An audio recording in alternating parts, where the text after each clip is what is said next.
But enough of this palaver. Let's get the show on the road. And good morning. Welcome to the Opie and Anthony Show. Wow. That's sliding into home plate. Good morning, Anthony. Right. Good morning. We have Dana White on the phone. Yeah, he was going to call in later, but something tells me Dana has, I don't think Dana just got up. I think Dana has probably up for the night probably before. been awake. Dana's Holy been partying Jesus. since Saturday night, I do believe. He's 3 hours early for his big phone call with us. Dana, how are you, buddy? I'm good. How you doing, guys? We cut our ecstasy of gold and everything just to get you on the air. I appreciate it, man. I appreciate it. I'm still up, so thank you. Are you still in Vegas, or have you left? No, I'm in Vegas, yeah. How's the mood there? You had an amazing night my Saturday God. night, man.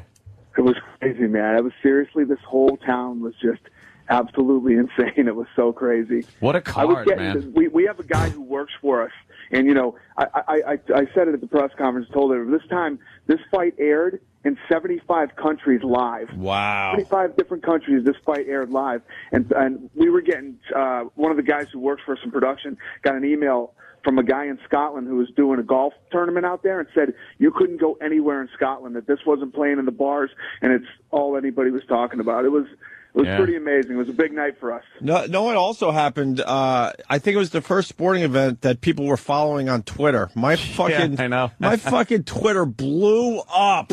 People just talking about the fights, giving the results, which in some cases were fine because a bunch of people warned, say, look, I'm going to give results tonight, so if you don't want to see this, don't read my updates. But people were following the fights on Twitter. I don't think that there was a sporting event that has done that. I think you're the first one, my friend.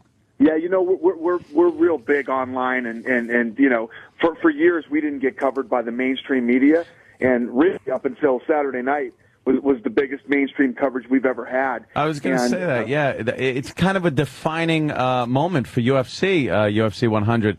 It was watched by so many people, and just an amazing card. I mean, it was really a great night of fights. It was. The fights were great, and a lot of guys didn't get to see the undercard. The undercard was really good, too. I think there were 3 submissions where guys literally got choked out, and the one fight, what's his name, was bleeding. Probably, I've seen some bad cuts, but it had to be the worst. Oh yeah, it wasn't. Worst cut I've ever seen. Was it the Coleman fight or no?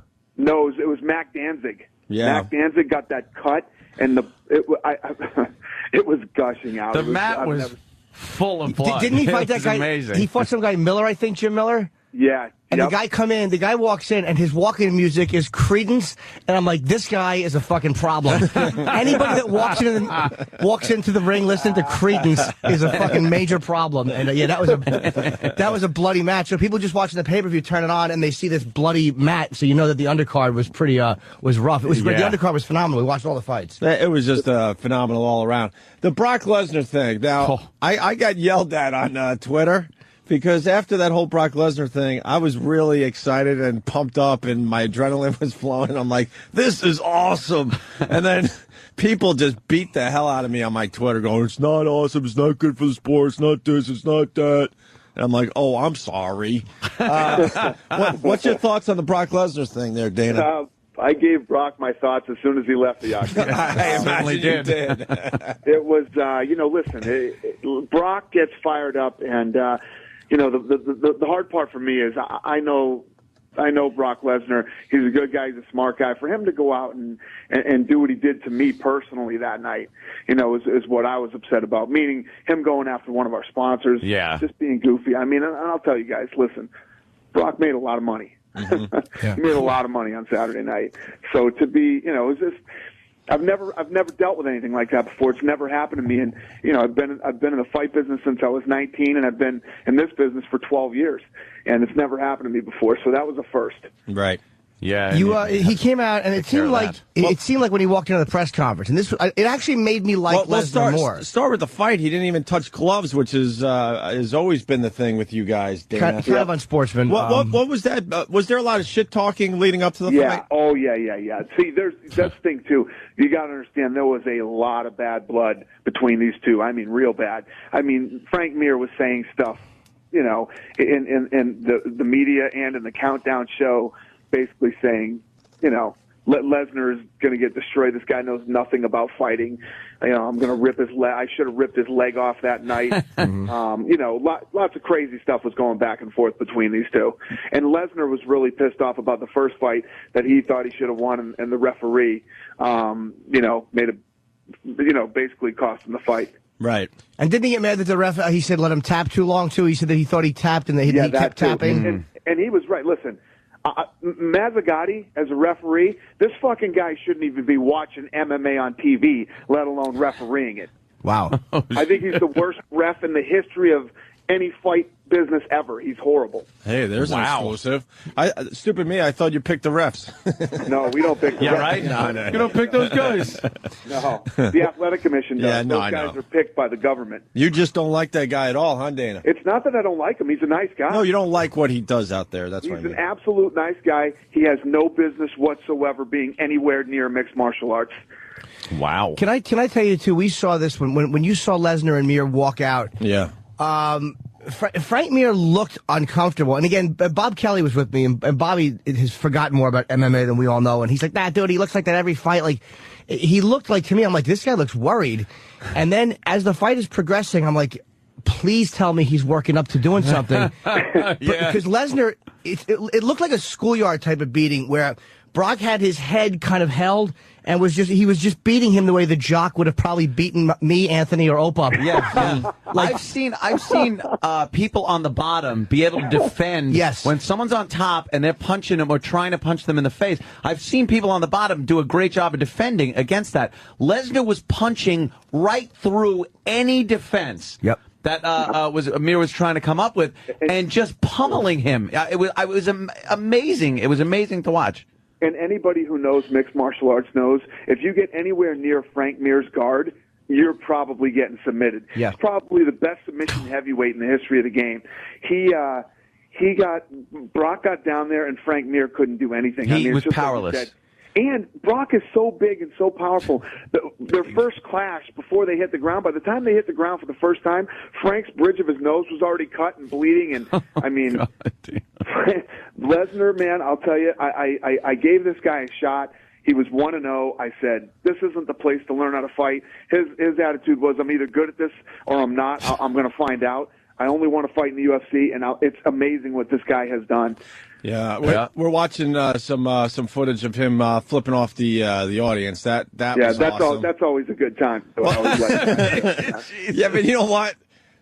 Next time he fights, you watch the numbers. If you think you're doing well now, I mean, everybody's going to want to watch the next Brock Lesnar fight. Some to love him, some to watch him get his ass kicked. But even though you said that wasn't what you wanted, you said we're not in the business of making heels or any of that stuff. It still did work out where people are going to want to watch this guy fight. Oh yeah, I think so. Listen, I think people would want to watch him fight just because of how big and strong and unbelievably talented this guy is. What an amazing athlete he is. Yeah, Yeah. What's his next fight? Do we know, or any hints toward who he might fight next? Don't know yet. We've got Shane Carwin and Cain Velasquez fighting, and probably the winner of that fight will fight Brock. Jeez, both of them are going to lose their fight on purpose. As you're watching this, each other, somebody's going to have to win. You're like, why would anybody volunteer for this? I don't care how much money you make. Because Frank Mir, when you're watching him get beaten, you forget what is he? I think he's 6'2" or 6'3", 245. Like, he's not a little guy. He's a massive dude. He looked small. Yeah. He looked small though. Yeah, he weighed in at 245 pounds and absolutely in amazing shape. He trained hard for this fight. He was in great shape, and he was 100% confident.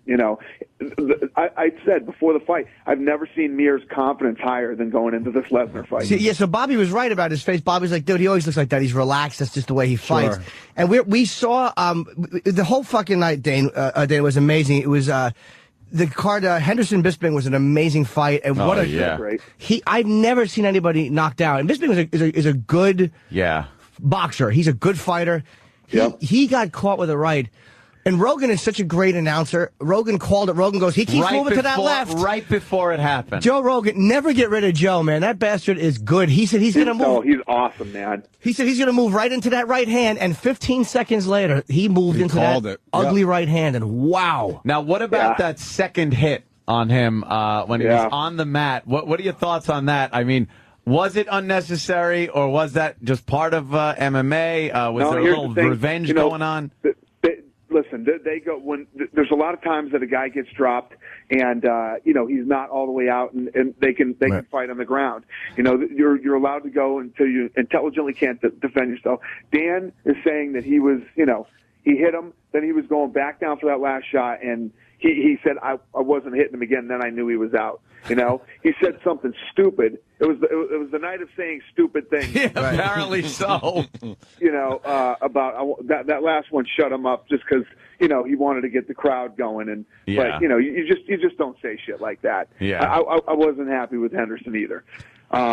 It's just not. It's not who we are. It's not what this sport is like, and that's not what Dan Henderson's like either. To see him go down like that, and then to see him take another hit when he was in La La Land. I mean, there was no way he remembered falling down. Never mind that second hit right across the face. Wow. But they usually. How about the Belcher Akiyama fight? That was his first fight in MMA, right? No, it was his first fight in the UFC. Oh, I'm sorry. That's right. I'm at UFC. Yeah, from Japanese. Yeah. He fight of the night. Yeah, that was a good one. Yeah, but what were they calling him? Because he was a model. Oh, yeah. What's that? Yeah, that guy's a model? Yeah, the guy from Japan. He's a model. He's three things. Model, singer slash MMA fighter. Actor. I got a problem. I don't want to just fucking want to fight him. Raging Bull. So we got to move on to the press conference. So there's Brock Lesnar sitting there with a Bud Light bottle. I'm like, wow. But it made you. David knows how to do some talking. Dude, it made you like Lesnar more. It really does make you, because he came out and it's like, that was to me like when he came out, like he had been like, all right, I got my ass chewed out. To me, like, that was the first time you see this guy, like, oh, that's who he is. Like, he's just a regular dude. He got his ass chewed out by the boss, and now he wishes he didn't say that stupid shit. Like, I liked Lesnar a lot more after seeing him at that press conference. I'm going to tell you right now, you know me. If somebody's a dickhead, I'll say it. Yep. Lesnar's not a bad guy. So I just don't get why he's acting like. But his thing is, listen, this is his honest to God thing. He's like, I don't give a fuck if they boo me or cheer me. He says I could care less. Yeah. He says I'm out here fighting for me and my family, and if they don't like me, fuck them. That's his attitude. I said, cool, I get that, but stay away from my sponsors. Okay? That was another fight where you can tell it kind of clicked the whole MMA up another notch. It put UFC up another notch in entertainment, in credibility, respectability. It's just one of those fights where people are going to go like, "Wow, yeah, I remember that one." Yeah, it was a night to remember, and like you said, you guys were here in town, man. This whole town was buzzing. We had the fan expo that we had between 30 and 50,000 people that came in just for the fan expo. People that couldn't get tickets. Jeez, everyone was there. Everyone. And can I tell you, I emailed Dana. I don't know if you got the email, but I got to say one thing: not one fighter that I met was a dick. Not one of those guys. Like, because they were all over the casino. We would see them walking down these giant hallways in the back to go to the media room. Every one of them would stop and say hello, take a photo. I watched them interacting with the fans. And, like, Machida was surrounded by fans in the casino. Yeah. And just talking to everybody, even though I don't think he speaks English, but just, smiling. And just every one of these guys treats the fans well, man. It's so much different than boxing. When you're with Bob Kelly, everyone seems like a dick. Bob Kelly, can I tell you Bob Kelly? Bob Kelly, again, who I love and loves MMA. We're backstage. This is a great story. And Listen to this one, Dan. And Reed Harris, we're walking back, and it was right after the fight. So we see Brock walk by right after the fight. And he just looks awesome. I mean, he really is a force when you're standing 2 feet away from him. Oof. And so we all just say, congratulations, man. And, he nods and he keeps going. And then Frank walks through. And Frank looked pretty beat up. Like, I was surprised how beat up he looked, like standing that close to him. Oof. And it was a really sad feeling because you're watching a great fighter who's lost a fight, and you want to say something to him, but you don't know what do you say? And we're all just kind of quiet. And Bob goes, good job, Frank. And it's like, he wasn't trying to be a dick. He really loves Frank Mir. But as a comedian, that's just what you say to somebody. Like, hey, man, good job. Like, it was a bad crowd. Like, that's just what we say. Oh. And it was just a reaction. He goes, good job, Frank. And, thank God Frank didn't just take out his aggression and knock Buck. Should have punched his face. But it's like, you don't know what to say. You want to make the guy feel better somehow. You want to give the guy a hug when you see him beaten up like that. You want to go, look, man, don't worry about it. What do you say to somebody after a fight like that? It's the same thing. I went back and talked to Stephen Bonner, and I said, how you feeling? And Bonner was like, feeling like I want to hang myself. And I'm like, cheer up, kid. You win some, you lose some. It's all good. You know what I mean? It's like the one thing about being a fighter is that, it's not like the Yankees play the Red Sox and you lose as a fucking team and you're like, fuck it. We got 152 more games this season. We'll win the next one. You know what I mean? It's when you're a fighter, you go out there by yourself, and you're as good as your last fight. It's a tough business, So yeah, it is cool when you see the guy say, hey, good fight. Now, you know how I know that? Because when I play UFC Undisputed, and I get an email from Dana after losing a fight, it's very nice. It's like, hey, you lose some. It was a tough fight. Here's your next one. I'm like, okay, Dana, I understand now. I feel better about myself. Anthony's character is the only one in the UFC game with a dress. Hey, chop meat does good. What else? What do you get? You got brewing there, Dana? Anything you could talk about? You know what? We're excited to come back to the East Coast. August, we're coming back to the East Coast. We're going to Philly. Dude, Philly for the first time, by the way. Yeah. Philly, listen to this. Philly for the first time. The thing's almost sold out. It's already the biggest event ever in the history of that state. What do you mean? It's the highest grossing event they've ever had. Wow. And you got and fighting. Where exactly in Philly? This is August 8th, I think. Am I correct? Yeah, at the Wachovia Center in Philly. Jesus. And they are fighting BJ Penn, I think, is the main event? Yeah, BJ Penn taking on Kenny Florian. What's his name? Holy shit. Forrest Griffin and Anderson Silva. Anderson Silva's moving up to 205 to fight Forrest Griffin. I want to see that one, man. Me too. Yeah. Forrest just looks menacing everywhere. Like, I saw him just sitting there signing for people, and we've had him in. He's a nice guy. He's a funny dude. He rules. He just looks menacing. You can't, even when he smiles, you're like, he could literally just bite my face. He's definitely a problem. Hey, Dana, you guys got to come out for that fight. Dana, absolutely, man. We're all going. Yep. Excellent. It's going to be my first live UFC event. I can't wait. Man. In Philly, especially. You can ask those guys, man. It's just so much different live, man. The energy and the buzz. It's an incredible night. The feeling of when the music starts, and we've all watched it on TV, but when you see these guys coming out, I don't care what weight class they're in, when you see these guys coming out to their music and you just watch this entourage walking watching out. gladiators. It is like watching two guys walk into a Roman Coliseum. It's an amazing energy. You can't get anything like a live fight, man. I'm kind of addicted to it after going to two events. It's like, I want to see these things live. If I have to watch them on pay-per-view and watch them on pay-per-view, I really would. But I want to go live and watch Every these guys time fucking now, right? fight. Because the undercards are amazing. Yeah. I'm psyched. I just got my nosebleed seats for the Philly show. I'm pumped. I got my binoculars. I'm ready to go, Dana. You didn't get your seats yet? Right. Dana, dude, the seats, can I tell you the seats that these guys do nothing but give out amazing seats? I saw your picture on Twitter, man. Jimmy had awesome seats. They gave us, we were one row up from the floor, but first row, so we were eye level with the ring. And Reed is just the greatest. He kept bringing fighters over to say hello. He brought over Machida. He brought over Rampage. He brought over Rashad Evans. He brought over Hoist Gracie.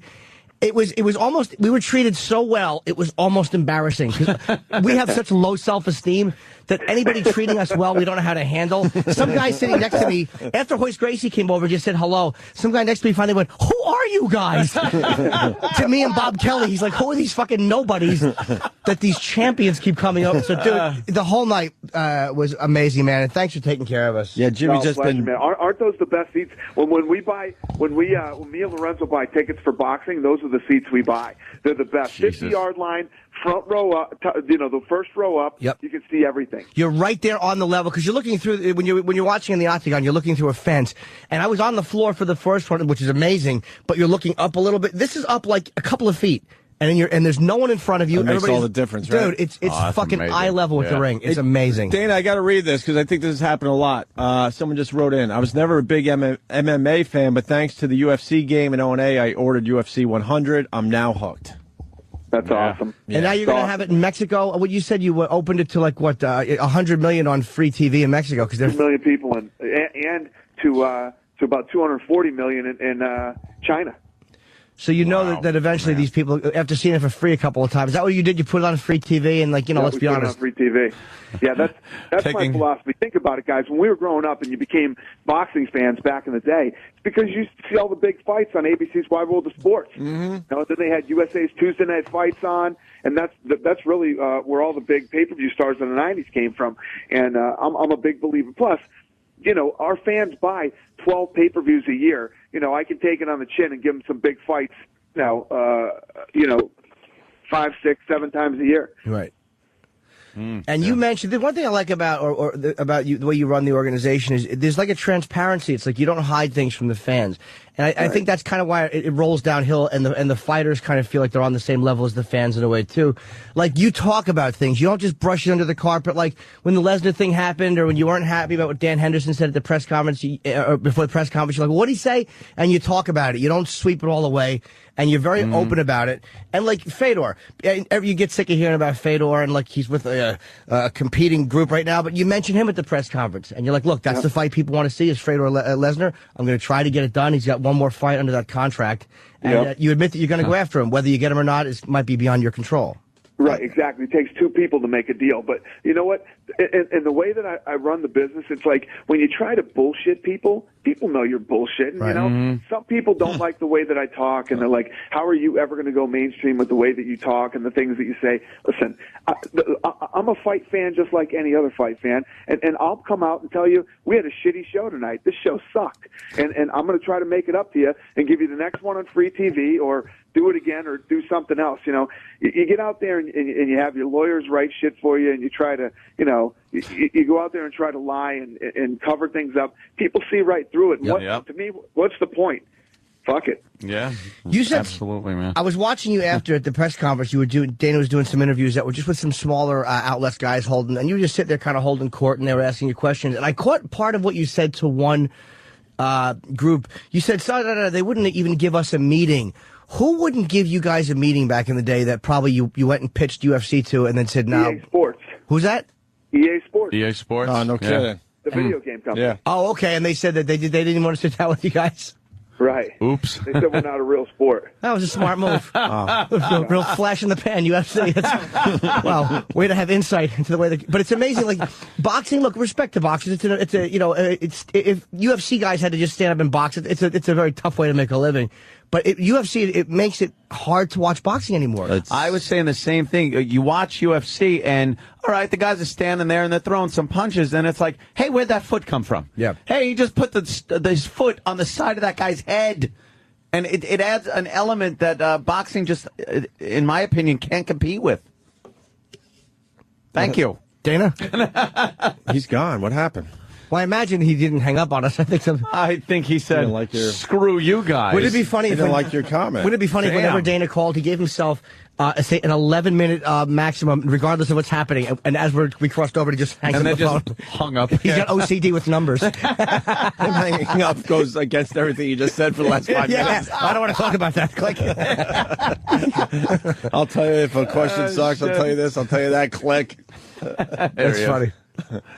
Hey, what the hell happened? You don't have to put him on hold. Just you gotta type in his name. Yeah, just put DW. We know who he is. Dana. Were you bored by Anthony's comment? No, I got dropped. Oh, okay. Yeah. What did you hear us up to?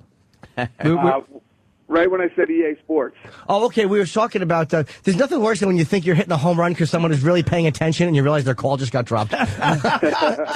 Basically, and we've been saying it a lot, I mean, UFC is making boxing look ridiculous. Yep. I'll say it. I mean, boxing still, it's ridiculous in my eyes because they're just boxing. So much can happen in that octagon. So much can happen that it's not just two guys duking it out with their fists. Like I said before, you were rudely dropped.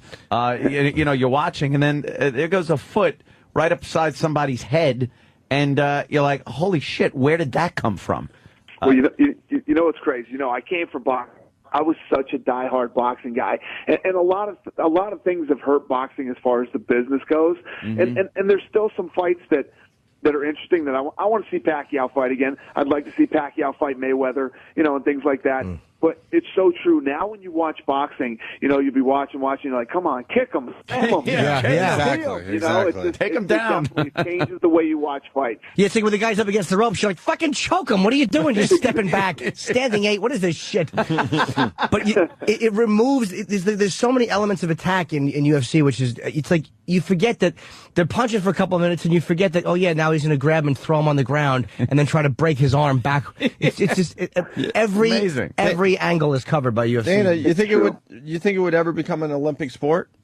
I do. I say this all the time. When you think about it, really, it should be an Olympic sport. If you think boxing is an Olympic sport, wrestling is an Olympic sport, they can do taekwondo where they can kick and strike and do all the things. Judo is an Olympic sport where they use submissions. Everything that we do is an Olympic sport already, but who knows? The way that this thing's growing, it could happen, but I hope I'm alive to see it when if it does happen. And George St. Pierre, by the way, was like a really they were kind of on the mat through the whole fight. But unbelievable! What a specimen that guy! He's a physical he really specimen, and he fought the perfect fight that night. Here's the other thing about him: he tore his groin during the third round of that fight. After the fight, he couldn't even walk. But he went 2 more rounds, and you couldn't even tell that it happened. Alves could not stay on his feet. It was just amazing how many times he was thrown on his ass that fight. It really was. And what shocked me, too, is George St. Pierre dropped him, too. He what? Yeah. He hit him with a straight right hand. And expect that. Yep. He was he was throwing him down at will, and whenever he wanted to put him on the ground, he was putting him on the ground. Yep. And watching the fight, it's amazing how you watch these guys right before the fight. When St. Pierre's getting ready to come out, Alves is walking. Are we saying his name right? Yeah. Okay, he's pacing back and forth in the ring, and I'm like, why would anybody step into the ring with this guy? And St. Pierre just fucking pretty much manhandled a really good fighter. He manhandled him, definitely. He did. No doubt about it. And I said it, too, before this fight, man. I said, this is going to be the toughest fight of his career. And he went out there and absolutely, handed it to him. Anytime he went inside on that guy and tried to do anything, St. Pierre would just throw him on his ass. There was nothing he could do about it. GSP's a stud. He really is. It's embarrassing to be like in the same species class as him. It's like, is genetically that who I compete with to fucking to spread my seed? It's really But what sexy shorts, right, Jim? Dude, could you see his hod from where you were sitting? I could see it. I was out getting popcorn and I saw it. I hope that's a cup, because that really makes me feel like a girly man. Oh my God. That is funny. Yeah, he wears the tight shorts and a cup that's really big. Yeah, I don't believe, he wears the cup that I would wear if I could get away with it. Just are you sure you want a triple XL? Yeah, just relax. Yes. Give it to me. It'll look good on TV. Tight shorts, it's amazing. That guy's smart. But yeah, it was the whole night was really great, and every fight was great. Who else is fighting August 8th? Because I know I want to go to that. You got BJ Penn, and who else is on that card? Yeah, BJ Penn and Forrest and Anderson Silva. Yeah, Silva. That's a nice card, man. All right, so August 8th at the Wachovia Center in Philadelphia. Fucking Philly gets UFC. They are pumped down there, my friend. Is there any kind of a fan thing going on, or is that tough to pull off because of the location? Yeah, no, we're not doing that. This was our first one, so we're going to regroup this week and figure out when we'll do the next one. Well, you should do another one, because it was. I just walked through a couple of times. Every fighter that you'd want to meet was there signing, and they were all, they were all organized in the lines. It was actually better than the Porn Expo, which I thought is like all this madness kind of focused and done very well. This was even better. It was organized, and everybody got to meet whoever they wanted to meet. So it was great, man. The whole night was fantastic. Thanks, I appreciate it. And thanks for your support. You guys are the best. Yeah. Well, thanks for everything, man. We'll definitely see you soon. And you put on the night was amazing. I was happy for you. After Lesnar won like that, I think that, look, is no disrespect to Mir, but I think Lesnar winning overall is better for the UFC because it's a recognizable name, and it's like this guy's not a fluke. He didn't just walk in and hey, he won a couple of fights. This guy, now that he's learned a little more, he beat the submission expert. Just watch your numbers the next time Lesnar fights. I mean, I'm telling you, it's going to be Heath Herring, unbelievable. Randy Couture, and Frank Mir. He's taken all 3 out. It's unbelievable. Jesus. Yeah, I mean, exactly. He didn't just beat Mir. He beat Couture, and he's like, the guy's the real deal, man. And it's like a lot of people don't want to admit that. They want to go, oh, he's just this big wrestler who came in and throws his weight. No, he's fucking, he grabbed Frank Mir by the head, and he kept underpunching him. Oh, that one was, And I wanted to yell, get off him! Get off him! So, a great night, dude. Great night. Yeah. Thank you. Thank you guys, man. Hey, Dana, thank you. Go get some sleep. All right. I'll see you soon, buddy. All right, Dana White from the UFC, obviously. Very cool. That was big. Like Hope said, the whole Twittering thing, too, was just like, and people getting mad. Stop it! Oh, no. I don't know what happened. Yeah, but the people were saying, look, I'm doing results, so don't read my tweets. But dude, I liked it, actually. I didn't think I was at a bar and they didn't have the fucking fight. So the Twitter was keeping me informed. Your Twitter, Bob Kelly's, Patrice. Patrice is an animal with this freaking UFC. Loves it. And, of course, Rogan himself from the broadcast booth was Twittering. And then I got to see the highlights yesterday morning. So. Dude, I didn't realize that I'd be giving away results. Like, I didn't think of that. Like, because I was using my Say Now number, too, because it was just like I was listening. I called while they were announcing Lesnar won just to hear people bullying and stuff. Yeah. And I didn't realize that a lot of people may not watch the fight until later. But I should have warned them at least. Yeah, but people using Twitter and all this other social networking, they understand and can figure it out. Oh, okay, Jimmy's giving shit away. I'm not gonna read his stuff right now. It's kind of hard in this day and age to keep results quiet. Impossible. You know? Well, here's we wanted to play some highlights, but then Dana White called, but it's worth playing. Yeah. Joe Rogan and Mike Goldberg, play-by-play as Lesnar wins. Frank is getting beat up here. He's taking some big shots, and his face is splattering blood all over his shoulder. Getting the power shots of Brock Lesnar. He's got so much power in those fists, Mike. Frank's in big trouble. That's it. That's it. He's out. Brock Lesnar is the undisputed UFC heavyweight champion. Dude, as the sport continues to grow, this is great for the sport. Yep. Brock Lesnar. Hell yeah. And what he was doing. Then the post-fight interview. This was Oh, you guys, I haven't been able to find that online. Good. Oh, this is amazing. All right, I'm here with the champ, Brock Lesnar. First of all, Brock, congratulations. You got your revenge. Give us your thoughts on the fight. I love it. Keep going. Keep going. I love it, man. You were very worked up even after the fight, even after you beat Frank Mir down. You still were upset and you got in his face. Tell us why you're still upset. Frank Mir had a horseshoe up his ass. I told him that a year ago. I pulled that sumbitch out and I beat him over the head with it. Love him or hate him, who doesn't want to see that guy fight next time? Of course. I think Dana White obviously has to control the situation, but I think Dana kind of liked this. I can't speak for him, but I think he kind of liked that. Lesnar lost his mind after the fight. It bothered me because I felt like you should be graceful when you beat a guy like that. But it means I would want to watch Lesnar just to watch him get a fucking beating. There's going to be a million people now watching for him to either win or lose. Probably, but I would bet, I don't know. 60-40 against him, I wouldn't be surprised. I know, I was trying to come up with a number quickly. Yeah, it's going to be close, though. Yeah. Well, it's going to be one of those things where people are going to want to not like him. That's first of all, and I think people like you were saying, that whole being gracious thing. Yeah. I think that's part of boxing that isn't really going to carry over well. Is that whole it's a gentleman's sport.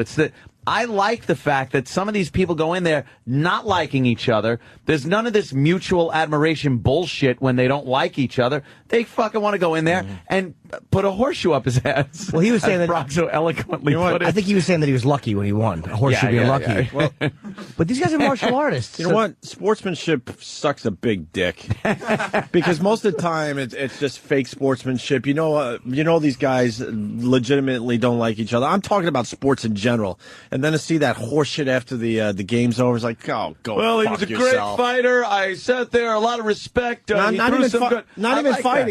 Any sport, football, hockey. I mean, you can name the sport. Yeah. That fake sportsmanship that the league forces down a lot of athletes' throats, it makes me sick. I'd rather hear these guys speak, like Lesnar was, because that's what he was feeling at the moment. Yep. Any other sport, he would have calmed it down and thanked Jesus and all this crap. There's something about the guys, though, especially fighters. I made me go back on YouTube and watch when Fedor won his championship against Nogueira in Pride. And it was a brutal fight. And then afterwards, he's like hugging the guy. There's like something about these guys after they fight when they're kind of like, I like it when they treat each other respectfully. I really do. That really bothered me that he did that. More than any of the other shit drove me nuts. Because Frank Mir, it's like you just beat this guy bloody. We were completely the opposite. The guy was jumping up and down. I was like, I love this. The guy, before the fight, I'm all for it. Whatever's got to happen. But right after you beat the guy, even in post game later, but in that moment, as the guy is there with fucking on one knee bloodied, you're still the champion. You just spoke. But there was a lot of shit talking, though, Jimmy. They were. So then all of a sudden, because the fight's over, the shit talking didn't mean anything? That's where I get confused by all this. To me, the shit talking is just, it's a way of promoting the fight. It's a way of getting amped up for the fight. It's a way of, even if they don't like each other. But when you beat the living shit out of a guy, which Lesnar spoke volumes in the ring, he beat the guy badly. Yeah. That to me is enough. And I've watched other fighters who, Fedor doesn't like everybody he fights. A lot of these guys don't. There's that moment of where they just go over and they go, hey man, it was two guys just beat the shit out of each other for our entertainment. I like when they have that moment together. That used to give me chills, like when I was growing up with a solid boxing. Yeah. Match where they were bloody, could barely stand, and they're trying to find each other in the ring when there's a crowd in there. I mean, I agree with you there. That was an amazing moment. You know what I like, though? The fact that they do give each other a hug and mutual respect and stuff like that. And I think if everybody was shit-talking after the fight, it would come off looking a little WWE, shit like that. But when you have that authentic, I don't like this guy. You have a big muscle meathead like Brock Lesnar coming out there and bad-mouthing the sponsor and bad-mouthing the guy who's still dripping blood from his face. That brings that element of honesty to the sport that I think is new. It's something that only the UFC is really doing. And it's refreshing to kind of see that kind of honesty. It's a real moment. Yeah. They took all that stuff out of football. Everyone has to be nice to each other. And you can't celebrate too much after a sack or a touchdown. Yep. Fuck that. I say bring it all in to the sport. Yeah. A lot of martial artists, because it's a martial arts thing, don't like that. No, I understand. Yeah, I know. I understand. There's a different discipline. I understand all that. But then Lesnar continued by trashing the sponsor, which this would pretty much get us fired. Yes. In the radio world, we would be fired for this. You don't like promoting fights very much. You don't like talking trash. You just like going there and getting the job done. You did it. You got it done tonight. You've only had 5 MMA fights ever, and you've already avenged your one loss. Give us your thoughts about your future and what you expect next as a challenge to your title. I love it. I'm going to go home tonight. I'm going to drink a Coors Light. That's a Coors Light because Bud Light won't pay me nothing. I'm going to sit out with my friends and family. And hell, I might even get on top of my wife tonight. See y'all later. Brock Lesnar, ladies and gentlemen. Now, you noticed before he started talking, there were a lot of boos. There were a lot of cheers in there. Yeah, big laugh. It was pretty much, I think it was like 50-50 in the end. Dude, he saved with the himself. boos and yeah. When he went up and yelled in Mir's face, people were like, what a douche. Like, just not even in a good way, but like, ugh. Like, to do that to a guy who just lost for whatever reason, it was just a douche move. But then when he did that, he got some big laughs. I'm like, wow, what a recovery. Fucking amazing. He came back. Dude, he really started off antagonizing the crowd. Bill Burr in Philly. Someone like Brock Lesnar, he knows how to work a crowd from his WWE days. Post-fight press conference, then Lesnar changed his tune after Dana White had a little chit-chat with Brock. He got a talking to. First and foremost, I want to apologize. I acted very unprofessionally after the fight, and I'll leave it at that. I'm a sore loser, okay? And I don't like to get beat. You I won. believe that Frank and I's first bout, I was talking about when he lost to Frank. I gave that fight to him. And so there was a lot of emotion in this fight for me. I've been a fighter my whole life. Wrestling was my way out. I wasn't the smartest kid on the block. I went in the entertainment business for a while, and I guess there's a little bit of it still you guys ask me all the time, is there anything that I could drag over from WWE? And I guess you've seen a little bit tonight. I apologize to Bud Light. I'm not biased. I drink any beer. And tonight I'm drinking Bud Light all night. All right?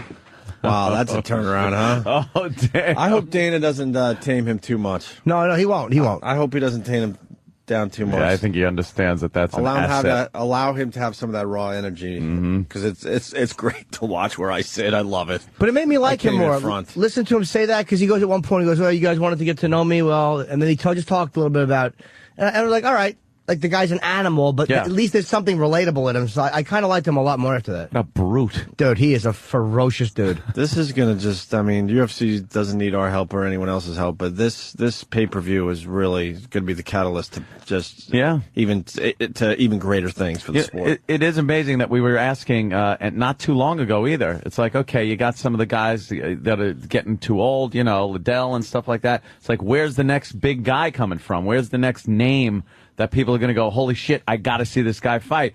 It's Brock Lesnar. That's the guy now that you're going to want to see in that ring. And Chris Jericho, who's going to be making that announcement any day now. What? Oh, yeah, he's going to be fighting in the UFC. Yep. Undertaker. Yeah, and the Undertaker. Got the Undertaker about to sign. Come on. Let's go through this again. What about, and then let's name 20 dead wrestlers. Chief Jay Strongbow signs up. See, now you guys are being silly, but we know the Undertaker and Chris Jericho will be signing very lucrative contracts very soon. So. What about the Ultimate Warrior? No, now you're just... Now I'm just being silly. The Iron Sheik. Yes. He's tinkling on everyone from the top ring, top rope. One more from the press conference. Lesnar continued. Man, I was so jacked up. I'm used to selling pay-per-view tickets, okay? I come from a business that is purely entertainment, and Dana came back and, we had a, whip the dog session, and I screwed up and I apologize. But I have nothing against Frank. No, like I said, the only thing that I had against Frank was that he beat me. All right, we both talked a lot of crap, and in the end, I was just amped up. To any UFC fighter, if you beat Brock Lesnar, retire after that. Yeah, don't take a rematch. Don't take a rematch with this guy. No fucking way. I'm Team Brock. You, Jimmy? No, I like him more now though. Like I would love to. So Team Brock. I want him to beat whoever he fights next. If he fights Fedor, I would root so hard. You would go Fedor? 100%. I wouldn't care if they fought in the U.S. Capitol and fucking and they fought with a Cuban Missile Crisis poster behind them. I would fucking go Fedor. Absolutely. But you see what's going on here? Yes. People will discuss this and go, "No, I'm Team Brock. No, I'm Team this guy." Whoever he fights next. Yeah, I would want to see him lose. And Dana's got to put him up against a pretty solid dude next. Oh yeah, he will put him up against anybody. Huh? I know. He can, yeah. But he's got something now, and he needs to take advantage of that. Can I tell you how great Rogan is? He was talking about while Brock was hitting, and he goes, and when you have those lunch boxes slamming into your face. I'm like, what a great description and accurate. Well, let's get fucking Rogan on the show today. I would love to. I talked to Joe. He listens almost every day. He's a tremendous fan of the show. He is so goddamn good. He's a great announcer. I mean, he such a good announcer. He's never at a loss for words, but he's never just babbling for the sake of babbling. Amazing. He's got a passion for the sport. We'll try to get him on. I'm sure he's sleeping, but maybe you guys could, tweet him and say, "Wake the fuck up." He's probably trimming those hairy knuckles. Jesus, talk about meat fists. Did he have major surgery a week before the pay-per-view, too? Of course he did. He had his I forgot he had his sinuses fixed. And he's talking. He's like, yeah, I had 2 splints in my nose. Well, Jesus, and you're here in Vegas doing a fucking... Yeah. Why not? Yeah, he's just got that mentality, dude. Yeah, he's a savage. All right. Why don't we take our first break, get into some other things. A lot happened over the weekend. Arturo Gotti, dead. I don't know what we can say about it. His wife basically strangled him with a purse friggin' with a purse strap. What was that about? Way to go. Mars is a big fight fan.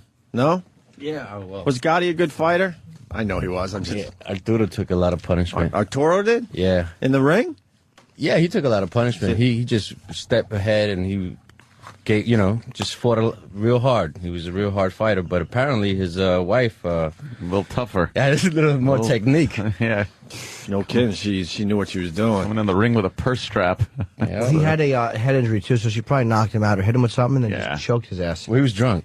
Was he? Yeah. He was drunk and he was asleep, but she probably hit him nice and hard while he was sleeping, just in, just in case. and then choked him out with a purse strap. Arturo Gotti, that's how he goes out. Jesus 2009, the year of the celebrity death. It continues. Yeah. Yes. And that's all we really have on that. What are you laughing at, Sam? I don't know. Mars' great contribution. Oh, yeah, Mars. Yes. Yes. Sam's an ass. He just can't leave it alone. What more would you like me to add? You emailed everyone over the weekend. Make sure we talk about the death of Arturo Gotti. Here you are. See, Danny, right? In case you missed the front page news today. Yeah. Was that his email? Pretty much. Pretty much. Yeah. Mars, what do you think? He is indeed dead.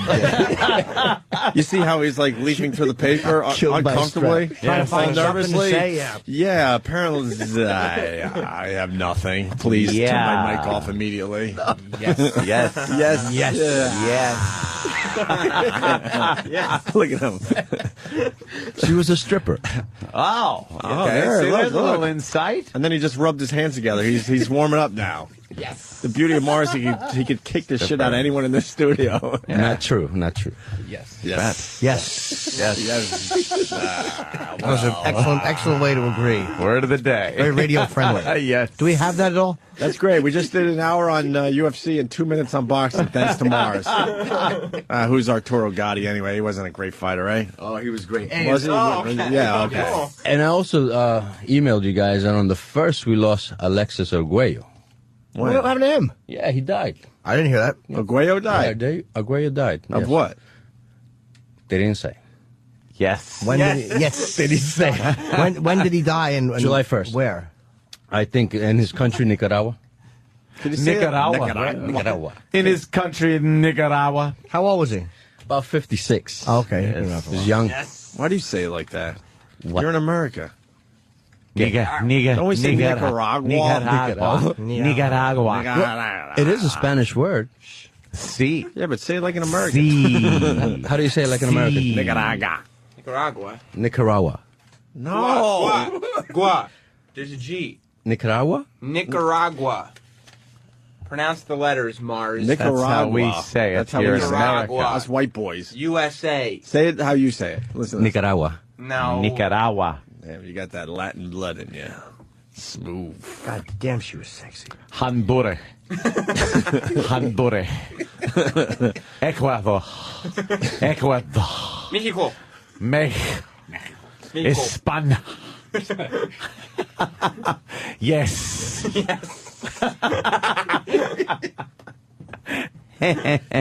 I love the Mars. We'll take a break. Break. I was hoping for a little more on Arturo, but all right. Mars doesn't We got have the info anything. out there. Oh, Mars, how about he was 37, right?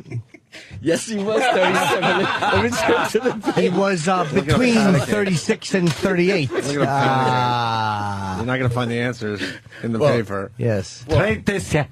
37. 37. Just leaving letters off the way Mars does when he says Nicaragua. Yeah, but he said it properly, I guess. Of course he did. Whatever. Yes. All right, we're going to take a break. Thanks, Mars. Excellent. That was just amazing. Another amazing appearance on the radio from Mars. Yes. We look forward to your next one. It's just incredible stuff. Great anticipation. Oh, it's just incredible. Maybe we could talk about Mexico. When are you going to sign your $100 million contract and take half a year off? You're ready. You're primed for that. It is. Give it to him. Want Mars bomb? What's that? When he was on the phone with that UFC fighter last time. Oh, yeah. Let's hear this. Dana. It was a Dana. It was Dana, that's right. Yeah. With Dana. Listen to this. Mars, no questions? No, Mars, what's wrong? Mars is scared, and like, he'll hang up, and he'll have 50 things he wanted to ask He you. was very excited that we were having you on the show today, Dana. No, actually, I was talking to a friend of mine about Fedor. Friend, right? Yeah. Uh-huh. And I said how menacing he looked to me because he was so cool and calm. And the other individual swore to God that he was a power bottom. Okay. Dana? Sit there. Dana, that was the last appearance you'll ever hear of Mars, our engineer. Wow.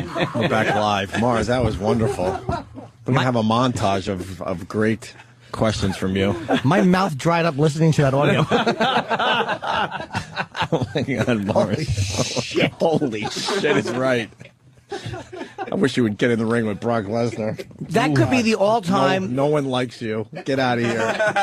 That could be the worst bomb I've ever heard. Yeah, it's a bad one. Because it was just met with. Was that the end of the sentence? No one could believe that was the end of the sentence. Yes. A lot of people calling you a dummy because everyone knows that how do you say it? Arguello. Arguello. And where was he again when he died? I think it was Nicaragua. Nicaragua. He was shot to death in his home. And where's his home? Where's his home? Yeah, but, no, we asked you how he died, and you go, I don't know. Well, I don't. I didn't know. Why would you know that part? Read the article. Yeah. Okay. Surprised you didn't say natural causes. Yes. You had a reaction to lead input. Oh, boy. It's Monday. Opie and Anthony, stay there. It's the Opie and Anthony Show. Bruno, #1 movie at the box office. Who saw it? Anybody? I heard the numbers dropped off drastically after Friday, though. And they're trying to figure out what that's about. It made $30 million for the weekend, but they're saying most of the people went on Friday. Like the hardcore fans went on Friday. And usually that would mean a big weekend overall, but the numbers dropped Saturday and Sunday. I did not see it. I would say the numbers dropped because he decided not to do our radio show this time around. I'll agree with that. He did Borat. He did our show when he did the Borat thing. Numbers speak for themselves. He doesn't do our show, and look what happened. What's the big difference between Borat and this movie? Him not doing our show. Exactly. Yes. And he had a great time on our show. I'm just going to do that all day. What, this? Yes. Yes. Yes. Yes. Yes. Yes. Yes. Yes. 39% decrease from Friday to Saturday. There you go. That never happens with a hit movie. So yikes. They're like, what the fuck? Seeing Bruno sucked. Really? Yeah. I think Sam saw it. Wasn't as funny as Borat. Sam said he liked it. Yeah. And he said yes. And he said the bits weren't set up. A couple of them looked set up in the trailer. The trailer looks like the whole damn movie was set up. Yeah. Not a fan of that setup stuff if you're going to be doing. I like the real stuff. Yeah, come on. Because Borat had some real stuff and then some set up stuff, and it was obvious what was set up. And the set up stuff just not as funny. Mm-hmm. Sorry. There was something else. Fucking Borat led to something, and I can't remember. Oh, darn it. I had a problem over the weekend. What happened? A fucking issue. With what? I got a fucking, oh boy, did I leave a nasty-ass voicemail. Of course, you know I got my car back. Right. Yay. And I've enjoyed it over the weekend. A lot of fun driving around. Driving home yesterday from my mommy's house, because Dawnie's birthday is today. Happy birthday, Dawn. Happy birthday. I'm driving home from mommy's house because we were having a little cake and stuff for Dawn. And I start hearing like, wow, the exhaust is real loud all of a sudden. Please tell me your muffler fell off. Does it even have a muffler? Give yourself a bail. Your muffler fell off of your fucking hot rod? Dude! Get the fuck out. Dude! Did it actually fall off? Well, it fell down. Was it just dragging on the LIE? It was dragging on the LIE. Oh, how many people were laughing at you? You're absolutely right. Sparks flying. I'm driving. I hear it. That was a hack line I just used. No, that was it. I'm driving down the expressway. I'm hearing the... Yeah, thank you. I'm hearing the exhaust. Wait, before all that, I mean, just to set this up nice, you sent your car out to Vegas for how many months? For like a year to get it all souped up? They've had that car... 6 months, 7 months? For about 6 months.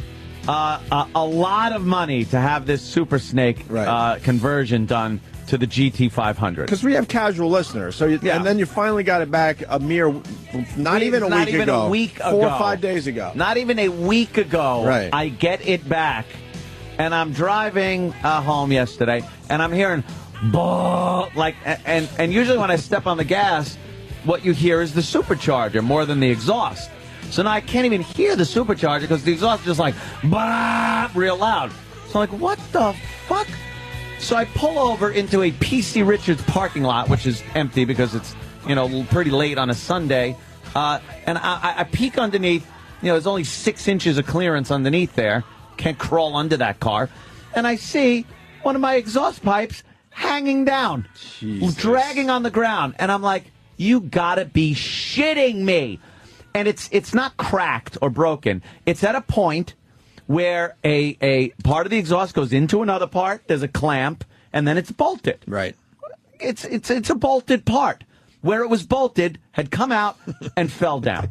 So I get back on the service road. Now I'm doing 10 miles an hour.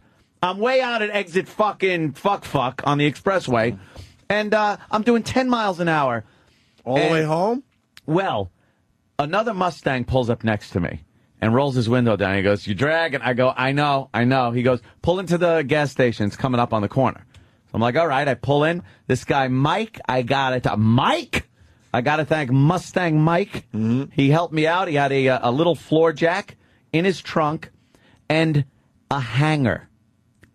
So here I am with a hanger rigging my goddamn car that cost a lot of money and a lot of time, and I'm driving it around like with a goddamn hanger holding up my exhaust pipe.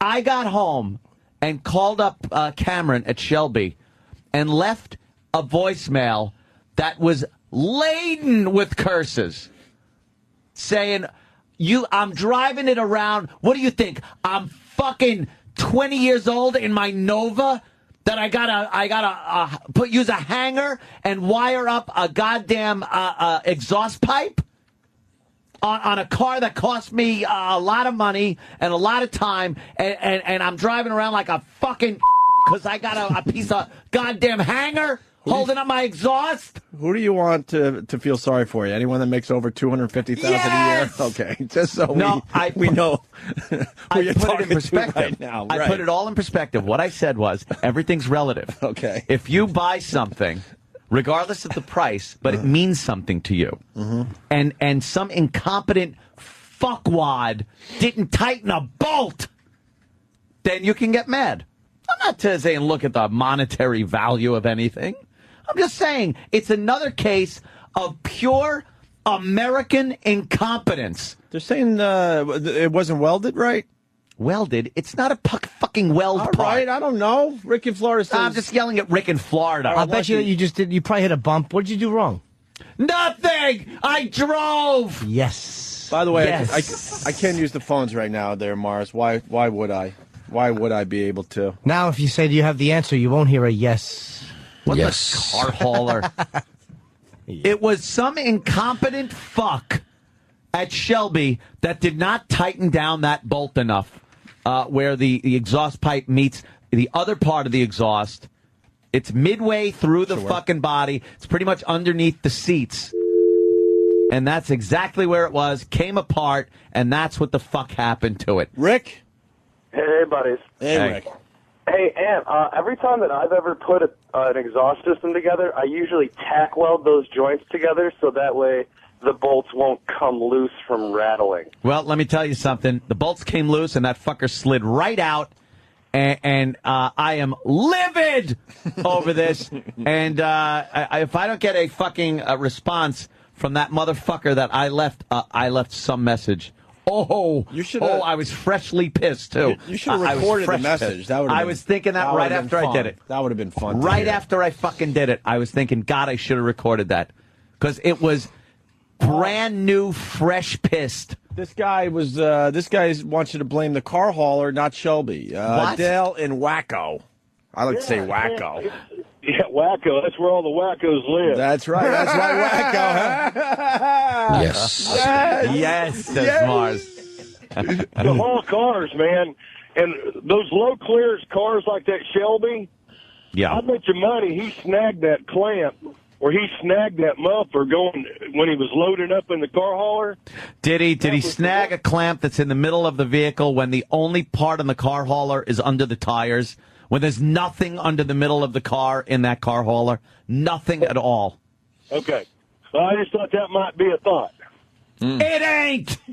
Okay, good luck, Yes! Then again, you said the guy that delivered your truck, your car had another one banged up on the thing. Well, that was his fuck up because know. he didn't have the strap. This just in, Stephen S. from Bayshore, there's a new tragedy just in. Yes, one of the 37 jets in Anthony's hot tub is slightly aiming in the wrong direction. It is. There Really? may be a problem. Yes. Hey, shut up, you fuckers. How'd that happen? I'm mad. I was driving my car and it fucking... They're calling you Hampton's Anthony. You want to comment? They're calling me Anthony Dearest. No wire hangers ever! Tina. Hampton's... shut up. I'm driving my car, which I just got back a week ago. Fuck what kind of car it is. Fuck everything else. You're driving your car. It's a week old. You get it back, and the exhaust fucking falls down, and you got to wire it up with a hanger. You'd be pissed too. Fucking angry. Let's go to Tom in Philly. Tom. Hey, I just wanted to say it's too bad that Mustang Mike didn't have two hangers, because then he could have helped Ant with his lady problem in the passenger seat. Could have helped him with two problems. See. Oh, no one needs an abortion. See, because... Punch it out. All right. You bring any ladies to Mom's house? Very angry. No, actually, I was just... Went solo? Went solo over Mommy's house. Hung out there, and that was that. It was the ride home that got me so angry with that clang, clang. And then I'm hearing the exhaust doesn't sound right. So I let off the gas, and I hear clang, clang, clang, clang, clang, clang, clang, clang. Like, that's not good. 1 week. And the fucking... Somebody didn't tighten a bolt. And I have no recourse. What am I going to ship it back out to Vegas? You know what this guy's going to do? He's going to apologize. Here's going to be the call. Hi, Anthony. Yeah, I'm really sorry. That really shouldn't have happened. You're absolutely right. And I'll be, ah! And I'll be, yeah. Well, there's nothing we can do about it, so I guess you could go fuck yourself. You're really not turning these people around. I'm sorry. No, huh? No. Adam in Brooklyn, though, writes, Anthony is just as angry as my father's friend who had his Harley tire come off while riding after having it serviced. Holy shit. Wow. That ain't good. No. I would imagine that would be a problem. Damn, that sounds almost could be fatal. Here I was worried that Anthony's caviar delivery was late. Thank God that's okay. That's Vince in Bayonne. Danny has been punching up pictures of some good rigged car things. And here's somebody who lost his headlights. Yeah. And he duct taped 2 flashlights. That's a gag picture. No, that's got to be real. That's not real. Somebody else was using a Pringles can as a hose. Pringles can with clamps. I believe that picture with the Pringles can, but I'm not believing the flashlights. You're not buying the flashlights? Makes for a good picture to send around to I people. think that's pretty funny. It's funny, but they're all rigged. They're really starting to call you Hampton's Anthony. You might want to squash that one. Squash it? Goddamn exhaust fell out. Keith in Philly. Boo-hoo. Anthony has to get an assistant to fix a minor issue. Minor issue. Blow me. You piece of shit. I'd like to see you driving. Oh, great. Life's nice. Here he is in his Mustang. With his exhaust pipe falling down.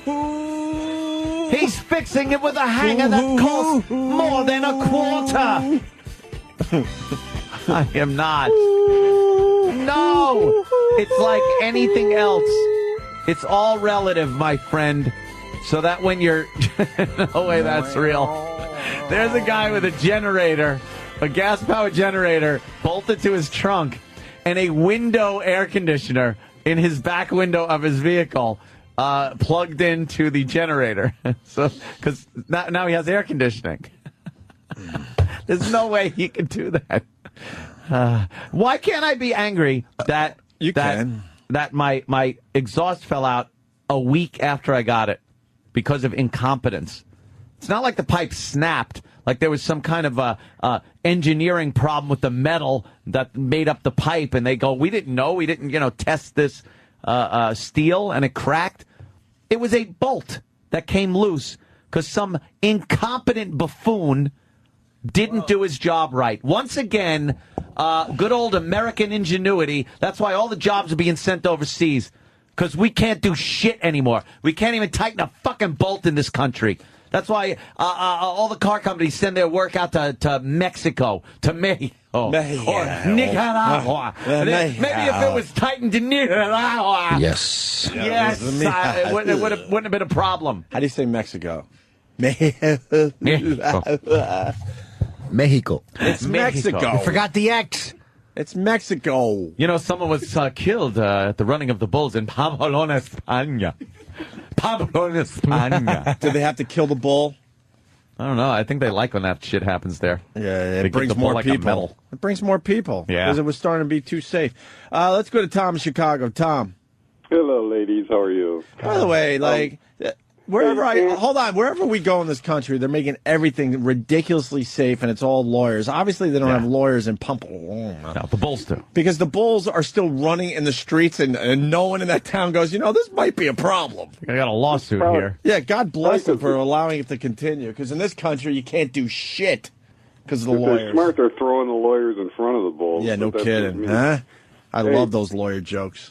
And I got to tell you, if I had a Chevy Cobalt for $13,000 and the muffler fell off, I'd be having the same conversation. Just be mad. It's just Secondly, an angering thing, yes. I hate to point this out, but if you were kind of cruising along at 140 miles an hour and that thing grabbed the road at the wrong angle, Exactly. Jimmy, you might have a mortgage problem. Exactly. That thing might have just catapulted or crumbled, wrapped around the drive shaft. Who knows? Who knows? Yep. Those bastards. Wait till they hear from me live. So it sounds minor, but it's a serious issue. Exactly. Thank you, guys. Punching out. Jason in Carolina wants to know if the mechanic's name was Howard. Oh. Let's go to Tom in New Mexico. New Mexico. He's from New Mexico. Yes. Hey there, boys. Hey, What's Tom. up, man? I was just going to say that a man in Anthony Cumia's position can't be made to look ridiculous. I'll give you a buy on that. Yeah. You got to pass. All right, buddy. Not by punching out. All right, let's say hi to Tim in Chicago. How are the Cubs doing? The Cubs suck. White Sox fan? Yeah, always. Always. I just wanted to know if Anthony washed his vagina after getting out of his car yesterday. You son of a bitch. Sorry, I had to do it, bro. Yeah. All right. Yes, I cleaned my vagina out. Let's go to Tommy in New York. Tommy. All right. Hey, guys, what's up? Hey. Hey, send your car out to Unique Whips out there in Calvert, and he'll hook you up. Oh, yeah? Well, that's what's got me really angry also. Now, I just got to take it to some schlep Long Island mechanic. No, Unique Whips out there in Calvert, where he does all the... Why are you calling mechanics schleps? Half of them listen to the fucking show. I'm just saying, I send it out to Vegas to have Shelby do it specifically so it stays within the Shelby, kind of lifeline there. You should have kept Long Island working, my friend. They would do you up right. Oh, would they have? Yes, they would.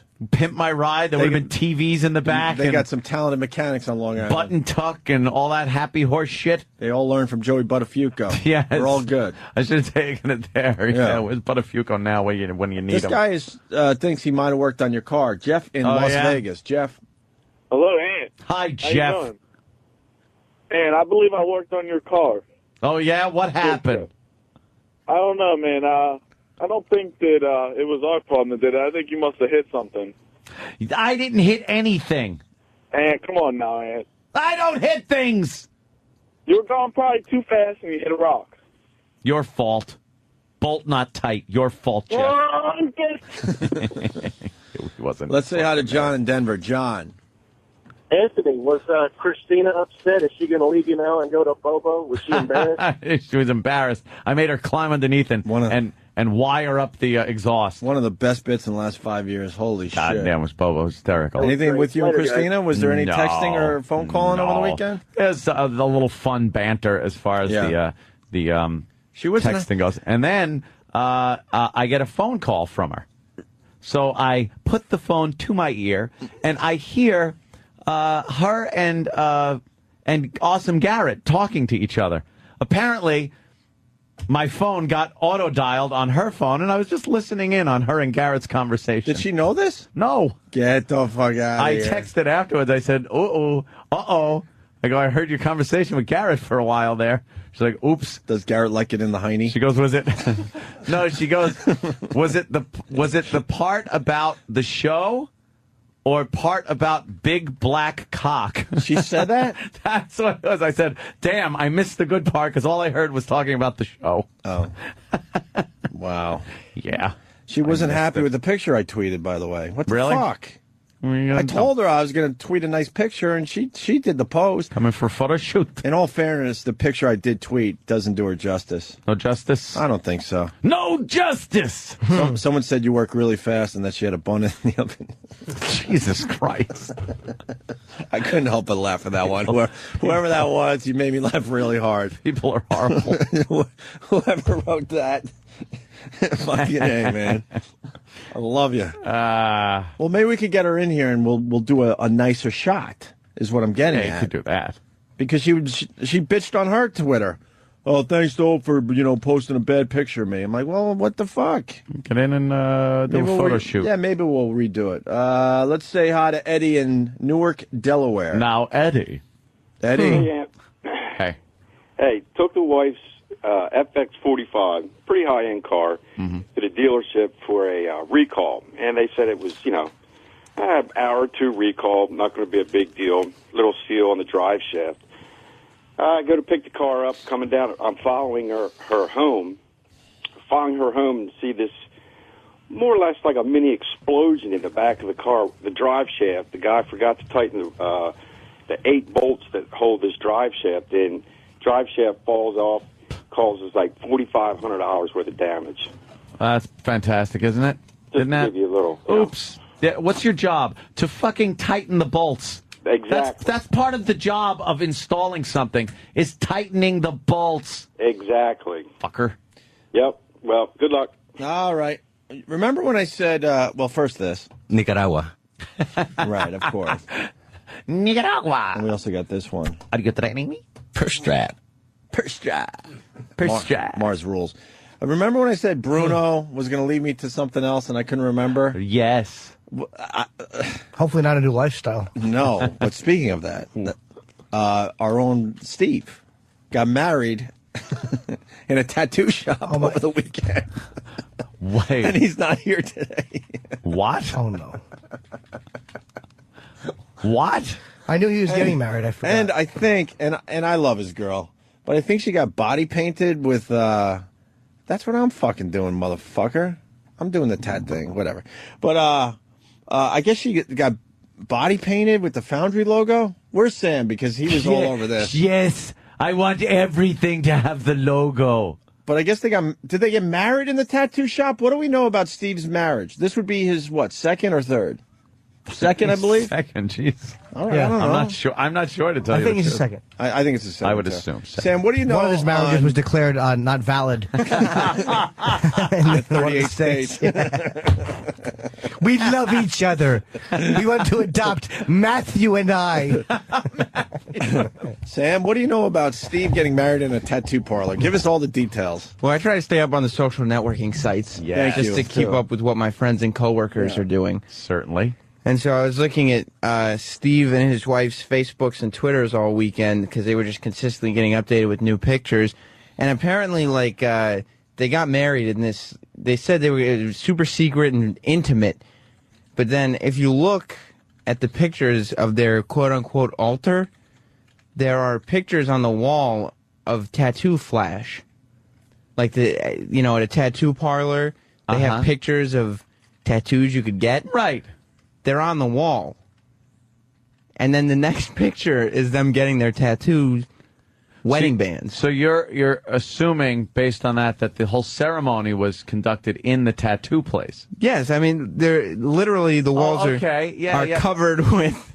Wait a minute, because that lady looks like she's like the Dawn Kumia of their. Yes, the Justice of the Peace. Yeah, yeah. Like, it's not just decoration. There's pictures all over of possible tattoos. Oh, that's a tattoo parlor. Yes. Oh yeah.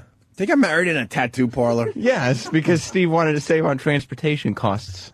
And Steve is wearing sunglasses on his head. Of course, As is Mrs. Steve. Well, they wanted to make it very casual. You know what's weird about Steve? I was invited. Oh, well, wait. I was invited. How much do we have? Wait, we only have a few hours left. I was invited to their top secret wedding that was supposed to happen, I think, July 4th weekend, but I wasn't invited to this version of the top secret wedding. Right. This was the top secret one. So was there a wedding on July 4th, or did that get canceled? I said I couldn't go because I had a trip planned. You made sense. So I guess I insulted him. Sorry that I had something planned on July 4th that he can't invite me the following week. We didn't get a limo. We have motorcycle gangs driving us to the reception. What else do you know about the big wedding with Steve? And then I guess they wanted to make it very private and top secret, but I mean, there's pictures all over the place. Yeah, they posted all the pictures on all the, like, Steve posted on his Twitter right away. So I mean, none of this stuff is secret. Like his wife then body painted, I guess, herself for their reception. Oh. And so they were like, she body painted. I can't do the tattoo sounds, unfortunately, I have it in front of me. She body painted flames all over her torso, and then wore a bikini top, and on her back did a Foundry type logo. It is a Foundry logo, the big cog. Even brands his own wife. But Jesus Christ. But then she put It's bad enough you branded every fucking Opie and Anthony video. But then now you're branding your wife. But she put her website name on top of the Foundry logo, as if to say, how did she get my husband's gay.com? That's not her website. And then I guess they went to their reception someplace where, I guess the only guests I know that were there based on the Facebook pictures were Lainey from Penthouse, who comes in. Yeah. Right. And that madam. Remember the madam who came in here, that blonde woman? Yeah. Yeah, she was She there. was the one who hooked A-Rod up, I think, right? Yeah. They were the two guests at the reception. So they were the guests at the reception, probably the witnesses. I didn't get invited to. I remember her on our show. She gave us nothing, and then the next day decided to, spill the beans on everybody. Well, yeah, your executive producer had her as a great. testifier. Thanks. Yeah. Thanks for that wonderful fucking milquetoast interview you gave us. Yes. So, Steve Carlisi is officially a married woman. Yet again. And they wanted to make an honest woman out of me. Chrissy in Virginia, honey and picnic baskets were the two choices at the reception. That is the, I'm looking at what could be the altar. Is skulls and that's a tattoo parlor. Tattoos and the Grim Reaper is at the bottom. Obviously, some tattoo parlor just put like a little altar as a gimmick. Yeah. And she said, "This is perfect. This is my dream." Is it her first marriage? Second. I think it's her second. Okay, I was going to say that's that. That's why they went with the casual. All thing. right, that makes a little more sense. If it was her first, he should be shot. Well, casual is casual, but this is a tattoo parlor. I hope it ends like the Gotti marriage. Somewhere in Brazil, they're on vacation. Her purse strap breaks. Oh, I thought you meant his purse strap. Oh, yeah, it's true. His pocketbook. She gives him a good choking. Unbelievable. Well, good for Steve. Yep. Godspeed. I like his wife very much. Good luck to you. Yeah, she's been very nice to all of us. She's a sweetheart. Yeah. He'll be back tomorrow. Well, now I guess he's taking every Monday off for the rest of the year or something. Yeah, I got that email. What the fuck's going on with our show in this place? He's got a lot of sick days stored up, so he told me on Friday, he didn't want to tell me about the wedding, but I found out he was getting married this weekend on Friday. Yeah. And he said that was his excuse. He said, I'm getting married this weekend, so this coming Monday and every Monday for the foreseeable future, I'll be taking off. I'm taking my honeymoon every other Monday. Here's the very important question. I'm hearing the staff has a ridiculous amount of sick days, vacation days. Doesn't that mean me and Ann have a lot of days coming to us? Apparently not. I don't think so. Why? Don't we have sick days? We're supposed to have more time off than you guys. Yeah, how does that work? I don't know. Someone better explain this to me. And if we have a lot of sick days, we're going to start taking some days. Yeah, what the fuck? Well, because they wanted to be very strict. Because the staff used to just take off when you guys took off. But then when we got here to Sirius, they said, no, you only have this number of days. So then we said, okay, well, let's go by the book. and we looked up how many days we all had, and we had all accumulated, like me. And I've been here less time than these guys. The company basically fucked themselves. I have 42 days to take off between now and next June. Why do you have to use them? 42, because then they go away. Well, they go do away. Sick days go away? They don't carry them Wait, over. not counting vacation? I have 42 total. Steve has. Wait, 42 days is 8 weeks. Yes, Steve has. You have 8 weeks of vacation in less than a year? Yes, by next June I have to use them all. What the? How do we get fucked out of this? Steve has over 70 days. 70. That's 70. Over 2 months. That's 14 weeks. Is that considering? That's almost 3 months. But That's is that 2.5 also months. taking into consideration the time that he spends here doing nothing? Is that added? Yeah, because he owes us time at this point. He takes his vacation time, but he comes in. Right. So I don't know what that means. But the company went to these guys like, look, it's not cool that you're taking as much time off as Opie and Anthony and Jimmy. Yes. So these guys were smart enough to go to HR and go, all right, let's look at the books and see how much time we got. Crack the books. We never cracked the books, and it's like, oh boy. So we only have vacation time, and we don't get sick days? You guys get some but sick other days. people have vacation and sick days? I don't know. We're going to figure this one out. Because with these guys, we're not going to have a staff because these guys have to take their days. That's what it's coming down to. Yeah. Because the new company sick days do not roll over. Like, you don't get to keep your sick days after a year, but because we're XM legacy, quote unquote, legacy, we have until next June to use all the days because XM days did carry over. For how long? Would XM days carry over forever? Like year after year? Yeah. That's why we all. Did you say XM gays or days? Days. Anyone else hear that? Yes. XM days are taking off Serious today. are what? They stay for that year? Yeah, you get it for the year, and then they don't, and then they replenish. Like, say if you have 5 sick days a year, and you use 3 of them, you don't get the other 2, and you start with 5 again. That's weird because it encourages you to take off. Like it's like it says, look, you have X amount, take them. I'm going to find out how many days I got today. Crack the books. Let's see. And if we got a lot, so long. And they're into some. I got a lot of golf days coming to me. Fuck that fake golf on TV. I'm going to play for real. You guys don't want to take days off. My stomach hurts. Aw. Peter K. from Denver was the first dance song Zebras Bears. A little obscure, but very good for Peter.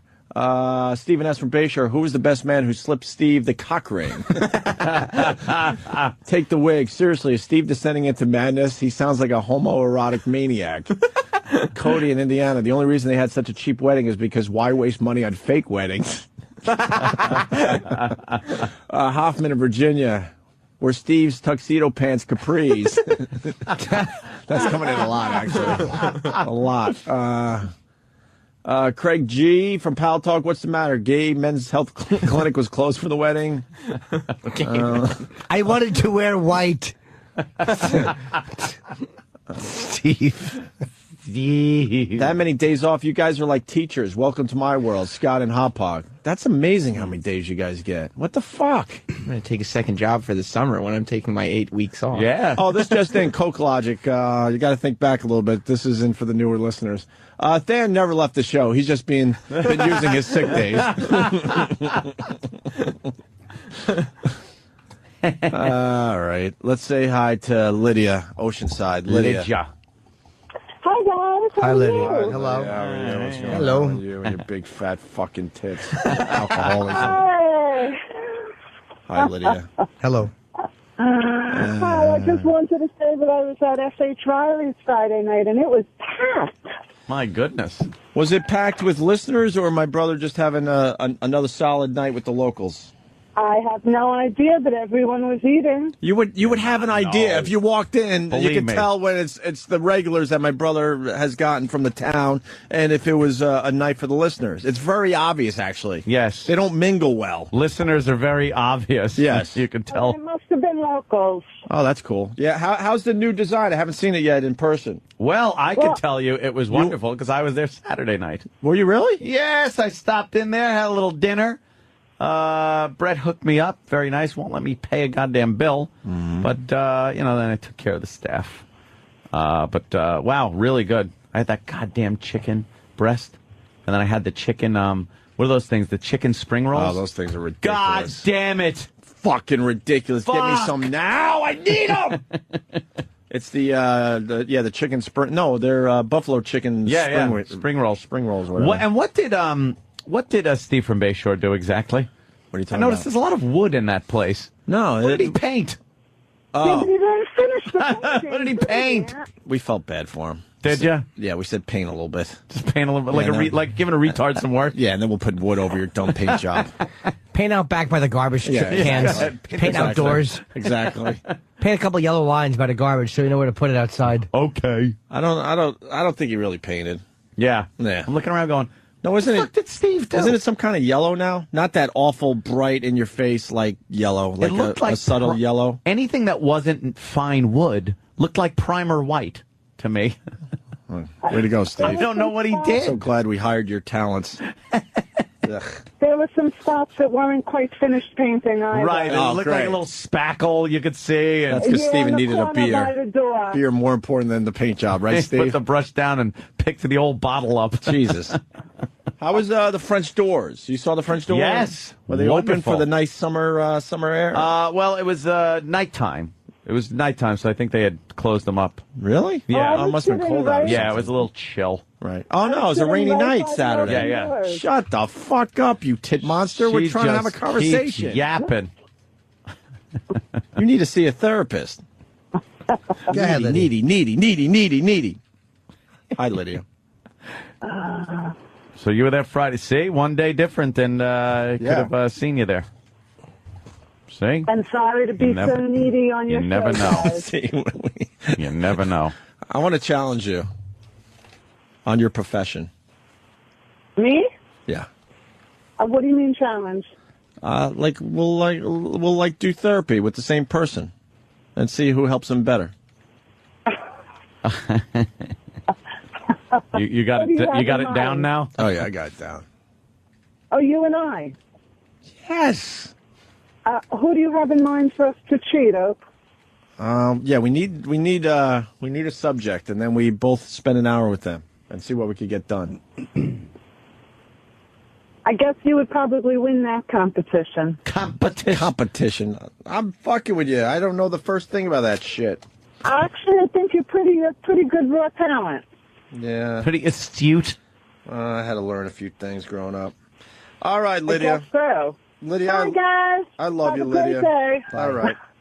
Love you too. Sorry I beat you up. I was just fucking around. That's okay. I can take it. All right. Thank you. Goes with a giant tits. Oh, before break, I finally went to the Kevin Smith movie set. Oh, saw the Twitter picture. Yeah, and Kevin was cool. kind of miserable because he had to direct a car chase. Yeah. And he's more of a guy that likes directing dialogue. Yes. Which was amazing to me. I'm like, you're a director of a movie. See, I so don't know this world. I'd be excited to go to work that day. I get to direct a fucking car chase. Car chase.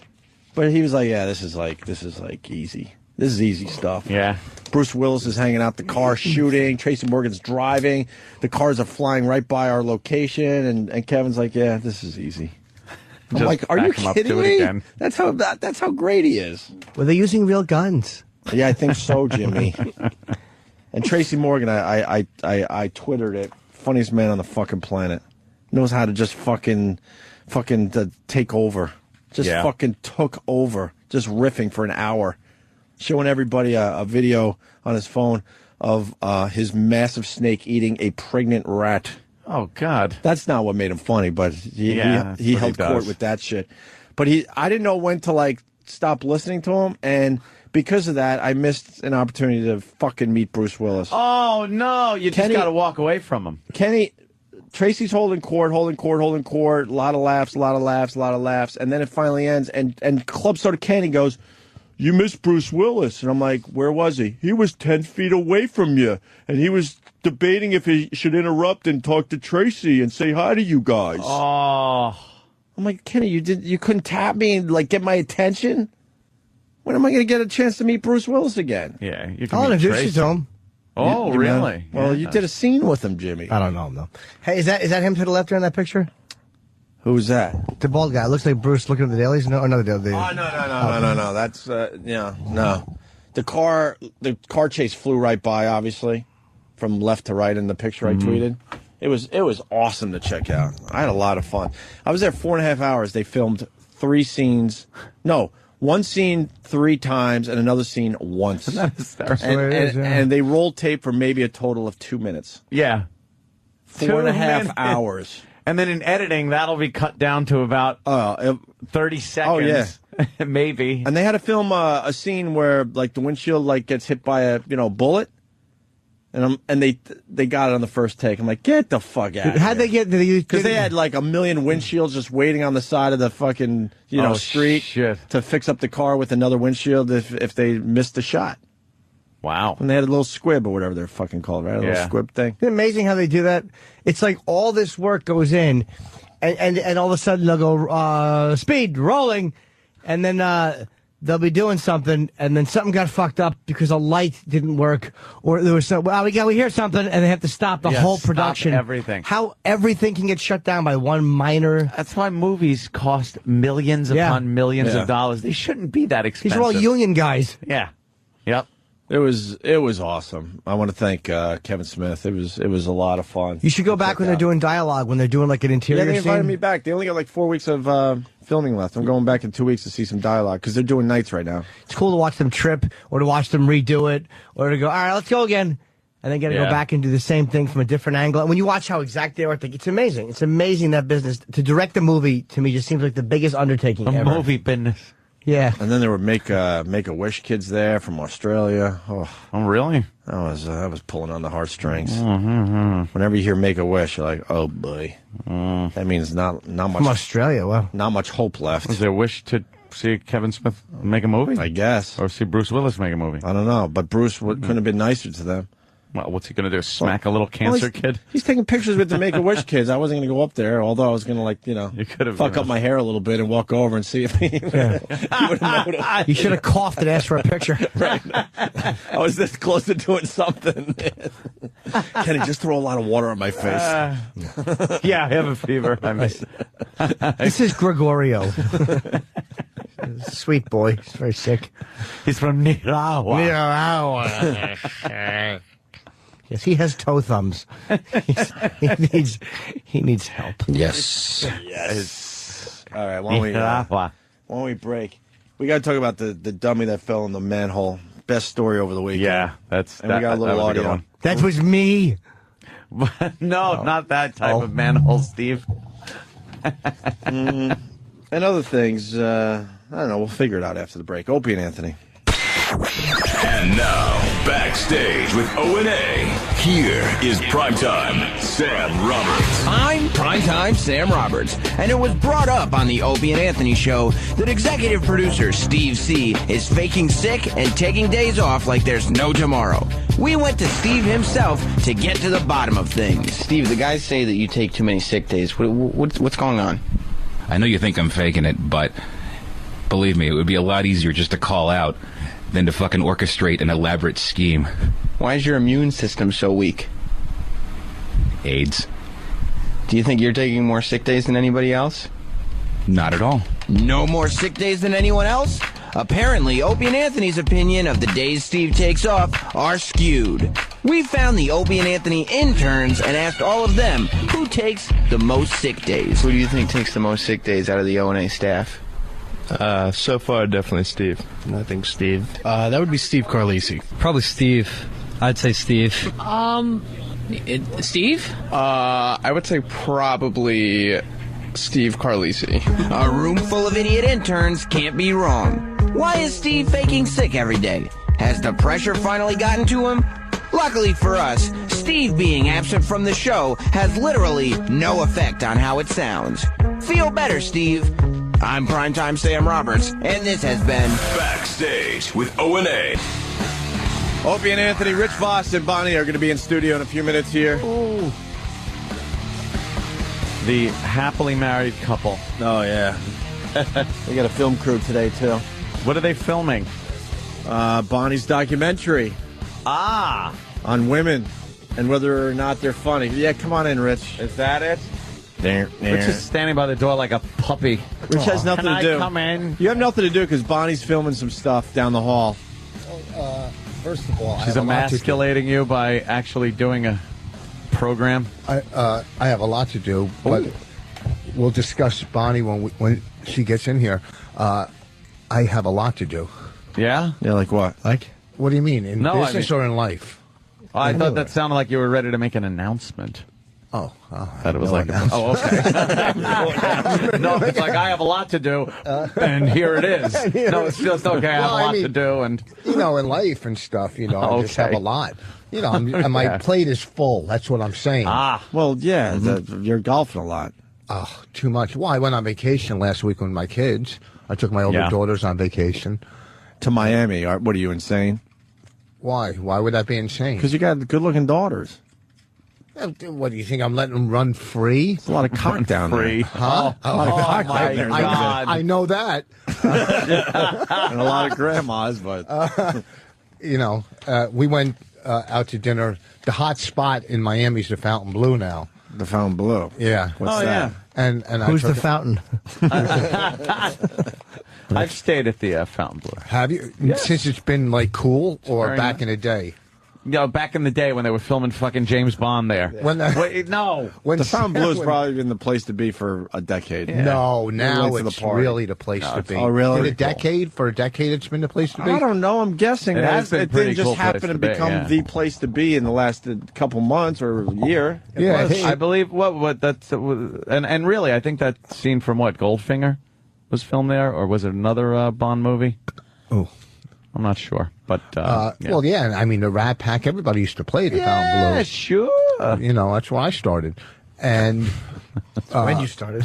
What's that? That's when you started. The Fountain Blue. No, but the Rat Pack. Oh, that was the joke. I think you said. I'm sorry. I think you said that's where I started. Please don't touch me. You're right. Bonnie's outside. Does she need a big entrance, or does she come right in? There's Bonnie. I don't know. Now that she's a big star, look at her. Is she intentionally trying to yuck it up? No. Does she do a little more in front of the camera than usual? Hi, Bonnie. No. Do you play to the camera a little bit more than you would if you were just walking around? No, she doesn't overact. No? She makes Norton look like an underactor. Mm-hmm. I'm a very good actor. I heard If you would have that. seen Z-Rock last night, you would have known that. Oh, getting rave reviews, Jimmy. That's what I meant to mention that as we came back. Everyone loving you on Z-Rock last night. Oh, good. Thank you. DVR'd it. I got to see it. What's Don't tell me how it ends. What's Z-Rock? It's a wrestling show? On IFC. No. No, it's not a wrestling show. What is it? It's a show on IFC. Rich, you know the show. Oh, that one? Yeah. Oh, you mean How did that Bonnie, how did that tip off to him? You know the show. Oh, that one. Because he only knows one show. And it's her different tones. It was that easy to... Wow, she's learned how to figure you out. I love how we make her sit way in the corner, by the way. No, that's cool. I get it. I get it. It's a boys' club. We put her in the chair last time she was in here. Yeah. Now we stick her in the corner. Well, she was in that chair because she had the baby, and that's the kind of chair you sit with a baby. Is it? Do you want to sit with the big boys, or you want to just sit all alone over there? That's okay. You guys just be funny and I'll laugh. Smart ass. Hey, will you not hit the cameraman with the door? Hi. Oh, I'm sorry. Were you filming something? Now, Bonnie. Yes? What is this that you're filming? We're making a cockumentary. A cockumentary? Yeah. Never heard the word documentary butchered like that. Oh, I have. It's a comedy documentary. Other things. Yes. A comedy documentary, see? A cockumentary. Oh, here he goes. Kenny almost slammed him again. What are you doing, Kenny? Kenny is the worst. God, or the best. Thank you. You just brought me my sandwich. Of course. The sandwich is more important than the filming of the cockumentary. And not only the filming, but I'm not a filmer, but these would be... A filmer? What the hell is a filmer? A guy that does the filming. Camera op? Cameraman. Camera. They're more important to get on camera than her. Why? Because they're Opie and Anthony. She's just Bonnie. And Jim Norton. Oh, and Norton. Yeah. I didn't mean anything about... Oh, no, please. It's just the worst. You really are the worst. So what exactly is this? It's about what is the documentary about? I'm on a quest to find out if women are really funny or not. You know, all right. kind We of like can the last sum say that in up it. in All about right? 3 frames. No. No women? Because maybe I have been fooling myself all this time. No, I'll say the percentage drops way off as far as funny women to funny men. If you're Right. talking, and I think that's just in general. You know, comedians especially. Guy comics get up there, it's like, all right, I can watch this. The second a woman comic gets up there, I'm like, oh boy, this is going to suck ass. And sometimes, Are you kidding? You actually think yeah, I that? do. I You think as they're consciously walking to the stage? As they're going to the stage, I'm like, fuck, why is there a woman on the goddamn bill? no. But sometimes I'm pleasantly surprised that she's hot. Oh, so you think Sometimes I am surprised that they are actually funny. It's just they follow quite the same outline of, you know. Me and Opie have talked about this before, where it's like the same fucking all right. Your mom wants you to find a guy, but I can't find the right guy, and am I getting fat, and now I'm too old to have kids, and it's like, oh, shut up. And it's like you're reading my set list. Oh, I know. Period jokes rule. Period jokes. No, I like girls that are a little skanky up there, you know, get a little raw. You like dirty. I like a little dirty, but not like to the point where they're just doing it because they're a girl and they're being dirty. It's a fine line girls have to tread to be funny up on stage. And then just in normal life, hanging out, girls normally aren't as funny as just a bunch of guys hanging out. Women who are very funny are women who embrace or who, like, exhibit personality qualities that are typically attributed to men. Yes. Like, they're not afraid. Like, that's why you're funny off stage and on stage, because you break balls. It's like... I have a hemorrhoid. Yeah, the roid act. I mean, that's what makes you sexy. It's the... not judgmental on the guys. I don't have fat lips. You call it a hemorrhoid, I call it a speed bump. But no, it's women that aren't afraid. Those qualities that, like, guys, we're not afraid to make asses out of ourselves, or to be brutal, or, like you said, being judgmental with certain subjects. And women that embrace those qualities are just as... Like, Joan Rivers, to me, is as funny and as brutal as any male stand-up has ever been. Yeah. Ever. I've never seen anybody do as brutal a set as I saw Joan Rivers do a couple of years ago. You're blocking my shot. It's like... there we go. It's like... maybe I'll duck down like this, too, so I look like a real tiger prowling. But it's like you think about women. It's a stand-up you watch Joan Rivers, and when she was doing age jokes and 9/11 jokes, and just like brutal fucking. So anyone not afraid to embrace those qualities, I think. Well, who does funny? Also, too, though, Joan Rivers is established, and she doesn't care now. Like a new comic wouldn't do. She never cared. She never cared. She never cared. No, stop trying to fat pig. No, stop trying to tag the brilliance of Jimmy. She never cared. Asking. He summed up the whole Joan Rivers thing. You didn't need to add to that. But if she was so funny, why did her husband kill himself? Well, that is true. I think it was because he felt that you're actually asking a funny question. I'm going to give you a serious answer. Way to ruin the joke, Jim. Yell at him now. No, you're right. I caught myself. What I was mad about, you said that she has nothing to lose anymore. Her whole act was she went all right from the beginning. Out. Yes. Yeah, Joan. She couldn't say pregnant on Ed Sullivan. She used to get pissed off because she couldn't say pregnant and all that, and they censored her. I wasn't trying to. I want to ask Bonnie who she finds funny as far as female comics go. I think Jimmy. I mean, no. Come on. I don't know. I don't know. Oh, you don't want to answer that because that's what you're exploring with your cockumentary. Yes. Yes. I find a lot of women funny. Who do I think is funny? I can't. Jessica Kirsten, you think is funny? She's hilarious. Yeah. She makes me laugh in a way that like it's like a drug where you don't even know why you're laughing anymore. You're just kind of like. Lisa Lampanelli, funny or shocking? No, neither. Well, after you saw her HBO. After I saw Lisa Lampanelli's HBO special, I did question whether I wanted to be a comic or not. Why? I just felt like it was so simple-minded, and that people were loving it so much. I don't know. I was afraid that I might be a little bit like that, and I didn't want to like. But love black cock? No. Yeah, well, we all do. Sure. Come on, let's be honest, guys. Wait, but didn't you say that it makes you that you don't even want to be a racist anymore? Oh yeah, that's right. Which I told when you. I watched her, I did. I was like, I don't know. I'm not going to be a racist anymore because it's just it didn't really work. What female? Do you think there's a female comic that could have done the virus, the virus tour? You know who does Holy shit! Well, that's a whole different crowd. I think it could have been the funniest woman ever that stepped up there, and they would have gotten fucking crucified. It would have been a tough spot for any female comic. Amy Schumer works with me on the road. She kills in front of my crowds, typically O&A crowds, and she does great. She doesn't change what she does. She's I saw funny. her recently. She's really funny. She's doing Bonnie. I though. like, huh? She does Bonnie. Oh, really? Well, a little bit. You don't think? I've been doing it. Oh, look at that. All right. Oh my God. What do you think about that? I don't know. I've seen her very little. I like Amy Schumer a lot when she's just out and about. I like it when she's around. She's funny. She gets it. I like the makeup on Bonnie. It's like your little eye makeup. She's looking. She knows she's on camera. I could be funny, but I could be sexy. You guys, I still like to, I'm a girl still deep down. I talk about it in my act. Yeah. I put my makeup on the night before. Is that what Yeah. it's smeared around on the pillow? And, I like that slut eye thing. You know, when girls wake up and they got... No, I'm not saying you have it. But when girls wake up and their mascara's all, like, fucked up in their eyes, that's kind of cool. It's hot. Sexy. Yeah, because you probably enjoy... Like, do you like porn where the girl looks like she's about to cry? No, not because of pain or anything like that. No, but like, gagging. oh God, I have to pay some bills, and this is like the last. No, I like the ones that are about to cry because of the experience was so beautiful. I actually like a porno with a girl. She's got two cocks in her hand, and she calls one rent and one car payment. Yeah. Oh, what has my life come to?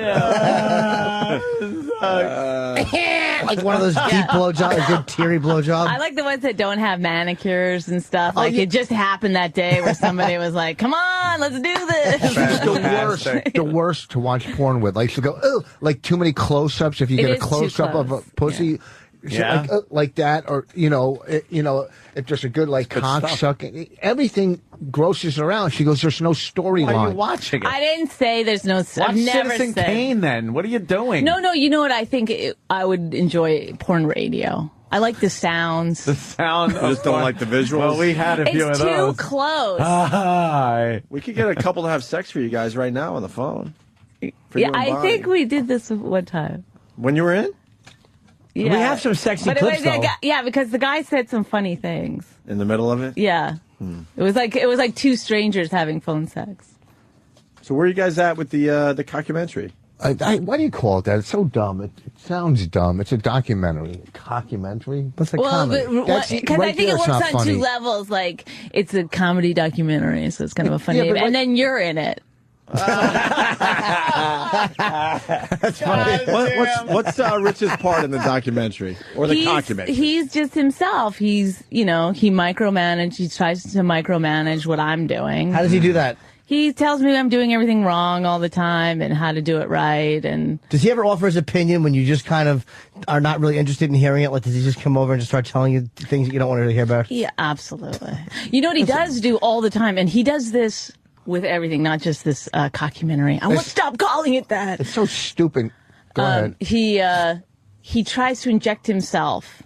He's like, well, I should be doing the interviews. It's like, well, I'm doing this documentary, and then he's like, trying to figure out a way to get in. No, I'm not trying. Yes, you're constantly asking to do the interviews. You're like Desi Arnaz, and he's Lucy. He's trying to get into the show. Yes. He's juicy. One time I was up for this hosting this weird reality show thing, and when he found that out, he was like, well, you got to tell him I'd be good on it, too. The two of us. Like, and I'm not even kidding. I'm not even kidding. No, I wasn't begging. When I said I wasn't going to, I was like, Rich, I don't even have the job. I just auditioned for it. They called to say they liked me. Whatever. They were taking it to the network. He was like, he goes, you've got to tell him. And we had a huge fight because I refused to go. The next time I had to go in, I refused to go. You should change your format just a little bit, so that my husband can also be on the show. Oh, my God, Rich. So instead of just being happy for you that you were doing well with something, he had to be a self-centered ass. And then he always brings up, I got you on O&A. No. Yeah. First of all, no. He your helped me. fucking mind? I've helped you through. Listen, I know when you I have. found you, you were reading a piece of paper on a stool at M Bar. Okay, so and I had friends. I knew. Wait, you knew her before Last Comic Standing? No, that's when I met her, when I was doing last time. When I could have fucking been tagging anybody. So you around met her the when country. she was doing a network TV show. No, but you're going to claim that she was a nobody. Actually, he did tell me to go on last Comedy I was doing the well, show. That's what I'm asking. Did you guys meet before last Comedy When Standing? he was on, my he was season. on the first season, On my and then season. I was on the second season. Okay. But you guys knew each other before. No, I didn't. No, she came up I'm to me. so and I confused. Anyone? No, I remember it. So when I was on Last Comic, she came up to me at the cellar. When I was on season 1, and then just 2 nights later, I was eating her fucking box in a car. Is that true, Bonnie? For a second. I didn't let it go on that long. You just gave him a little taste? Wait, you were sitting in the passenger seat, and he was, like, just standing on the floor, kind of peeking over the seat? He was making out with me, and then he just went for it. What were you wearing? Wow. That was so I was easy. wearing a skirt. Yeah. Hazmat suit. You go from kissing to just right down? Yeah, he went. I had to catch a flight the next morning. He kept trying to. He just wanted me there so we could kill time until he had to go get his flight. Is there anything hotter than pulling those panties aside, though, huh? Right, Bonnie? Panties? Yeah. What panties? Yeah. Panties for. Pull those panties aside and just go down. So anyhow, I've gotten her. You're hanging out with the boys today, Bonnie. Yeah, no, that's cool, guys. So, no, Scratch her balls. I asked her about one dumb show, and she doesn't tell you the whole story. I'm working on my slobber. We I want to think. hear more about the pussy eating. Yeah. We're not ready to move on, Rich. No, we have I'm questions. backing Well, up here's the to thing where you is that- guys Thank you, attacked Bonnie. me. Help me out. After kissing him for a few minutes, my entire body was already wet. You know what I mean? How is he a good kisser? Back then, I'm sure you're not kissing anymore. We haven't Why would kissed you? in years, but Yeah. he was a good kisser, and it really did have to do with how much juice he has in his mouth. It made it good. Now, Really? Yeah, it made it like kind of someone sloppy. has to ask. How's his breath? No, he has. With all that, Rich doesn't have bad breath. With He all that brushes dental his work teeth and all that like shit. once a week, and he still has the most amazing breath. And you know why? I read a thing. You know, drug addicts, they get their teeth go bad and they have really bad breath. It's because they don't have enough saliva in their mouth. They get dry mouth. Yep. And Rich just overproduces it. Oh, so it's like a car wash in there. Yes, yeah. Just constantly. Yeah, I don't think bathing. Voss. I've ever smelled Voss having bad breath. No, and you guys have been intimate. Never that close, but Close enough. Guess that drug dealer washed his cock then. If you never had bad breath. Oh, ow. Oh, it went from Hold eating on. pussy to Oh, someone is telling me to get it right. It's pussy diving. I'm sorry. We learned that on Friday. All right. He did. He dived and then came back up with a fish. So here's How many minutes of the pussy diving in the car? No, it's literally less than a minute. No, that it time, wasn't less that than a time. minute. Yeah, no, because I was like, oh, I'm not that kind of girl. Remember, I was playing please. that. I'm not that kind of girl. Fuck me in the ass. Only for a second. that's all it took. Now, see, now you're doing great. I just got pissed off at the Joan Rivers thing. You're Oh, you good did? now. All right, sorry. Because he Mr. did well Temperamental. at that. I know I am. I know. what You is get a your your point with the documentary? You think women are funny? I mean, you obviously are. So it's like, what are you saying with it? You don't think they are, or you're sick of the perception that they're not? I'm not, it's hard for me to really give a shit at all. I just want to. Good thing you're Do something. passionate about what you're making a documentary about. I really don't give a shit about I don't this. I'm care. just I rolling just wanted. tape. I just needed. I don't think she wants to answer any of those questions. She wants the film to Well, speak for I itself want in the to end. try to have some kind of. You don't want to go into this with an opinion, I would assume. Right. I mean, you probably do have an opinion. But, I do. But you don't want to say that right out of the box. That's the obviously. big I want to reveal. keep See, my that's why- journalistic integrity. That's why I'm Yeah. producing this. I'm directing these. Thank you. These puppets. Thank you for stepping Oh, in. look at Kenny coming Kenny, through the door. Kenny, real what the slow fuck? now. Now Kenny's bringing my snack. I'm trying to eat a little better. So I have some Snick snack. low-fat Got peanut rice butter. cakes and peanut butter. Yum. Thanks. Peanut butter is that's a step up. All right, let's get Reduced back fat Jif stinks. I wanted the other stuff. They don't have it. Oh no! Oh, I think Jif is the best. Reduced fat? Yeah. Why do yeah. you say that? It tastes best. It tastes. I'm worried about my fat tits in my stomach. Oh, that's. And peanut butter wouldn't be the well, they're thing. all kind of you know. comparable, aren't they? Well, I'm eating. I want some low fat. Isn't it low fat? 25% less fat than peanut butter. Oh, that's not Well, don't good. put a half a pound on it. I don't. I only eat a little bit, Rich. You know what though? There's good fats and there's bad fats, and you're a bad fat. All right, let's get back to the pussy diving. So, Okay. no, then what happened with the relationship after the pussy diving, Rich? Well- I never heard the beginnings of the Rich and Bonnie relationship. Oh. Well, I was still filming Last Comic, the first season, the finals, and I was. Did she think you were a big star? Did she have that look in her eye? I didn't. She fucked Brad Pitt. One time for a second. No. I told him that so that he. She said Brad Pitt hit on her in a club. Yeah. I don't know, or someone who looked like Brad Pitt. I don't know. And to me, if Brad Pitt really hit on her, how could you not fuck him? Like if you're a woman, if so you don't believe her. Because here was my theory on this is my theory is that I could be the girl that fucked Brad Pitt. Every girl would do that, or he'd have to constantly be like that one girl that turned me down. Yeah, but you're also the girl who fucks Rich Voss. That's more important. But see, my theory on that was I'll be the one girl who does fuck him. Did Brad Pitt really hit on you, though? I don't know for sure if it was. It looked like him, and then people called him Brad. Wait, you really don't know if it was him? How do you not know if Well, it's because I Brad thought Pitt? it was him then, but then after thinking about it, it seems ridiculous that it was him. Where was it? It was in a bar in a bar that's I can't remember the name of it, but it's right next to the Laugh Factory in L.A. Oh, that fancy one where all the stars go?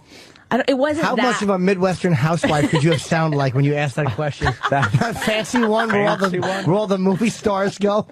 Is that the one with the celebby tongue? Jesus, Aunt Rich. All right, so she could have had sex with Brad Pitt. You're filming Last Comic Standing. Let's go. Okay. Then what happened? And then she came up to me at the cellar. And so we started fooling around. And then. Not then. No, the You next night. stalked me a little bit. No, I got her number. I tried to get her number. And then the next. Whatever. And then, if I was in L.A., I'd call her. She was great because I had a hotel when I was filming. I was in L.A. And she came over to the hotel. And all I had to do was, she left her water over on the table. Or something, or drink. I go, let me get that for you. And what a gentleman. And I thought he was being a gentleman. So I fucked her in the hotel. I fucked her, right? Okay, but I left my car in a zone parking spot where I knew I had to go back out in an hour and a half so that I could have an excuse to be like, ooh, and if you get get murdered, they'll be wondering where the girl that owns the car is. Yes. Well, all I know is good idea. after I fucked her, she left immediately. Really? It was great. I mean, I didn't have to sit and you talk think with it's her. great. He's probably like, oh. No, back then I was really eligible. I was. I have to say this, that he, when we went into his hotel room and he realized we were going to have sex, he immediately stripped down completely naked. And I was kind of shocked that you had such a good body. Yeah, my shit was. I was tighter then, and I knew she was coming over. She was coming over. He does look very good naked. He's put some weight on since he quit smoking. I didn't put any. A few pounds. We all see it, Rich. A few pounds. It's all right. That's nothing, dude. It's okay. Don't worry about it. You look good. You look good. Did he take time to make sure? Jesus. He's 76 years old, you guys. When did you get your abs back? How do we all know how he looks naked? He has a Jack LaLanne body. It's sickening. Jack LaLanne. How the fuck do we all know what you look like naked? You have Lois Lane. Dude, you got like an 8-pack. Lois Lane. You're pushing 60, right? Oh, I turned 52 2 years after you guys broke my arm on June 30th. Oh, yeah. So we did that. Who cares? I know. Did he tend to your needs? I knew she was coming that day. It wasn't bad. It was an enjoyable experience. Yeah. It was a little afternoon romp. I fucking took a Viagra. I knew she was coming. I took a half of Viagra. I ate her fucking pussy. I fucked her. My dick was harder than a. You know what I'm saying? Well, what do you think Viagra does? It gets your dick hard. Your dick was harder than. An out-of-reach reference. Harder than what's difficult. I'm sure It would that have Bonnie. been the same experience. Yeah, I'm sure Bonnie is happy that your dick was hard because of the Viagra and not because of her. That's just wonderful. No, she was hot back then. Oh, Christ. Come on. You have no idea what you got. I laugh on the outside. You have no idea what you got. Did you get completely amazes naked? me. Did you leave some clothes on? I don't remember what. Well, you had a bathing suit. It was easy to take off, right? Yeah, I was wearing a bikini. Oh. Because we were out at the pool where he got my water for me. Wow. And it was nice. It was good. He posed a lot at the pool, I remember. I remember never talking, just being like, okay, let's let this guy hang himself. And then, and he would just kind of prance around and pose. Was he charming? Not particularly. Yeah, I don't think so. I remember thinking, well, if he's, you know, it could be fun, sexual thing. You were just, it seems to me like you were just a little horned up and needed some dick. Yeah. Yeah. Bonnie's good Not like you, that. Rich, but okay. Rich is like, yeah, I'm horned up and need some Rich, dick. we're not talking about you. So, but this kind of relationship went on for a while where I'd see him in New York or he'd be in L.A. and whatever. Yeah, you could hook up. And then one night, I'm sure I've told you guys this story. I don't want to bore you. No, go ahead. But we're filming it, so, you know. One night, I was bored and a little lonely, I guess, so I called him. And he was on the road, and because we never talked, we just sort of like would hook up.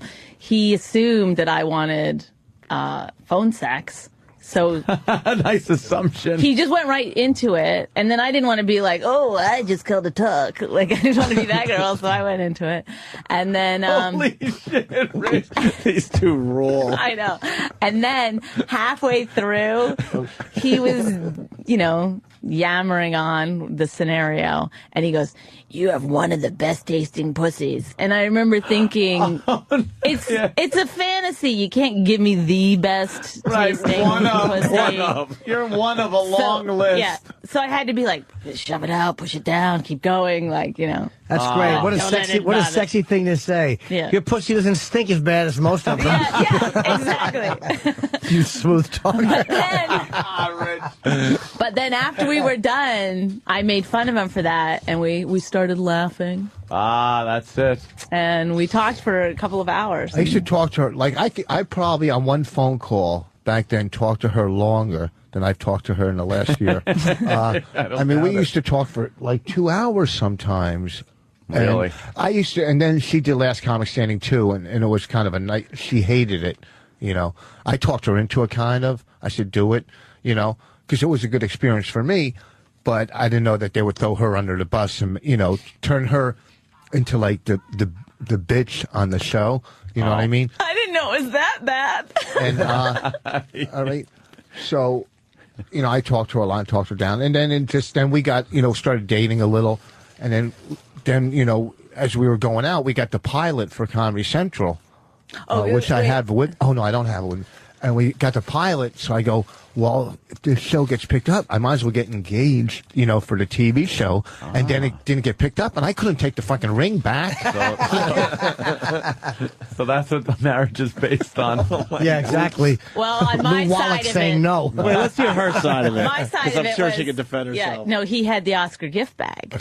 So when he asked me to marry him, I'm going to say no to all that. We didn't hear enough about that Oscar goddamn gift bag. Holy shit. Cool. Free stuff. It's great. When he was in LA one time, we were driving around, and I was telling him, I was saying, this is at the height of his like Last Comic Standing, I guess, you know, the summer where he was on tour and stuff. And I said, you can never tell anyone about us. Oh shit, that was nice to hear. And as I said it, this truck drove up and was like, Rich Voss!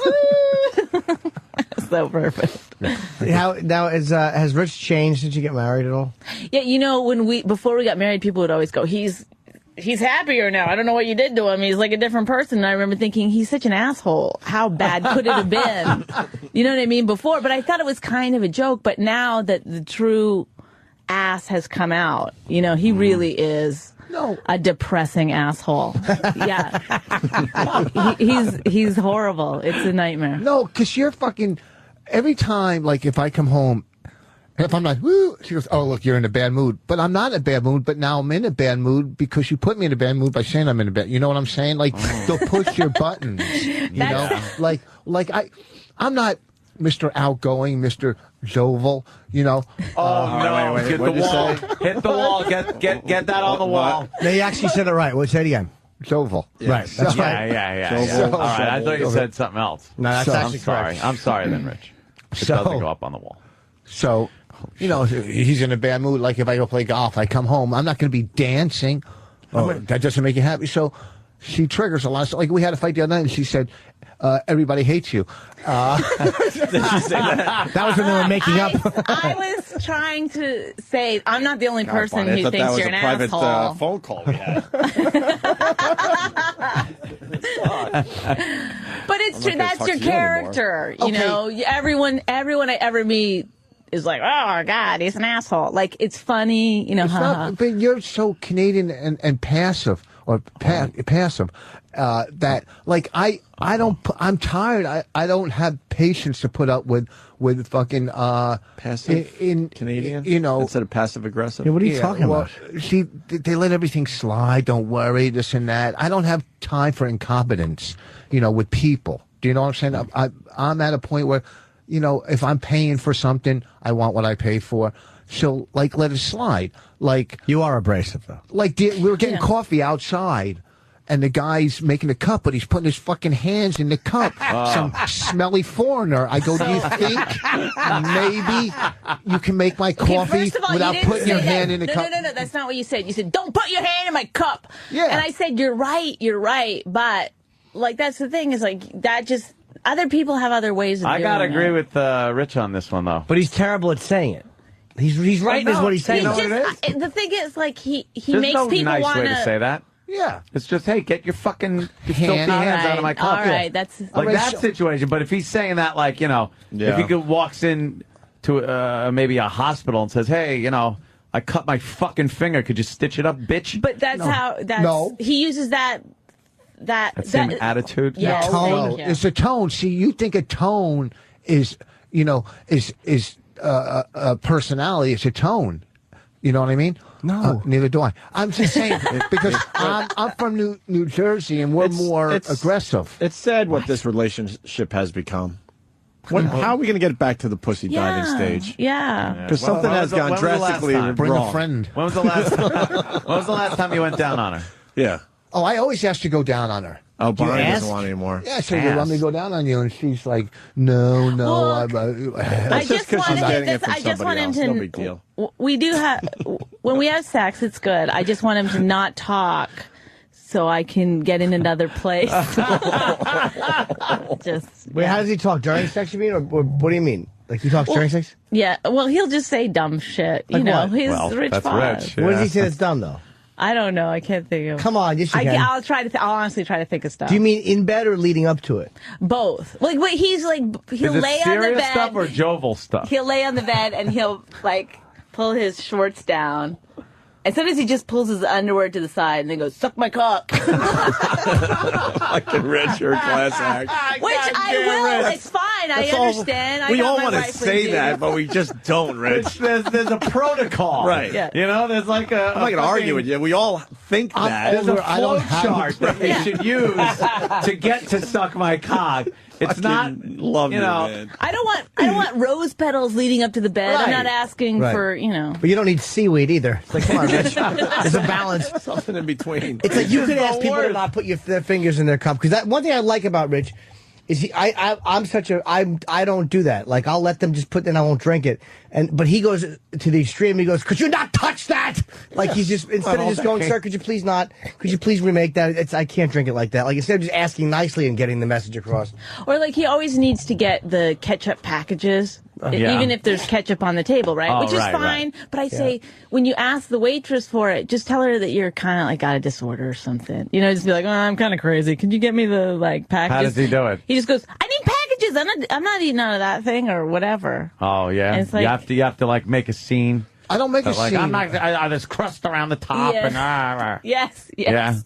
Like yesterday, I was in the supermarket and I wanted to get some coleslaw, and the lady was doing the cold cuts, and there was three employees that were just talking, and they weren't. Let's say they, let's say that you would see them working the toll booth or whatever. I hear you. Sure. So none of them would help the one lady. And I want my coleslaw. I go, can one of you help me? Oh, and they go, well, we can help you by spitting in your food now. They said, we're done at 5. I go, well, it's 4 minutes to 5.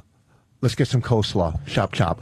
And, well, that's what you do to make coleslaw, right? Yeah. Chop, chop. So. But she would never do. She wouldn't speak out like that. No. Did they laugh or were they? They got my coleslaw, and I go, so look at that. You still have 2 minutes to spare. You know what? He's right though. Lazy fucking ape. That's the thing, is that I'm not saying he's wrong. Look, can I tell you something? When I first met him, that was one of the things that attracted me to him was his assholiness. One time we went into Dunkin' Donuts, and he asked for free munchkins. He goes, give me some free munchkins. And the guy goes, I'm not giving you free munchkins. And Rich goes, put the munchkins in the bag. And the guy did and gave us free munchkins. You robbed the place. Yes. Is what you did. Yes. I heard from munchkins. I love that about him. I mean, I do like that he's direct and assholey and stuff, but I just don't like it at me. Right, okay. Well, or at least not all the time. Like, once in a while, you know, it's like you can kind of be nice. Lately. I've been better with her and the baby and stuff. I've been better. Okay. I've done a lot of stuff. We just put a new floor in our house. Okay. I went out. Are you getting rid of all those antiques? Some of them. God, I hope you are. That Bonnie big comes couch. up. Bonnie hates No, them. she's still sitting here. Couch, like, oh, shit. Jesus. I get it. I'm old. Are you kidding me? I'll say it again. You have no idea what you got. Huh? I got a great woman. She's a good mom. She's a good wife. She's fun. She's cool. She But makes get me rid of the laugh. fucking She gets antiques. it. No one enjoys your antiques. Huh? That you just rattled off like a Yeah. resume. It's not even like a sexy kind of thing. You just rattled Well, off. let me tell you. I put a new. We do a new kitchen. Money, teeth money, which I'm running out. To spiral down is quick. Can you get him to just, like, file him down? So you have to get all new ones? Okay, go ahead. So I want a wooden floor or carpet. Well, we both wanted a wooden floor, but she wanted a little more. So I get a wooden. We put a floor in. You know, it's like You put it in yourself, or you have? No, I had someone. I put in 2 pieces though yesterday. Ooh. So I had someone do it, and it was like $4 or $5 grand. So I'm on the road, and she says, I go, we're at the mall. She goes, did you get me a present? I said, you're standing on it.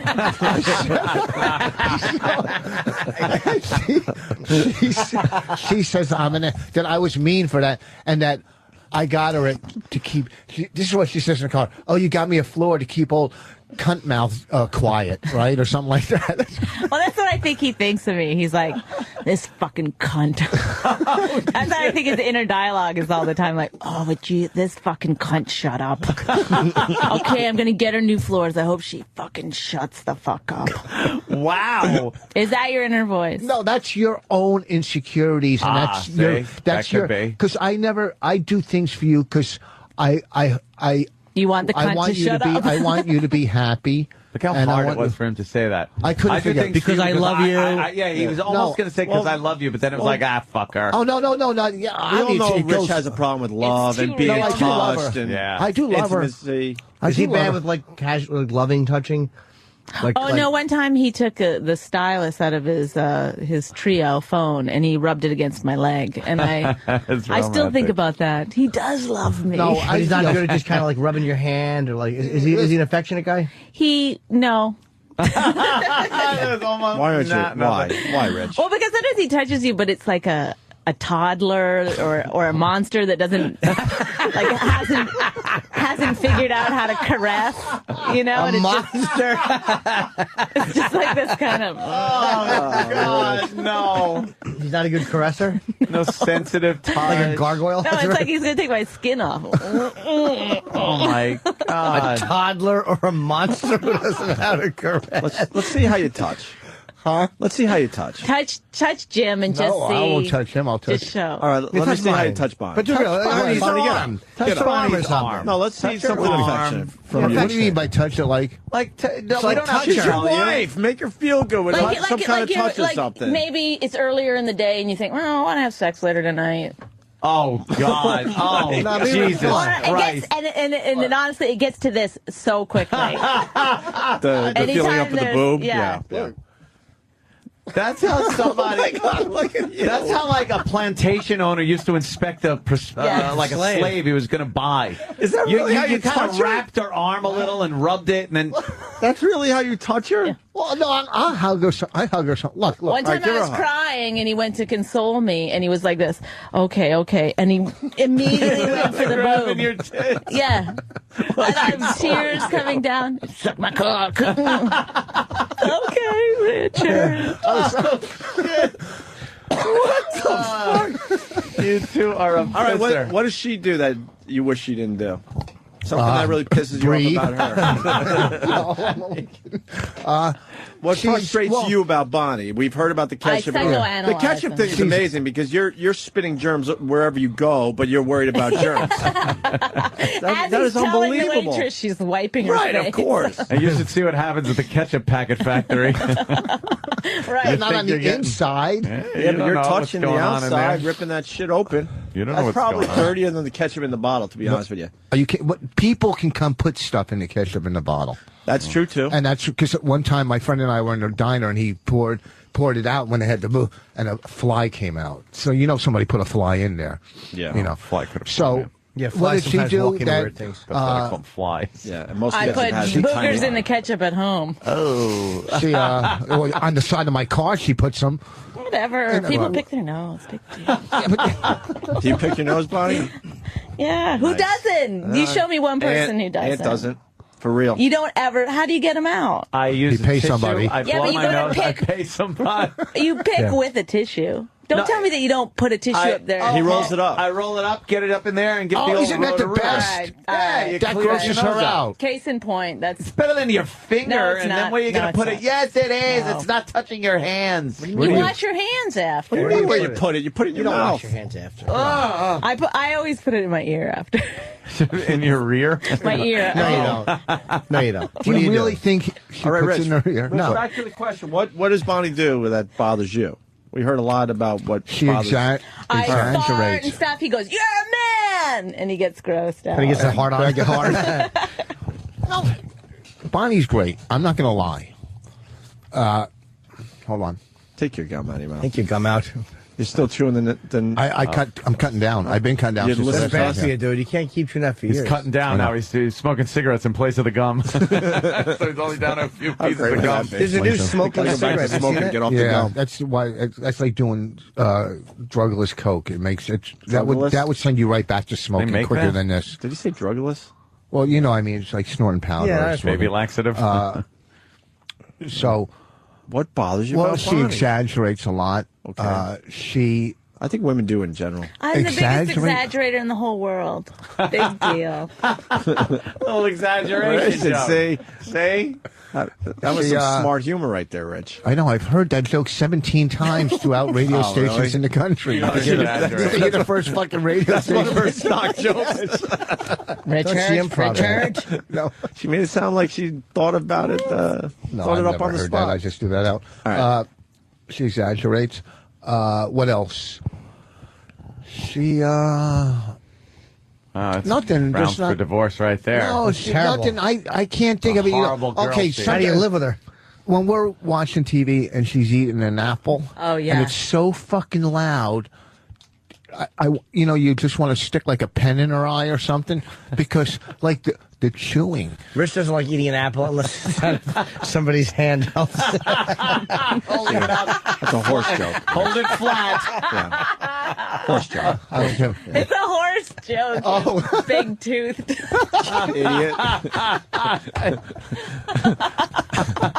And then when she crunches those sugar cubes, do I get upset? I hate it. Amazing. So exaggerating No, and eating I apple. can't think. I'm not here to say the negative your things cock about. is so big? Is that the exaggerating part? I'm not here to say the negative things about the woman I love. I'm that's all that does. I is typed just, too loud, remember? You what? I typed too loud. Type yeah. too loud. What are you Yeah, using? yeah. Chewing and typing both too loud. Oh Yeah. well, yeah. This is this from a deaf guy who. Yeah, when she types, it's so quick and loud. On a computer keyboard, not an old typewriter. On a computer keyboard. So it's that whole...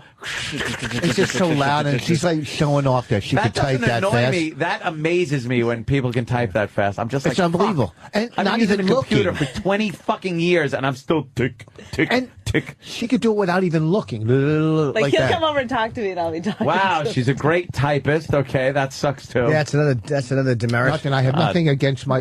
Listen. I'm not going to come in here to try. She eats healthy food and apple, and we she exaggerates. We eat well together. She's a great cook. This bitch can cook. Okay, farm girl, right? Yeah. Good cook. Yeah. And she'll tell you that. He gets mad at me. Okay, this is one thing. Remember, you go, you go, why you gotta eat with your mouth closed? Who do you think you are, the Queen of England or something?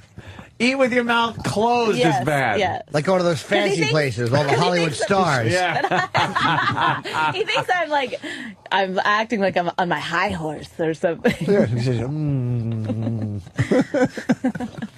Are you guys going to get this together or what? Yeah, we're getting along great. You're getting along great again? Oh, yeah. We had a fight the other night, a big fight. And About what? Yeah, what was that over? That I'm not good with showing emotional. No. What? No. Use what? your You're big not. words. You don't. You're emotionally taxing.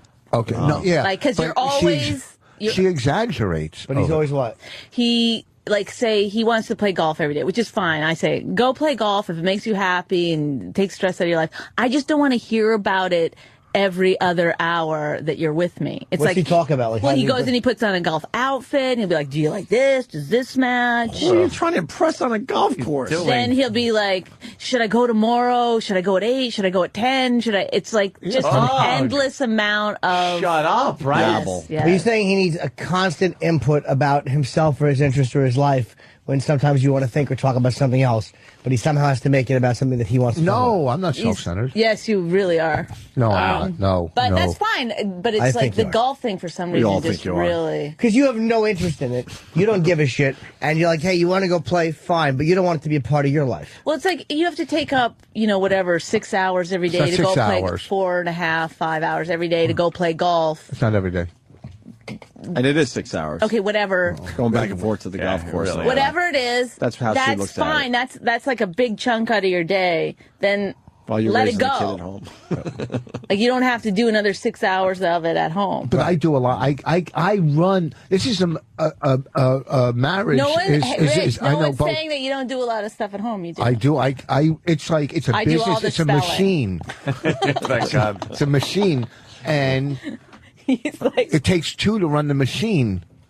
Yeah, like one person's doing the twittering, which is Rich, and the other person is spelling all the words. Right?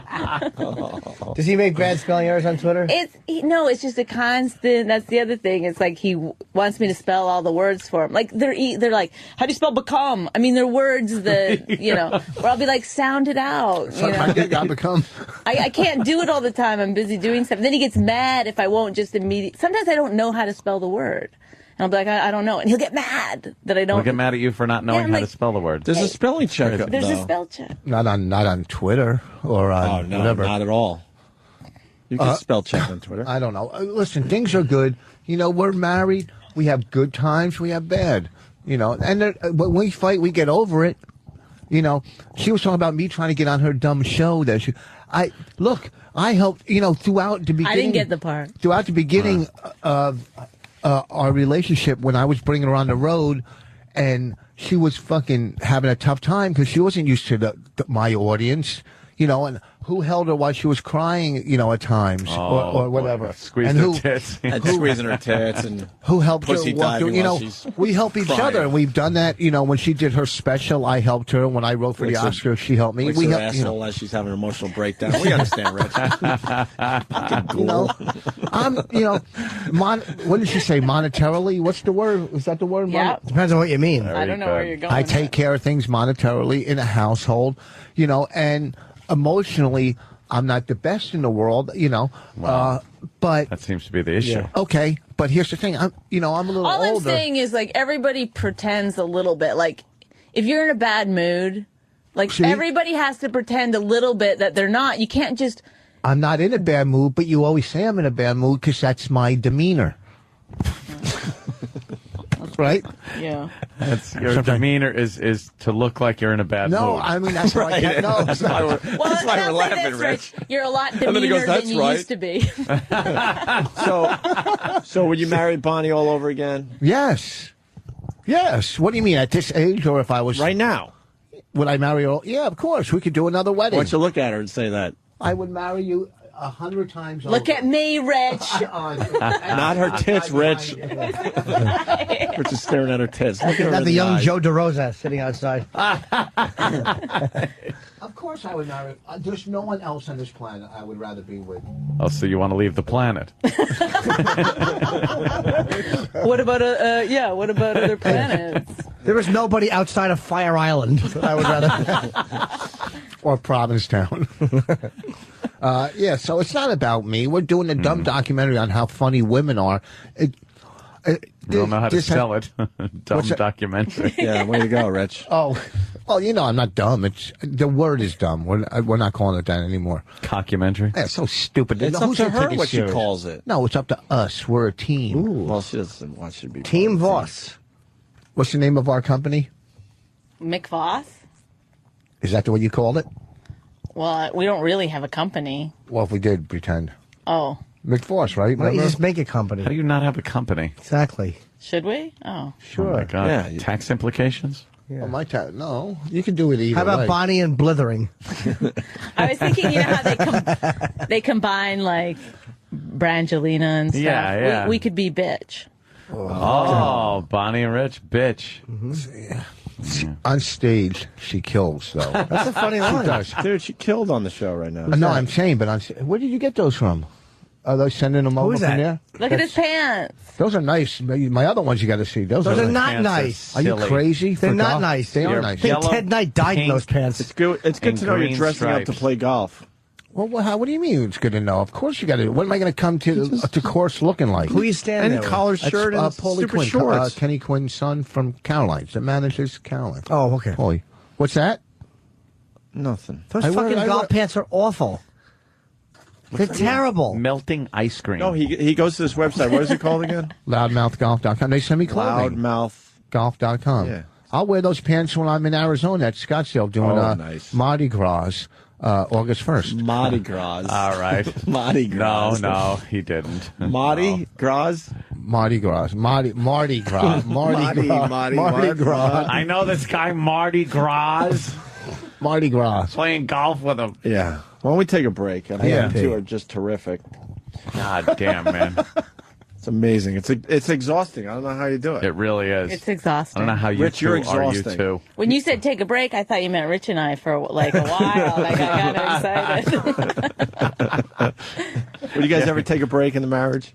We do all the time. I go on the road and stuff, or do whatever. That's She's gotta going up to help, Canada right? for 10 days to see her mom. That her mom said she was glad I'm not coming, which is, that's she threw nice. that at me. No, That's I another mean, more thing. I was joking around, but No, you weren't. when the last time my mom and my sister came to visit when I had the baby, Rich had to email an apology out to them afterwards. Why? Because he was that big of a dick. He was stressed out, I guess, and didn't feel like he had to be nice.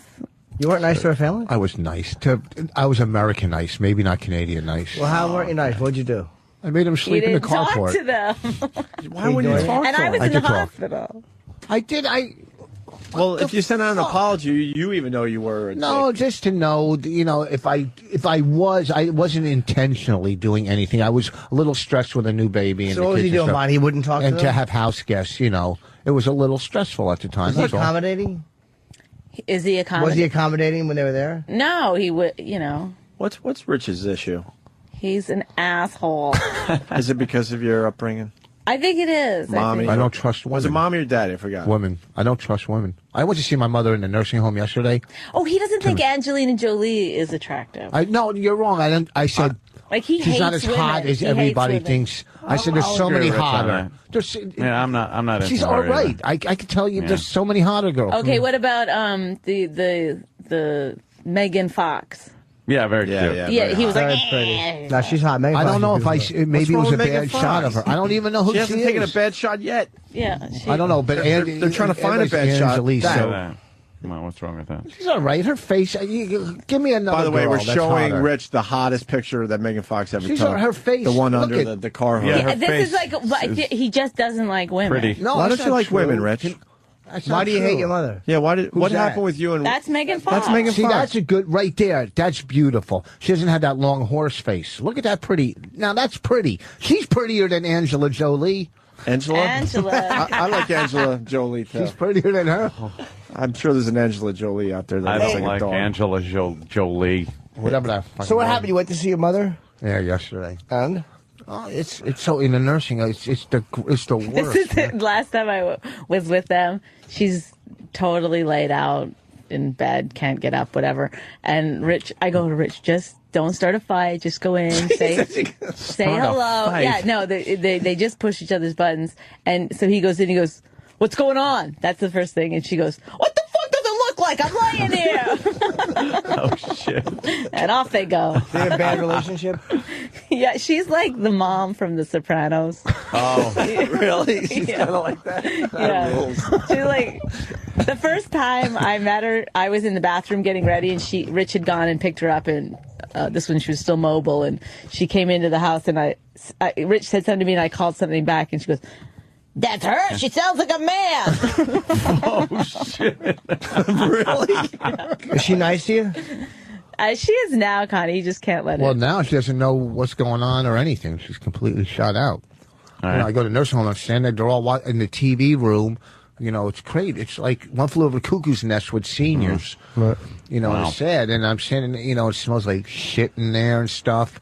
You know, so, you know, and what do you have? I have nothing to say. How you doing? Did you eat? What do you say, to somebody? What did your mom do that made you so mad at women? Well, maybe as a kid, when you're maybe 3 or 4, I got a bunch of them. Or she takes you, your brother, and your sister to your grandmother's, puts you on the doorstep, rings the doorbell, and she opens the door and goes, I don't want them, take them. That could leave a scar. That could leave a scar at 3. Or how about when you haven't seen your father in weeks and daddy's coming and it's Saturday and you're sitting in the window all excited and here comes daddy. Daddy's here. And as he's walking up the driveway, detectives come out from behind bushes and handcuff him and go, there goes daddy. Wait. You missed the best part of the story. Your mom set up the father. Yeah. By using the kids as pawns. as bait, You know, basically. as what? As pawns, you know. And then, takes us into New York to go visit daddy, and we meet him at the Port Authority. We take the fucking bus in. Okay, we get off, and we're walking through the Port Authority. There's Dad. Wait. There he is, getting handcuffed again. Okay. Or how about when You fell for that one a lot, when you're in didn't he? 6th grade? Okay, and you're eating lunch in the lunchroom with all the kids, and a lot of them are black because it was Plainfield, so they're ruthless. Okay. And one, you have to have food tickets, so you got to hide them under your, if people see you with the food tickets, they're, look at welfare kid, right? So you hide them under your tray and you try to hand it to them. And then, so you're eating there with the lunchroom, and then the whole place goes silent because somebody's parent walks in, right? You know that? Like my mother walks in with a principal. You were the kid where the parent would walk into school. So the whole place went silent. Yeah. So they heard the principal and my mother take me in the hallway as all the kids are walking out from. She's smacking me in the head. Okay, beat me in front of them. Did they laugh at you? Yeah, like Carrie at the prom. And they were laughing as she was hitting you? And then how about when your mother makes you wear black and white saddle shoes to school? Pat Boone? Aw, I'm falling in love again. and you go to fucking Goon. Pat Buffoon.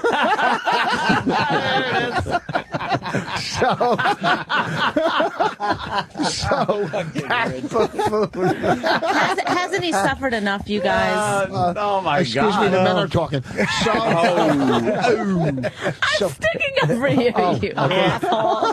This is where Rich and I could relate. Rich and I can relate on this topic. But why not? Then you go to why not? Oh, go ahead. Wait, real quick. Then you go to a 12-step meeting. I'm not breaking the tradition by saying, and in the meetings they go, well, they did their best they could with the tools they had. No, fuck, that's bullshit. They didn't do the best they could because they could have. Any fucking monkey could have done better. Okay, with the tools. When I was divorced with I didn't mean it like that. I wasn't being a racist. But you know what? Thumbs up that you said that. Yeah, I'm sick of that. They did the best they could. Me off too. Bullshit. Because when I was getting divorced with Kelly, with my first wife, right? Kelly, who lives right by us, and she's, my Perfect first Kelly. wife. Oh, damn. Just kidding. Oh, shit. Yeah. Who, That's not awkward with you and Bonnie, having your ex right there. At least she doesn't babysit your kids anymore. Jesus Christ. What the fuck's wrong with these two? So, Kelly, when we split up, we didn't have shit, but we made sure the kids saw both of us. You know what I mean? Mm-hmm. I did the best I could with the tools I had. You know what I mean? I could have done worse. You know what I'm saying? So that best I could. You know what I'm saying? Yeah. Ooh, I think though we know where a lot of that anger is coming from. Yeah. Why not the affection though? Don't you understand that every woman out there isn't your mom? Yeah. Well, she acts like I'm her parents. Oh, you don't think I'm funny? Because her parents don't think she's funny. Her father even says to her, I don't get it. Well, that's really? Parents. They don't. Your father says that, Bonnie, for real? Yeah, he's a farmer. Yeah. And he sees her talking about her pussy for real? on stage. He's never seen me talk about that. When you do. They don't watch. Wow. Look, they don't follow my career. I can say whatever I want. They don't follow your career? No, Letterman was too late for them, they said. They actually said that? They like Tammy Pescatelli. They like Tammy Pescatelli. Hold on. For real they said that? Yes. Holy shit. Her whole family doesn't, she thinks I'm her family. Well, you are now. Well, you're married and you have a you know what I mean? Anything. I think she's so fucking funny. Excuse me. As a is there cum on my chin? What are you saying? Comment, not a female, and off stage and everything, and I tell her that all the time, and she's a brilliant writer. I tell her she's just fucking brilliant. She really is. Thanks, when we go into fucking meetings, she's fucking good. This cunt. That's what you should fucking talk, bitch. She's the only one that we have in here on a regular basis, Bonnie. Yeah. As far as female comics go, yeah. Thank you. Who else do we have? For real? Who? I can't even name another female comic we've had on a regular basis. Even a semi-regular basis. Chelsea? No, she's only on once. Or she was on she's once. Funny. Oh yeah, she's very funny. You like Chelsea Handler? I did. She's hilarious. Yeah. Why don't we take a break? Oh, I thought we were talking about a different Chelsea. Oh, Chelsea Peretti is great too. Yeah, Chelsea Peretti is truly is guy funny. It's guy funny. Yeah. She's also scathing. She's kind of mean. I didn't expect that the first time I met her. I remember thinking, are you fucking around? Yeah, she's brutal. Yeah. Fucking brutal. Yeah. No, you guys are similar, though, in a lot of ways. Yeah, I'm probably a little bit funnier. But I like Chelsea Handler. She's like a broad. She's like a 1940s, I don't know how I feel about her. She's so funny, man. I don't. She scares me a little bit. She one time, literally threw me up against the wall in L.A. at the Improv in L.A. and was like, "You're gonna talk to me, McFarland," and I was like, "Okay." But in a fight, you could fuck her up in a fight. I mean, you're a fucking. I don't know. She's in a higher weight category than me. A little higher weight class, really? Nice. No, she sits on that panel. That's awkward when you say something like that. Yeah. No, we were just really thinking about it, and it's like, ooh, that's a nice insult. Her TV, I think she's a good host. She just brutalizes people. It's like, what a great thing for a host to do. She has the little cards and just says fucking cutting horrible shit about people. We like her. I mean, I like her, and she passed on Bonnie and I still like her. Yeah, she's really funny. I mean, I do the show whenever I'm out there, but I mean, you're a big act. You're a friend of the show. I get it. Yeah. Wait, she passed on you guys for the show? Yeah. I didn't even want to be on the show. For the record, I said, don't put my name in there. Well, I didn't know. We were just at the Improv in L.A. Because I didn't want to get passed on. Well, we were in L.A. We're at the Improv, and half all the of a people sudden, she has on, and she passed on you too? Oh, she said not right now. I think maybe they think I'm going to go on, or we go on like a tough crowd and start smashing the other people, which I would. That would be my natural instinct. You guys would be great on that show. We can continue with you guys. We got to take a break. We've been doing like an hour straight here. Hey, Dana White called the show right off the bat, and a lot of people saw that UFC 100. Jimmy was there, and a lot of people talking about what Brock Lesnar did after the fight and all. And I think we're going to play a couple highlights from our interview. Or at least one for now, and then we'll get a few more on before the end of the show. And if you want to see or listen to the whole interview, make sure you listen to the replay at 3 o'clock today. Right, the entire thing. He called in at like 6 or 6:05. Yeah. We talked about a half hour. Here's a taste. What's your thoughts on the Brock Lesnar thing there, Dana? I gave Brock my thoughts as soon as he left the octagon. I certainly did. It was, listen, Brock gets fired up, and, the hard part for me is I know Brock Lesnar. He's a good guy. He's a smart guy. For him to go out and do what he did to me personally that night, is what I was upset about. Meaning him going after one of our sponsors. Yeah. Just being goofy. I mean, and I'll tell you guys, listen, Brock made a lot of money. Mm-hmm. He made a lot of money on Saturday night. So to be, it was just, I've never dealt with anything like that before. It's never happened to me. And, I've been in the fight business since I was 19, and I've been in this business for 12 years. And it's never happened to me before. So that was a first. In the media and in the Countdown show, basically saying, Lesnar is going to get destroyed. This guy knows nothing about fighting. I'm going to rip his leg. I should have ripped his leg off that night. Lots of crazy stuff was going back and forth between these two. And Lesnar was really pissed off about the first fight that he thought he should have won, and the referee, made basically cost him the fight. Right. And didn't he get mad that the ref, he said, let him tap too long, too? He said that he thought he tapped and that he kept tapping. And he was right. Listen, Gotti, as a referee, this fucking guy shouldn't even be watching MMA on TV, let alone refereeing it. Wow. I think he's the worst ref in the history of any fight business ever. He's horrible. Hey, there's an exclusive. Stupid me, I thought you picked the refs. No, we don't pick the refs. Yeah, right? No. You don't pick those guys. No, the Athletic Commission does. Yeah, no, those guys are picked by the government. You just don't like that guy at all, huh, Dana? It's not that I don't like him. He's a nice guy. No, you don't like what he does out there. That's what I mean. He's an absolute nice guy. He has no business whatsoever being anywhere near mixed martial arts. And anybody who knows mixed martial arts knows if you get anywhere near Frank Mir's guard, you're probably getting submitted. Yeah. He's probably the best submission heavyweight in the history of the game. Brock got down there, and Frank Mir couldn't do anything. He was powerless. Like and Brock is so big and so powerful. Their first clash, before they hit the ground, by the time they hit the ground for the first time, Frank's bridge of his nose was already cut and bleeding. And I mean, Lesnar, man, I'll tell you, I gave this guy a shot. He was 1-0. I said, this isn't the place to learn how to fight. His attitude was, I'm either good at this or I'm not. I'm going to find out. I only want to fight in the UFC, and it's amazing what this guy has done.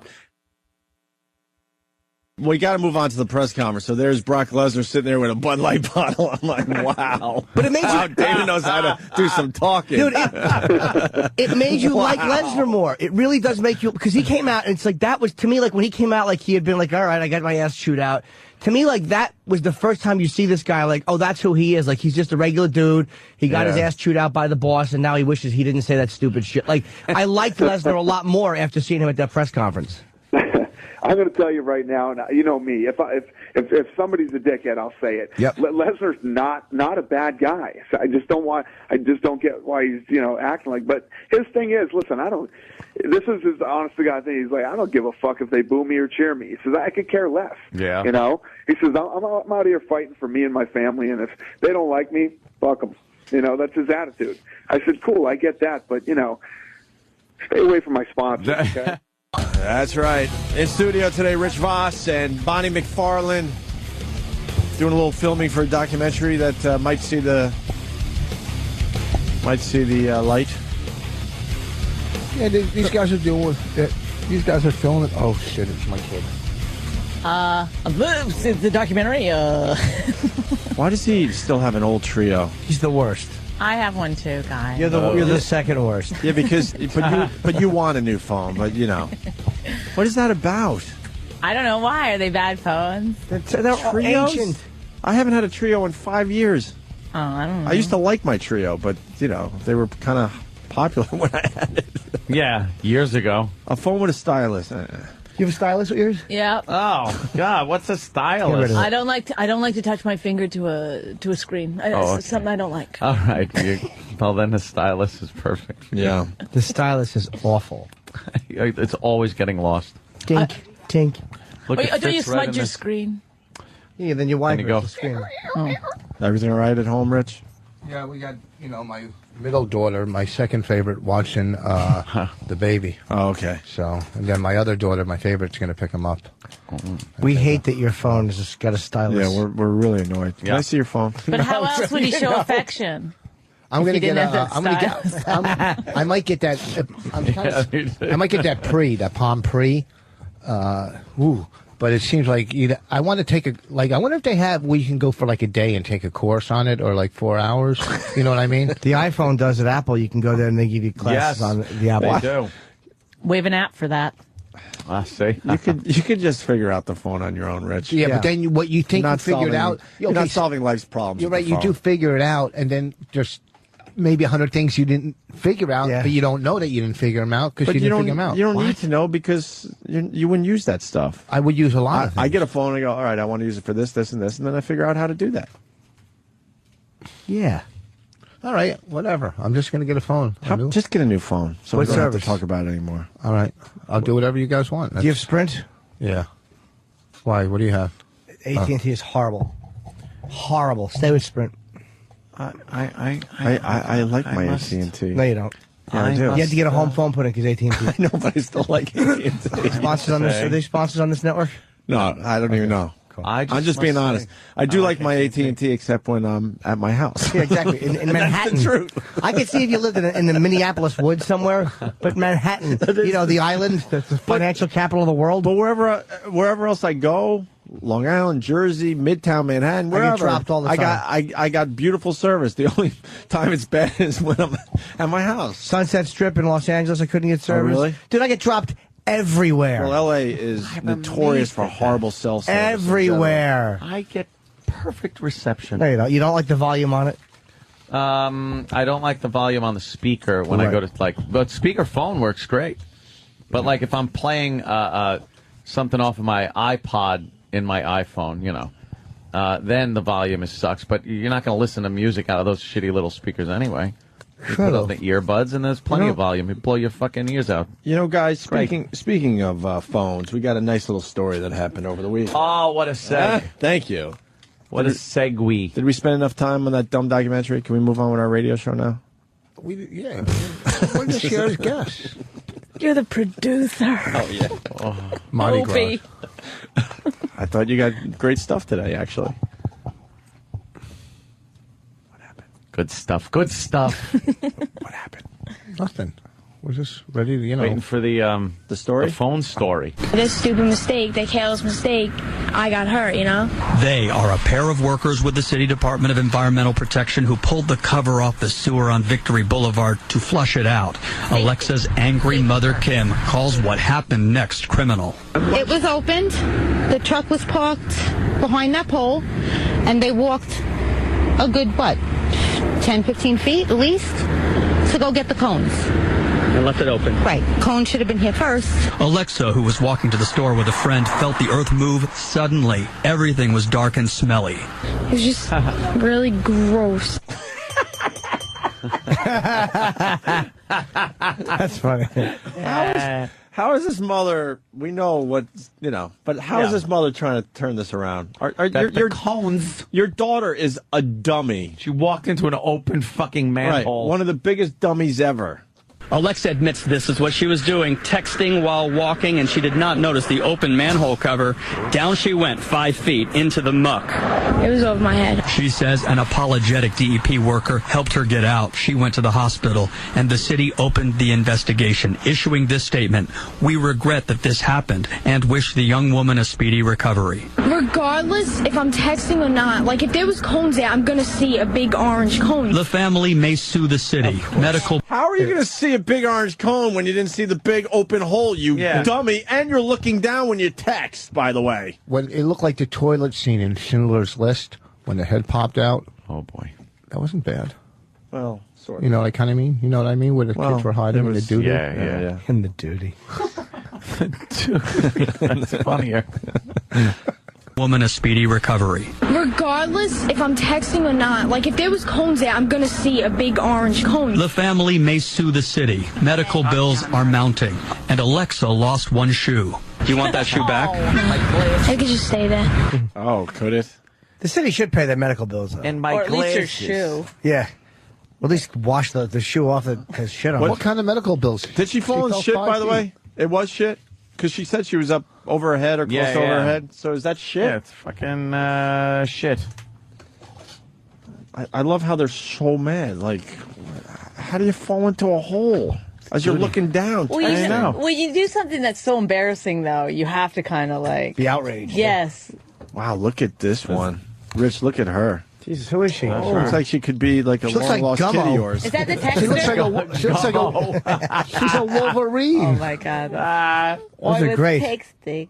Where's she from? I don't know. She looks like a rabid dog. Yeah. Rich, What? that's what you look like. Do you get that? Oh, shit. That's your face. Yeah, that's why I said that looks like your long-lost kid.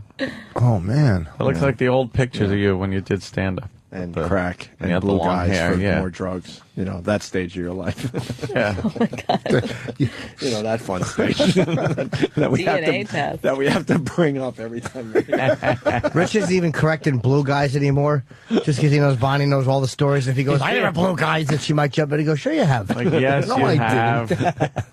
didn't. Blue guys. If I blew guys and she wouldn't stick around. All right. Excellent defense. Yeah, really. That's like a little like. Do you want to rest your case at this point? That's old. That's pretty. I look distinguished. distinguish you What as an is ass? it? The shirt? Is that what's distinguishing you? Well, we have a question on the line. Let's say hi to Andy in New Hampshire. Andy. Hello. Hello, Andy. Did Voss just say Schuler's List instead of Schindler's List? No, I said It Schindler's. was something like that. I said Schindler's. Oh, my I God. said Schindler's stupid. He gets most of the Jew stuff right. Yeah. Schindler's List. Well, I'm doing so much better on my SHs. Someone taught me. Who taught you? A speech. That's not an SH word. That's a. Oh, I mean, yeah, speech CH. is CH. Yeah, oh, that's what I meant. Well, both. I have So problems you're with both. Yeah. Yeah. Say Sugar Church. Sugar. Hold on. Oh, wow. Holy shit. He said sugar, and then he had to actually take time to gulp. Hold on. Hold on. Wow. A broken water main in there or something. The kid fell in my mouth. Say it fast. What do you want me to say? Oh. Sugar. Sugar Church. Sugar Church. Yeah, that's perfect. It's not perfect. It's better. She went to a speech therapist? No, outside a comedy club. I was talking to one. Oh, okay. Cool. What'd they say Sugar. to make it easier or better for you to Besides say? jump in front of a car. Sugar. Sugar. Sugar. Sugar. It's so hard for him to say that. The password is sugar. Why? What did they tell you to do? That my jaw goes out and air does something, goes through, and my tongue. It's called breathing, what I'm okay. saying is my jaw's. See, I let it slip to the right Yes. and press my tongue to the roof of my mouth. It's a lot of steps. Sugar. Sugar. That was perfect. Well, it is, but it takes you so long to do it. I know. That's why it's so much easier the other way. Just fuck it. Say it regularly. What? Just say it regularly without practicing. Have some Shut up. sweet Have long. some sugar. Yeah, why do you move your jaw? Why don't you just make your jaw? Why don't you hold your face when you say Sugar Church? Sugar. Still terrible. Oh. Stop putting your tongue up. Stop. Leave your tongue down. Let your tongue relax. Okay.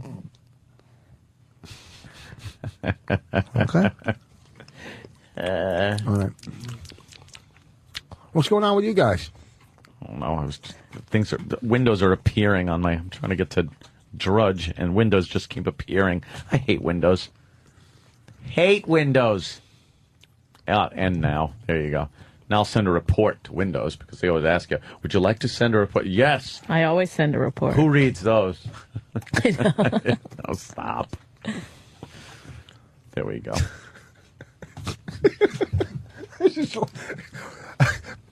Breakfast with O&A. Like yes, that's what it is. Here. It's breakfast with O&A. Welcome. Jim's eating half a jar of peanut butter as part of his diet. But as long as it's like non-fat. I haven't had that much. Oh, wow. What do you do? I'm taking little delicate dibs of it. Little pieces. And before we went to break, Bonnie was commenting on how she started sitting like that. Yeah. And she was laid down. I was on the couch. And I tried to lay again, but it's not. Yeah, I was kind of looking at that. She looks very sexy laying down, Rich. It's like hard to. Like that. It's kind of a sexy thing. Like, you don't look at her anymore, like, in a way like, oh, wow, yeah, the damn. other night she took her shirt off, and I was like, whoa, let's do it. Hopeless romantic. Like, you think he's just retelling the story like that to be funny? No, that's Whoa, exactly. let's do it. Wow. Look over at her and go, whoa, let's do it. Yeah, and she looks good naked. I mean, I'm telling you. Yeah. Her shit is tight Really? down there, We too. can't figure that out? Huh? She's fucking phenomenal. Thanks, guys. Thanks, man. Thanks a lot. Yeah, she took her stuff off the other night, man. My stuff. Her fucking, and she had a baby. She looks good. And you just go like, whoa, let's do it. You don't say anything nice, like really And complimentary that first. and the baby didn't fuck up her pussy at all. Yeah, because it came out my ass. My asshole is huge. It's just hanging down and all nasty, but pussy's tight. Yeah, the asshole popped out like an aardvark nose. Yeah, I have like a huge hemorrhoid.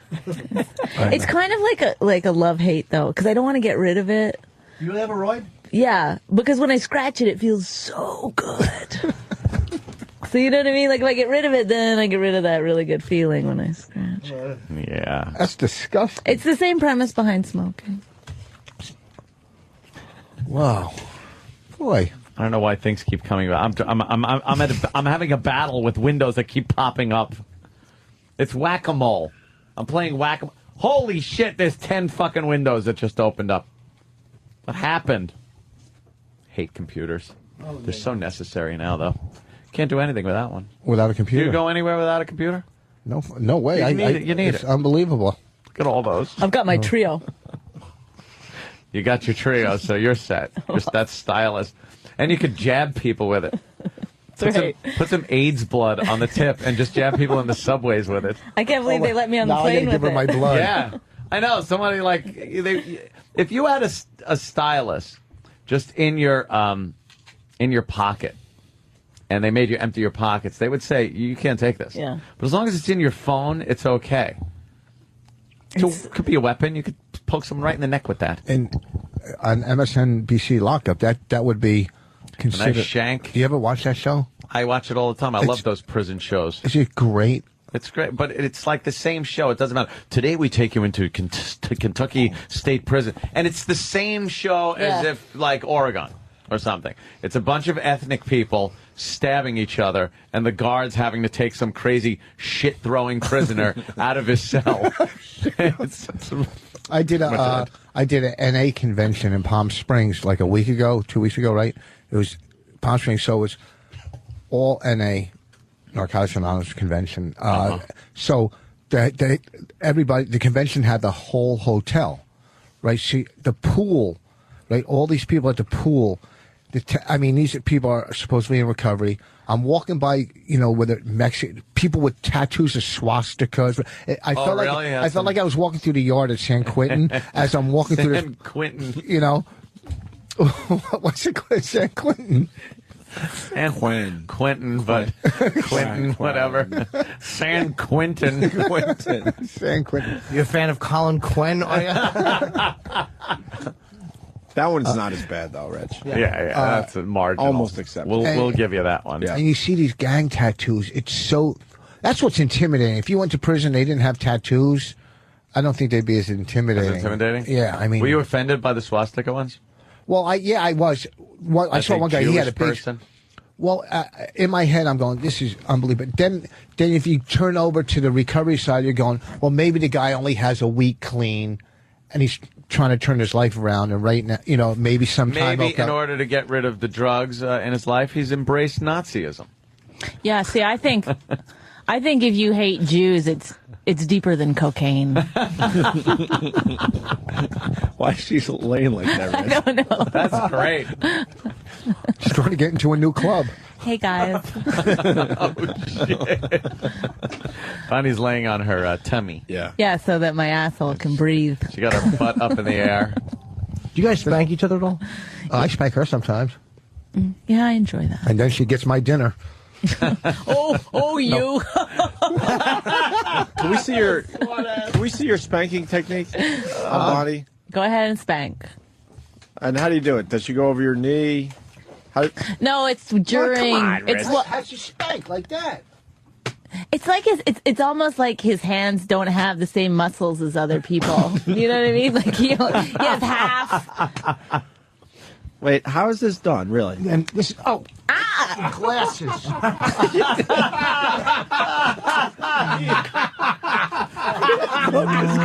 Holy shit, Rich. He broke his sunglasses. Are you okay, Bonnie? He yelled, my glasses. My glasses. How about you check on your wife? Because I think you broke them as they were... Yeah, dug into my arm. Yeah, jabbing into her. That's all right. The physical pain is not nearly as harsh as the emotional bit. Rich had his glasses in his collar, kind of by his neck, and he laid on her, and they broke. I'm so happy that happened. He went to lay romantically on top of his wife and snapped this romantically. Like he's just crawling aboard. My turn. Like he's getting on a surfboard. Well, your ass is as flat as one. Oh, Rich. Wow, Rich. Sometimes he calls my ass Margaret Cho's face. Do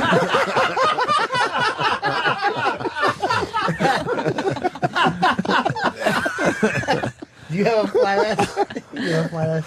I don't. It's like it's there. It's little. there. You can say it. No, but your pants. She's not wearing pants that are. It's weird. I'll try to tighten it up. In like when her pants are down, her ass is nice, like and round, right? But with all right, look, she's showing the ass. In that way, it's flat.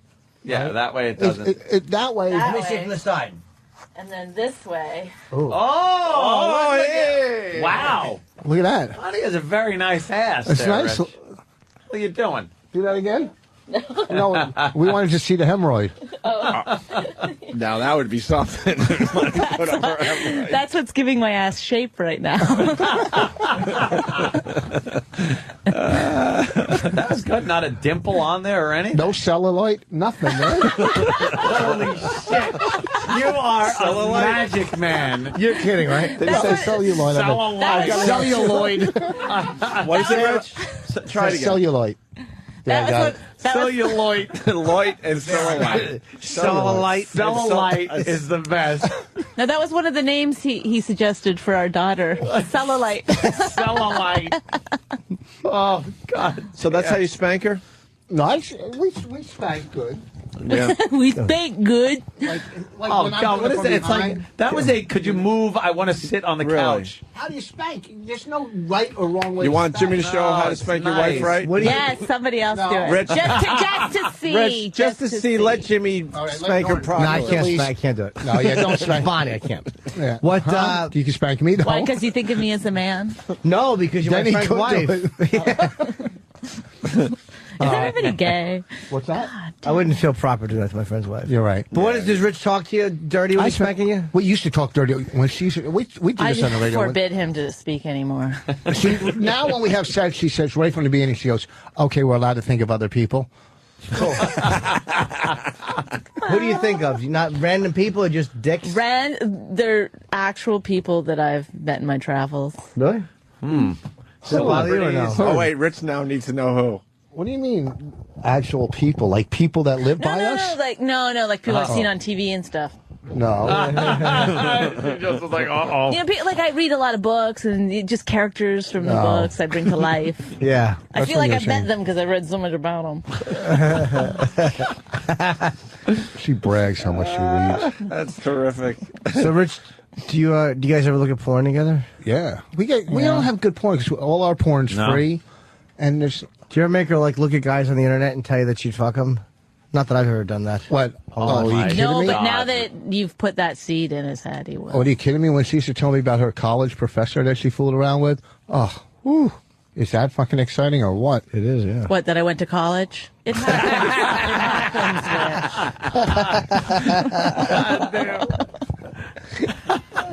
Remember when he broke into the library? The library. Yeah, I'll have some libraries with whipped cream. As long as it doesn't give me cellulite. Holy shit, is that funny, man? You're amazing, Rich. So you don't like him to talk when he's spanking you because it messes up the thought process? Fantasy. Yeah, you got to get, you know. We were going to have sex last night, man. We had it planned. What happened? My daughters, had to come over and watch Raina, sleep over. So, because we got up so early and left, we weren't going to leave the baby alone again. So, she Once came a over. week we leave her alone. That's it. So we couldn't really have sex. We were too tired by the time my daughter came over at 12 o'clock. I'm like, what the fuck are you doing out till 12 o'clock? Why couldn't you just have sex quietly? Huh? Why couldn't you just have sex quietly? Yeah, quiet sex. You can't. There's no such thing as quiet there sex. is. Oh, yeah, there is. You make that sound, you go. You just can't moan. You make that sound when you're peeking through a window. Yeah, that's so. Yeah, it's still sex. I'm jerking off. What the worst part about fucking a girl in the ass is when she goes on the toilet after and you can hear her like. What do you got your ear against the door? What the fuck are you doing? And now you're calling your face a toilet?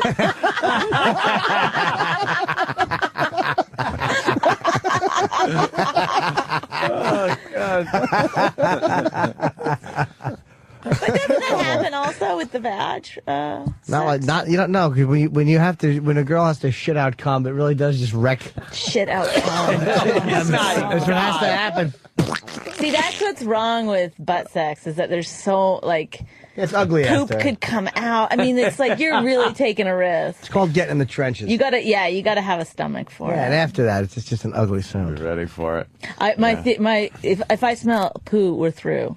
That's my motto. Whoa, that's a nice motto. Yeah. It's a great platform for political office. Poo, we're through. Now, does this Mine is mean if you're a shmoo. there could be under any circumstances, he's, let's say, taking you from behind. Oh, can I tell you a story about I remember now what a dick he is. One time I was blowing him quite well, by the way, and he farted. Don't you think that's horrible? And then he gets That's the best thing I've ever heard. I mean, not a whole thing. Holy shit, you got no fucking class.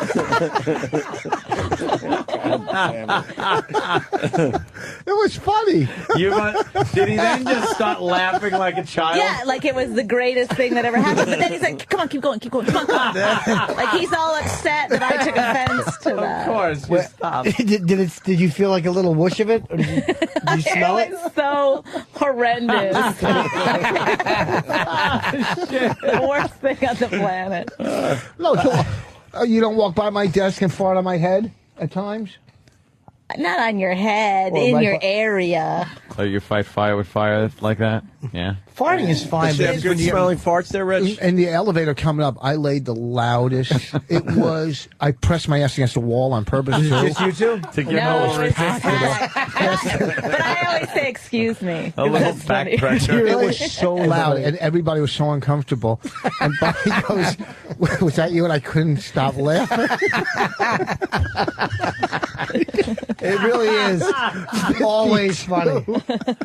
Jimmy laid one out in the elevator. It was a silent one, but it smelled so fucking bad that he got a woman so mad at everyone in the elevator. It's always funny. I had my back to everybody, but I was shaking because I was laughing so hard, and it smelled horrific. And this woman was so pissed off that she had to stay in that elevator and smell his funk. It's hilarious. It really is funny, Jimmy got mad at me, really mad at me once. We were on the road. Me? Yeah, and we were at some one-nighter, and we were some shithole, and we went in to the hotel before driving home to go to the bathroom, and I took a little shit in a baggie. What? And I wrapped it up and tied it and put it in his toiletries. What Because I wanted him to get home and open his toiletries and see a bag of shit. Did that really happen? I think it did, yeah. Oh, that is so... But here's the thing, like, how do you shit in a bag? I mean, that's hard. That takes skill. I did it on it was a little wastebasket. I sat on the wastebasket. A sack of shit from a sack of shit. Oh, my gosh. But see, that must have been a long time ago because now you really have to work up to your shits, right? We start hearing about it early in the morning. Get up an hour early. Yeah, before I play golf. there is so much talk about, like, his poop. It's coming. When, like, at what time? Maybe in a half hour. Like, he talks about it? Oh, I got it. It's poop and golf. Poop and golf. That's it. She wants to talk about. Oh, it's all baby talk with you. She wants to make plans. When you get older, you get up. It doesn't just happen. It takes about an hour for your stomach to settle. I haven't even done mine today yet, so it'll probably back up till tomorrow. Why don't you just not worry about it and wait until you feel you got to take a shit, and then you take a shit? Because he's scared he's going to be at the mall or something, or out, go to the bathroom. and then he's going to have to using come other home. toilets. But No, but you'll shit in a waste paper basket. That was a long time. So use ago. it on the toilet. Once in a while, you have to. Just Do you like doing that? No, but I shit. I don't. Whatever. The comfort of your own home is always the best, but if you gotta go. That shitting is such a ball and chain. Yeah. 189 tiles on my floor. Yeah, count them all. No, I'm just fucking lunatic. I love a good dump at home, but But you know what he's got? Do you guys know this? He's got book wallpaper in his bathroom. I heard it. It's, what is book that? wallpaper? It looks like a study. Like it's the closest he's ever come to reading. Like the spines of all the books, like they're on shelves. Yes. Do they have names on them, or it's just kind of a abstracty kind of? Yeah, kind of like an old, Was it made for the bathroom? It's probably all like pun names. A Tale of Two Shitties. That's good. So it's only in your bathroom? Yeah, we're doing the whole place. Yeah, you're getting rid of the, This year's a fucking nightmare fortune. Oh, enjoy it. I am. You only have a few years left. I know. Yeah, right? What are you going to take it with you? Putting equity in your place. It's not like you're pissing it away. That's right. Right. And if you put too much into a place that's a townhouse, it's not going to, people say a townhouse is, mine say they'd go for $250 around or $240 around the area, $240. Even if you put $30,000 into it, you're not going to go $270. People are going, I'm not paying $270 for a fucking townhouse. You know what I mean? It's not like a How house. that Jew can blurt those numbers out like that. It's not like a house. Whammo. Yeah. Yeah. I heard you have a giant couch in your Who'd you hear that from? Everyone. I just heard you have a giant Who's been at our house? I've been there. couch. You have? Before you. Who told you that? And then I heard you have, emailing they his have daughter still? paintings that look like they're that were bought at like a hotel painting sale. We do have hotel style. Yeah. This is Frank Marriott, and that's a picture of Bill Hilton. How do you know this stuff? I just heard. I heard. And Hotel 6 the Third. I heard you have like antiques that are. It looks like someone's grandmother's house. Well, that we all know. Like yeah, that I your know. Yay, looks like grandma. grandma's. Yeah. You get rid of some of that stuff, Bonnie? Some of it. I would love to, but he keeps going, that's my grandmother's. So then Who we I can't couldn't really stand. make somebody. So why would you ever You shit didn't if like you didn't it? like But he's got like a china cabinet with china in it. It's like, What are you doing with that? China cabinet? yeah, like, Dude, I got married, people know, and I said, no fucking China. I'm not going to get a China cabinet. What the fuck? You don't use it. Do you use the China? Do you use the China? No, You have an armoire. it's so dumb. He's got like a lot of things that have no business around Rich Falls. Yeah. You know what I mean? Too classy. And one's a fucking middle comic from Canada. So now wait, the China cabinet. These two are on fire. Why don't you guys have a TV show? I think they should. People are saying I would watch these two on TV. Oh, How the yeah. fuck did Comedy Central not pick up our fucking show? That's a It's dumb just move. fucking unbelievable. Cares, we've got a cockumentary now, Rich. That's right. No, it's just Documentary. fucking unbelievable that our show that we did 4 fucking years ago was so funny. I'm going to bring in the pilot because Rich, you guys never Rich. saw it. I'm not Rich, gonna it's watch really it. your You want- mother that you're angry at. Listen. And we were so ahead of our time. They're Yeah. doing shows like ours now that we did. Why was your show ahead? I got to hear this because Bonnie's dying over there. Your show is ahead of its time. Why? Well, the Newlyweds had been on, the Nick and Jessica thing. Yeah. Excuse me. But no... why is your show ahead of the time? At the time? Because nobody was doing reality like that at all. Following... What? When? When we... He's saying, I think what he's trying to say is... At this point, I don't remember TV without reality. But I don't even remember what it was. The Kardashians weren't on yet. The gently produced, or heavily produced as they actually are, type of... They were more fly on the wall, like the Osbournes. Okay, like Real World and whatnot, where they've just wung it. And now you're talking like Family Jewels with that asshole and the Hogan. Yeah, where they they're basically Assisted kind of reality, they're acting called. around whatever. Yeah. Assisted reality. Assisted reality. Our other pilot was so fucking bad. Oh my God. When I watched Hold on a minute. I recognize this broad on TV. I'm like, how do I know her? Remember that artist Lisa? Yeah. That's Lisa. Which one? No, Lisa. Yeah, she's Lisa. She's Lisa squared. What did she do? Holy shit. Would be Lisa cubed. Oh, get enough of the conditioner. She only just had a little bit of peanut butter. Yeah, on some ricey cakes. Sorry, I didn't mean to interrupt. No, but our pilot was so bad. The second one, the first one was great. The second one wasn't good. The second pilot for Lifetime, someone asked Rich, I heard him say this. Someone said to Rich, so did you think that was a good pilot? He goes, I watched half of it, then I turned and hit Bonnie in the head. You don't like the second one? Oh, God, was it bad. Why? Were you listening to too many people? No, no one can see it. Because as we were doing it, we realized we were like, we can't tell any of our friends about this show. If it gets picked up, we're going to have to be in secret somehow. It was that, it's embarrassing. What was bad about it? That's funny, though. Well, because it was Lifetime, which was probably not a great fit for us. And then they wanted us, they loved that we were edgy and everything, but then as we were doing it, they would say, oh, you're not, I don't know if our audience will relate to you guys. So then they'd put words in our mouth. Can you say this? Like what? Can you do this? Like what? Like when you come they in. They put words in Rich's mouth and they drown.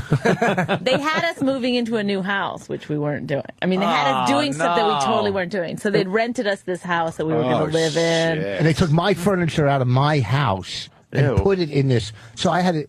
So they had some money behind this. Yeah, way more than Comedy Central. What the fuck? They put in over like $250,000 for this pilot. They overthought it, man. And then, so they would, we'd come in and make fun of the house or whatever. And they'd say, oh, can you just come in and say, this is our new palace, or welcome to our new castle, or, they give us words that we'd have to say. That's great. Give us words we'd have to say. We have to see that. Too embarrassing. Like the theme of the show is Bonnie. It was called Bonnie Gets Rich. Yeah. And so then the beginning is me going like this. Hi, I'm Bonnie McFarland, and I'm a stand-up comedian. And guess what? I married another comedian. Well, can you believe it? Yeah. Then we had a baby. I mean, it's like, it's so ridiculous. And we're moving. Yeah. Not really, but I know. They say we are. And they moved us to a neighborhood that, I'm not kidding, I think it's where they filmed The Wire. That's so funny. We were like, remember we had to do a scene in front of a drugstore? It was like we were scared to get out. You guys got to put that on like YouTube and do commentary or something. Well, there's two scenes out. No, it's too embarrassing. I know, but now you could sort of say how bad it was and beat it up. You can see two clips from Comedy Central on my website that are funny. Not Comedy Central. We want to see the bad one. No, I know you do. But then there's these interviews, the... Have you seen our old shit that's up on? Hey, listen, if I bring this... Listen, remember how we used to do the roast in here? Yes. If I bring this in, you have to have Colin and Patrice here or something. Oh, my God, because I'll bring this would be... Well, Bonnie, we can see if you can really hang with the guys. A 4-hour fucking... This will be your hazing. That would be a good That's the last thing you need to do to join the fraternity. Bonnie be hanging. She'd be hanging from a noose. She's in her head, she's going, can I just blow you? So it might not have been that bad, though. I didn't have one funny line. There's interviews with me where it's like, it's like me sitting there, like so that they have it in between the scenes. Yeah. You know what I'm talking about? And so that me sitting there being like, I mean, what do I do with the baby? I don't know. It's so confusing. Like it's. Remember when me and Kelly walked in with the picture? There's so many bad things I can't even. Wait, what was that one? At least. Yeah. I'll bring it in. Wait, what was that one, Rich? You and your ex, what? You and Kelly? Like, first of all, none of it's reality. They like, I thought even though I knew they rented us the house, like everything kind of went by fast.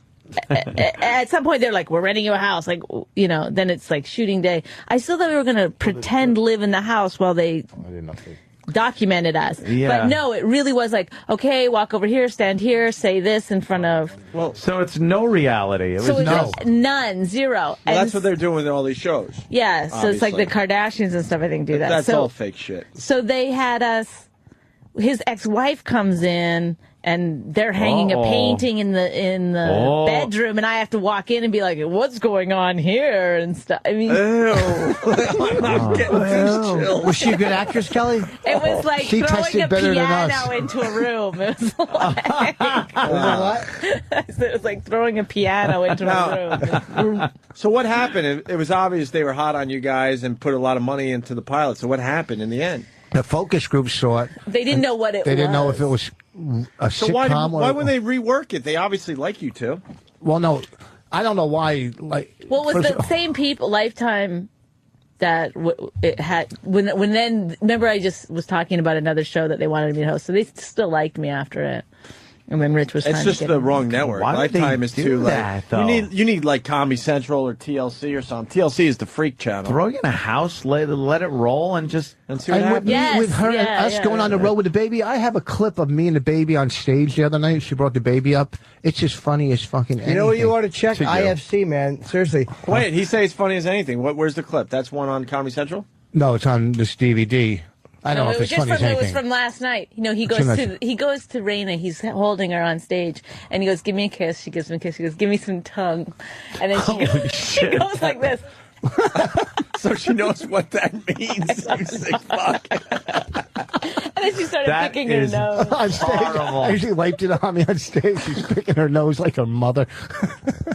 Kids killing. That's great. We're gonna bring. I'll bring in the Lifetime if you want a whole day of fucking material. Gotta see that. Bonnie? Sorry, Bonnie. It's that Will bad. you have to come in for that. It's. Have to. I don't know if I. Would you be embarrassed? Yes. Oh my God, I'm embarrassed talking about what am I it. going to do with the baby? Pounding. That's legitimate. You want to know what to do with the baby? How about when Kelly was holding the Kelly was holding the baby and you I'll bet you that got her goat. Oh, they wanted this where Kelly, his ex-wife is like holding the baby. Kelly We don't is. know who to watch our baby, and we're going to end up with like his ex-wife is going to do it. Yeah. And I walk into the room and Kelly's, holding the baby and bouncing her, and I go like this. Like, one of those like moments. Yeah. Like they do the takes like 6 or 7 times. You have to like do it. And then I wanted after I left for Kelly to be like, say mommy, like be creepy, Yeah. But they're like, Hand that oh rocks the no, cradle. we can't have that. No, that's not a Lifetime like. Exactly. No, but yeah, there's like there's sincere moments fake sincere moments. You guys coming can't from give it. up on this because someone should pick this shit up. Bonnie gets rich. I like that because it implies money. But you're rich, so she's got you. But it could mean gets rich, like she understands you. There's so many fun Usually getting meanings. rich is a good thing, but in this case, it's terrible. And not only that, Bonnie was on a mission to do something for herself, and part of the pilot or the plot was to get her a desk. Oh yeah, I don't want to give it.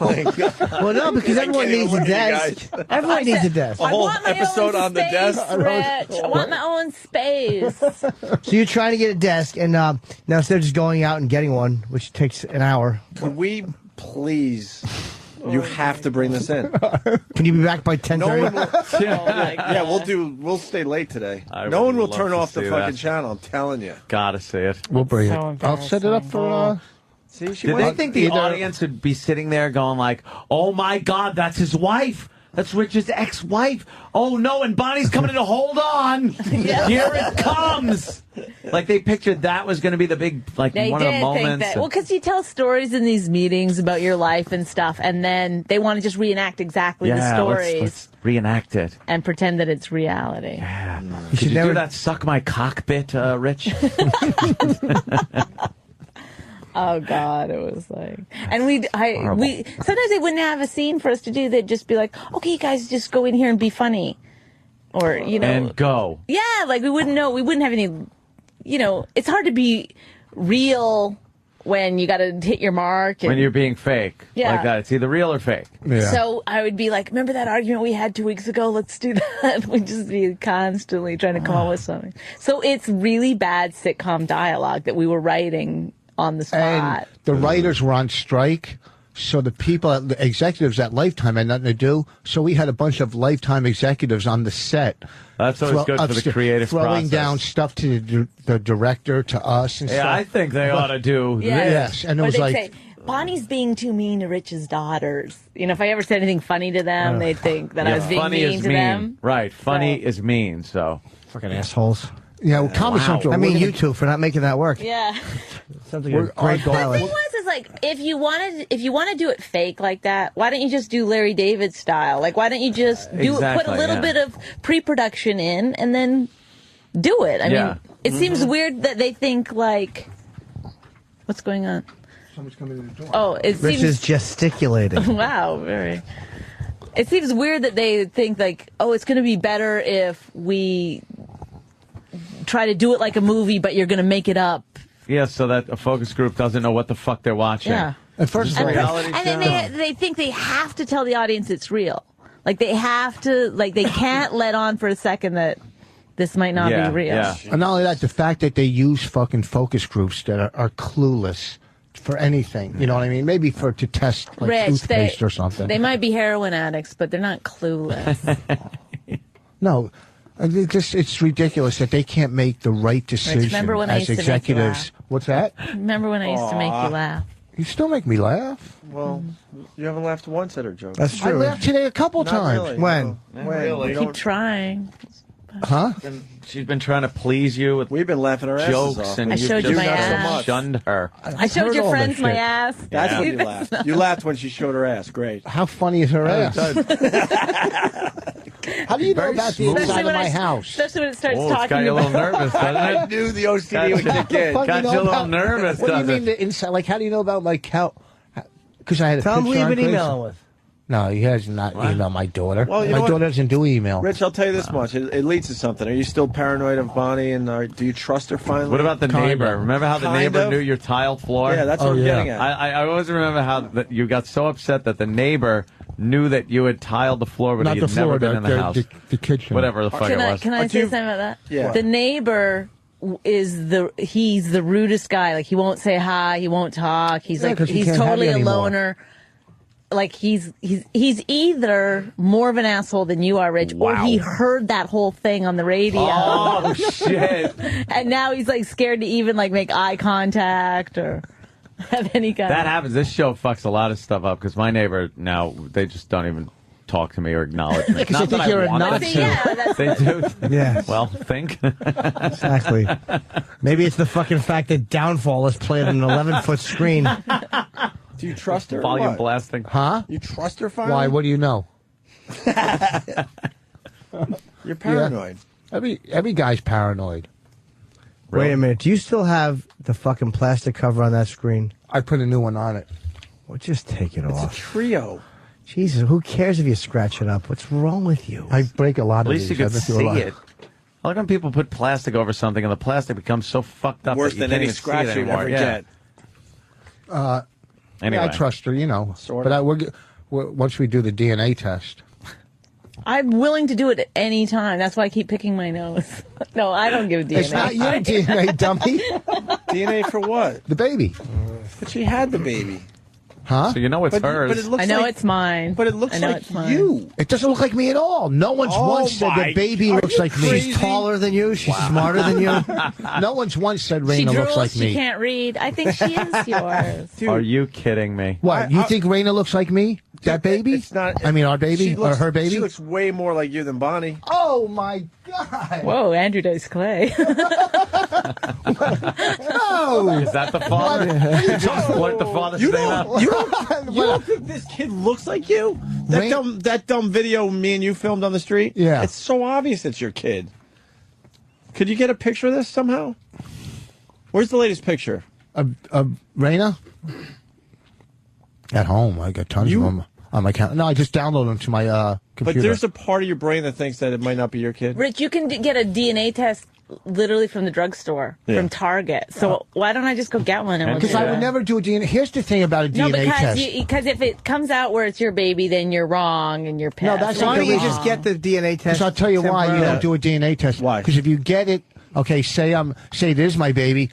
Then our relationship isn't as strong as it is because she thought I didn't trust her. No. Okay, that's not it. You just I don't think you. So it's not as strong because you don't trust me. I trust you as my wife, but as a woman, you can't trust. Here's the problem: you don't want to be proved wrong. That's the problem. You don't want to be proved wrong. Exactly. You think you could trust any woman in life? But you're crazy. You're insane. I'm not insane. You know how insulting that is to Bonnie that you're not sure. I love her as my wife. Holy yeah, she says that's insulting. And the kid has dark skin, has the same eyes as you. Oh, there's not a lot of Puerto Ricans in my neighborhood. Oh God, you are terrible. Well, first of all, we've never seen a Puerto Rican. We've only seen just the dirty diapers on the ground. See, the thing is this, Rich. Now, if you get a DNA test and the baby is yours, then you got no reason to be. Then I can go get the tattoo of her name, right? No, but that's the problem. Is then you won't have any reason to fucking feel that way. No, that's not true. Yeah, then you won't have like a craziness to constantly. And what happens? Just say to Slim. Let's be crazy. Don't wave your hands like that. Let's be crazy. Right. Okay. That somebody roofied me one night. That it wasn't Had mine. sex in my front. My whole life would change. Everything would be upside down, and it would cost me a fortune. So, but then you'd at least know. Just get the test. Yeah, I'm not doing the test. You don't want to be proven wrong. You know it's your baby. What are the percentages in your head? It's this way he doesn't feel guilty when he goes golfing every day. What percent? Like, it might not be my baby. What percent do you believe that's your kid?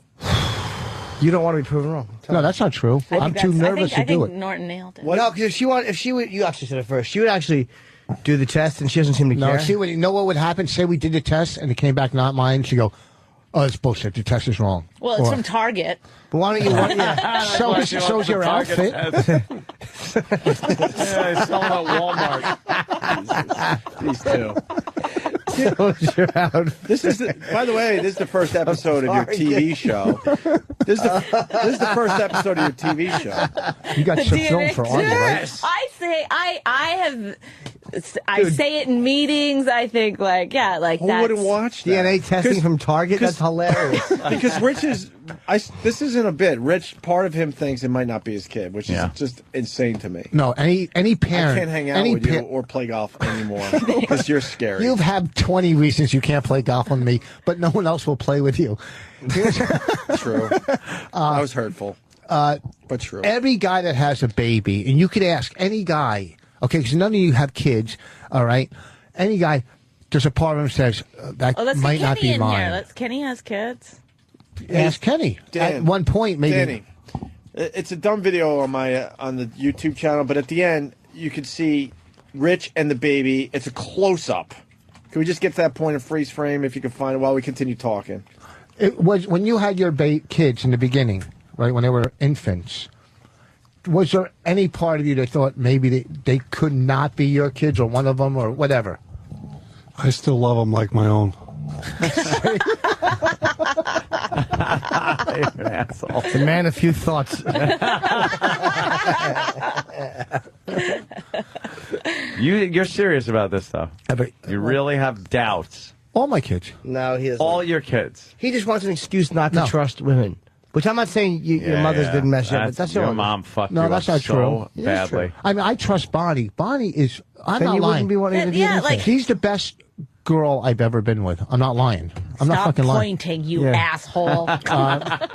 We'll watch movies. There you go. Stop. You don't even have to look at the video. Oh, yeah, see? Let's see. How do you not think that's your First kid? of all, doesn't that kid look like the kid from Waterworld. No, Mel Gibson, the one that was on the boomerang. Oh my God! From the Road Warrior, the little feral kid. Yeah. We're looking at a picture of Rich. She doesn't look like him at all. Huh? She doesn't look like you. I told you, see? No, she doesn't look like Rich at all. At all. The nose is completely different. Well, can I say something? But is it Bonnie? She looks Yeah, the like lips are different, the mouth. Ellen. You don't when see Ellen... it in the eyes? No, there's nothing in the eyes that is. No, see how Bonnie's scrambling now? Okay, well, here's the thing. No, I don't see it at all. Tell me how that baby looks like me. She's beautiful. The eyes are exactly the same. Doesn't look I think- anything The like shape She of the has eyes are blue exactly eyes. the same. She has blue eyes. Does Bonnie have Why? blue 'Cause we eyes? both No, have I don't have bags. blue eyes. Yeah, you both have bags on your eyes. Wait, Yeah. what color eyes you have? I have hazel. All right. So I you guys hazel. don't I'm have trying to a see blue-eyed if it's kid. maybe she got a lot of Bonnie's looks. But, No body. Doesn't look like I'm me looking, either. going, no. You don't see Rich in the eyes for real? Maybe No, they for switched real. him. Maybe they switched your baby. Oh, shit. No, they I must- followed it from coming you out know of her what? stomach. Stomach. I was in the delivery room. Fucking, you're a fucking child. We originally had a butterface, and I said, "Can we do something?" I followed the stork. See, now, if you... Okay, if you had a baby Yeah. throughout life, I mean, since the baby was born, everybody, not everybody says, well, she doesn't look like you. Wouldn't that subconsciously get in the back of your head? Yeah, then If you get the DNA everybody's- test and shut But up. But the subconsciously thing is that in you the used back to of your have head. a really You didn't have fat. to say it. You used to have a really fat face when you were little. Yeah, you should have nice hair, so what are you trying to say? It's growing out. Okay, no, but now you've got. Short, by the way. Thank you. Jesus Christ. Why do I have to give her all the comments? I know. I feel like I got to come here to get my self-esteem back. So now you've got a very, thin face. Gaunt, sickly. You've got that AIDS look, and but she looks like your father, and she looks like Ellen. And maybe my father's the father. I think she takes after Kelly. I think she looks a lot. Well, she doesn't look like me, and everybody says it. I'm going to tweet the picture so Fuck it. people can make their own Fuck it, I'm decision done. there, I'm Rich. tired. She's not your kid. I admit it. Opie Radio on Twitter. Who's the father? No, I got about She looks like Kyle Dunnigan a little bit. I got like Jimmy I'm trying to could think of be Canadian comedians. I can see how Jimmy could be the dad. It's Jimmy. because the kid has no chin. Nice, cute little round face like Jimmy. Look at that. Yeah, there's And she's nothing. fisting something. Yeah, there's nothing that looks like you. Really? Except the hand size. I see it right in the eyes, man. She is cute, though. Who, her? But let's say you have some maybe. Oh God, maybe this kid's not mine. It's like she's so adorable. Like, Yeah, who cares? how Like could you she like? is. Wouldn't you just stuff that down, deny it, to be her father? You see what I mean? See, that's the kind of stuff that someone says that's setting themselves up. I'm telling you, that's he's the nuts. fucking. What? I Who can't would hang out with say you that? anymore. Because You're scary. Who would I say see that? what I'll you're visit you saying. in the mental I'm hospital. saying if what you're saying is true, that every man thinks maybe whatever, it's not your There's kid. a lot of cute kids throughout the world. I'm not going, hey, I want to be your father. She's a cute kid, and I fucking love her. But don't see how she's covering her. You know what I'm saying? Yeah, I mean, I don't think she's covering, but I understand definitely what you're saying. I mean, when You someone do? says that, when someone says, how could you not think, there could be a problem? When she goes, well, even if she's not your kid, well, Yeah. what the fuck? Who would say that? Someone covering their tracks. Yeah, Oh, see? you guys are No. so Dude, you're- turning on me. Oh, It's you're setting her up fucked for a night of First hell. of all, because I can't get through to you that she's yours. I've offered to do DNA testing. I've offered Yeah, everything. of course you offer. I've offered That's everything. a bluff. So now You're not I'm gonna go- saying I'm trying to help you get beyond it. That's all. But Psychologically, here's another thing, too. stuff it down. That's what I think what you should do with your anger, and that's what I think you should do with your doubts about your daughter. Stuff it. You've never heard that? Stuff it down. Push them up. What I'm saying is, of course she's going to go, yeah, do a DNA test. That's fucking like reverse psychology. She's going to go, no, don't. Of course you're going to go, yeah, go ahead, do it. Yeah, I'm for it. I understand your point, though, because she's like, but even if it wasn't, like, anytime someone says that, it's like, why would she say that if it was 100%, like, even if it's not, Yeah. See, Well, now you're starting to lean towards me. 99% sure. That's not enough for you? What's that? 99% sure that it's your kid. She's reasonably sure the father was Caucasian. Yeah. There's two other people that it might be, but Rich, you're nuts. That is so your kid. like it's almost amazing that that tiny little bit of sperm that you shoot out can make a baby. The fact that you found it on your chest and scraped it into your snatch. Oh, Rich. Wait, Rich doesn't have big loads? Does Rich have little cumsies? Little cumsies. Yeah, let's hear about his cumsies. I don't know where to go with this. More than a mouthful's a waste. How would you know? You never swallowed it. No? She fucking fakes blowjobs. She does hand and mouth. It's a fucking Your half a cock blowjob. is so big, sweetie. Oh, okay. My That's nice mouth how you gets do it. sore. She's fucking exaggerating cool. again. It's like being married to a dude, though. It really is. That's why you like it. And you really want to be married to it. Without the most important thing. If I could grow a full beard, you know how happy he'd be. Quit shaving. What about a strap-on, Rich? What's that? Would you have her wear a strap-on for you? Oh, Why? Because she should put it in her hand. Why take a chance of it falling off?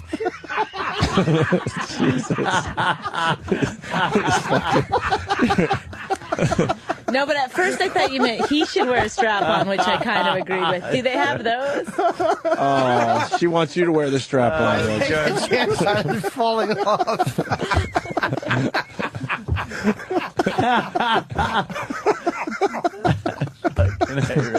Fucking Rich. Rich just killed me. I don't even get it. Holy shit.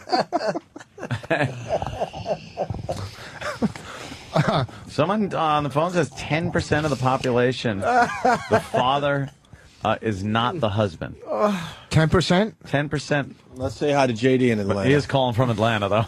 Hot Atlanta. Checking in. Freak Nick. Yeah, I was just going to let you know that if you look it up online, the studies say that 10% of the population is actually someone is fathered other than the presumed father. Really? So that means 90% is R. Yeah, so it's in your favor. That's right. Joe Vega just texted me. I slept with Bonnie. I want to test. Joey Vega? Yeah, I slept with Bonnie. I want to test. Vega's a funny. He's a comic. And Colin, do you know how pissed at my pussy I'd have to be to sleep with Joey Vega? To do a stock line like that, very pissed. You fucking Bodak. I'm getting seasick listening to you. Take a fucking break. It's your line, you fat. Okay. When I wrote it, okay, then it turned into a stock line. Wrote it? Come on. With a quill? Sometimes. You fucking wrote something. When you gave it to that messenger on a horse. I'll send this out to the king. Foss is right. It's a common thought among fathers that the child isn't theirs. Colin in Tampa. There you go.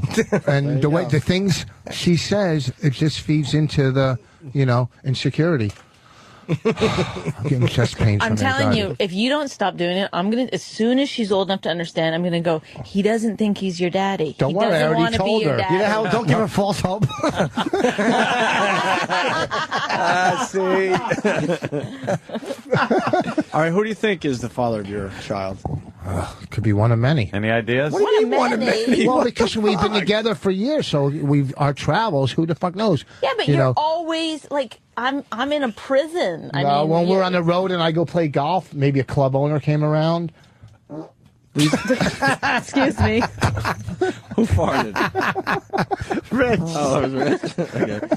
I thought for a second it was Bonnie. That would have rolled. She took the blame for it. That's why. Oh God. But these are real thoughts in your head. It might be a club owner. Yeah, I got a list. Then stop playing golf. What? No, it's too late now. Based on the looks, on your child's looks, do you have any idea of who you think it might be? Does the baby look like someone you know? She looks most like the guy, the club owner in North Carolina. But that doesn't mean. Look at how Rich looked at her. Rich just spun around and. Oh man! This is the first show of a fucking very successful It's TV show. crazy. I can't. What do I try to joke about it, make it feel. I can't. There's no winning. It's just this endless. Just forget about it. I'm getting anxiety and just take the DNA test. So what if it's not yours? You'll love it anyway. You think the father might be Mike Birbiglia or? Ugh, no. The baby has a sense of humor. Oh, I thought that was funny. would have been funny if Travis wasn't yelling in my ears when the was he punchline yelling? happened.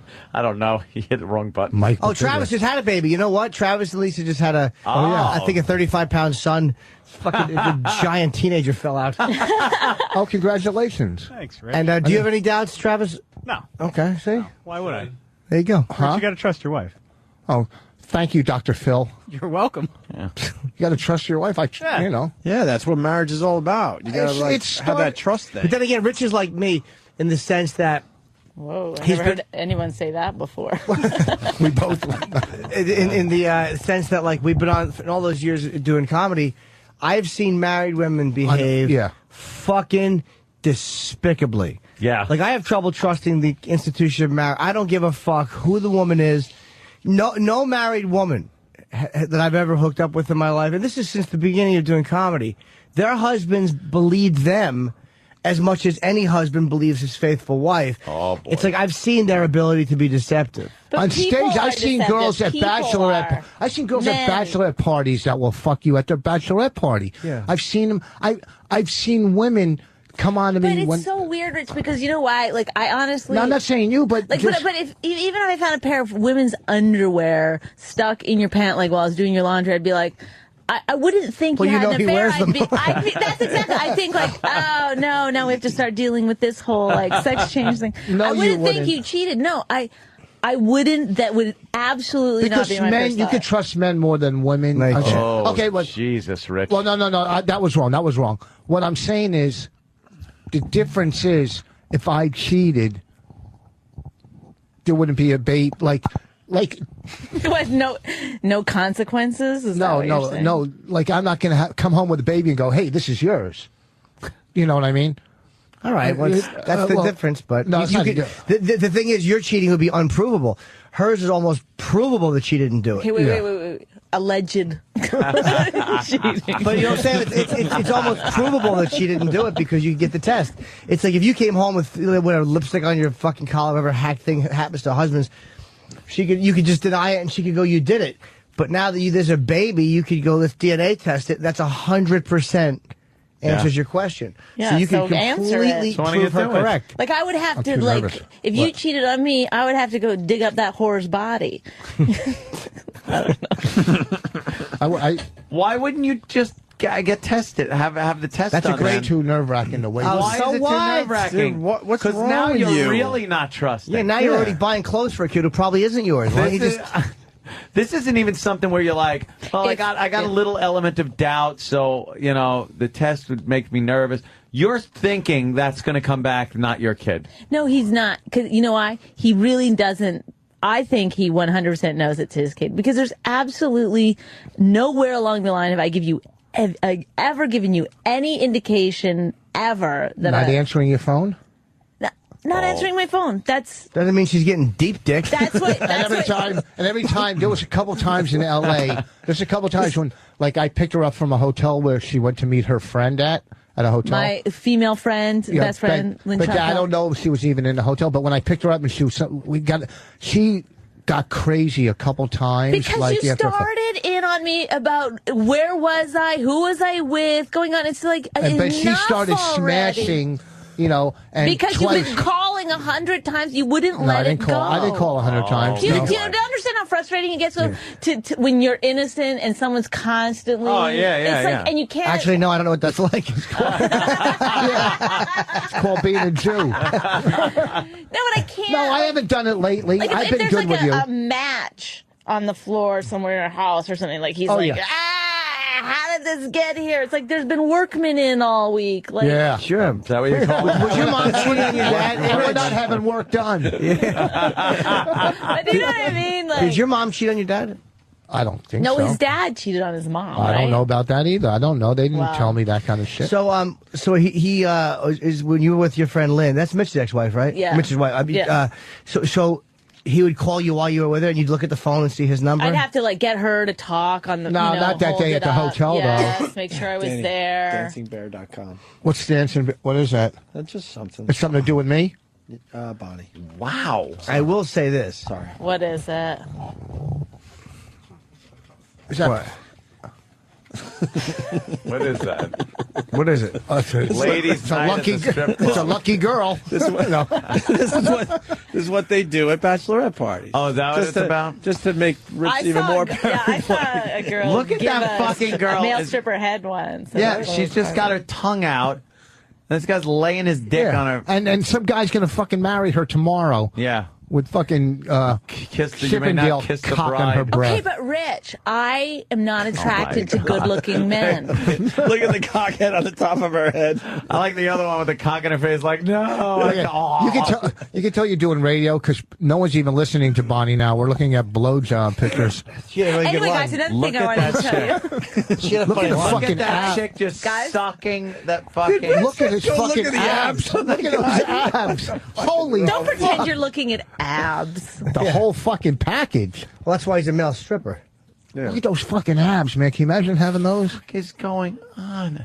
That's what happens at bachelorette parties. That's it, Exactly. huh? So, and what Norton was saying, I said that to Bonnie, that you see so many women. But why would you marry someone that you thought was capable of that? Like, I would never have married you I'm not if I capable. thought that... Listen, I used to play craps, and I took a chance of losing because I loved craps. I loved you, so you still got to take that chance in life when you love somebody. You know, it's like shooting craps. You know what I'm saying? It's so romantic. Yeah. Oh, my God. Yeah, All right. Just like you shooting guys are craps. fantastic. I guess, the odds are in your favor that 1 out of the 3 kids you have isn't yours, so. That wouldn't be think in it's my Ellen. favor. It's in your favor that it's not. Yeah, that's not in my favor. You better hope it's the one that you haven't put money aside for college yet. I don't know. Never mind. Keep going. Someone help. Wait, what do you mean? He didn't put money aside for someone? No, I was saying like he's got to pay. If he finds out one of them's not his, he's not going to pay for college. No, I would never check those guys. I fucking love them. They're checking out the picture I tweeted, and it's like 50-50. Half think it's your kid, and the other half saying no fucking way. Yeah, and the ones that say no way are doctors. Yeah, exactly. The real father. I think you guys, honestly, I think If you the guys real have the father was exact a same doctor, eyes. I'd fucking be out of there. Right. Yeah, really. Why would she stick around? Yeah, why don't I just go with the real father? Because she probably doesn't have money. Fling doesn't mean that the fucking guy's got money and stuff. I take care of you, man. Look at what He couldn't be a comic with a lifestyle. bleaker future. I know. Yeah, look at least some. look at her hot phone with the stylus. Oh, Jesus. Hell of a lifestyle. Whatever. We have a nice thing going. You don't have a nice thing going. I think you should. There's I no think you should trust. get tested. Just trust her, Rich. Get tested. Do you think these stripper guys just fucking take Viagra or Cialis? They have to. Because it's like, how could they stay hard just walking around with pigs? Oh, yes, They put a, I know the yes, answer. Bonnie? They put a ring around there. Cock ring? I Where have they one of get those. them Yeah. hard, and then they put And then something they that tie 'em holds off? it tied off. Yeah. Oh, I have a cock ring that I kind of like. I haven't used it in a while. What's his name? That was hurtful. Yeah, Well, exactly. What the fuck? We're just trying to have Ring. fun here today. I don't. It's rubber.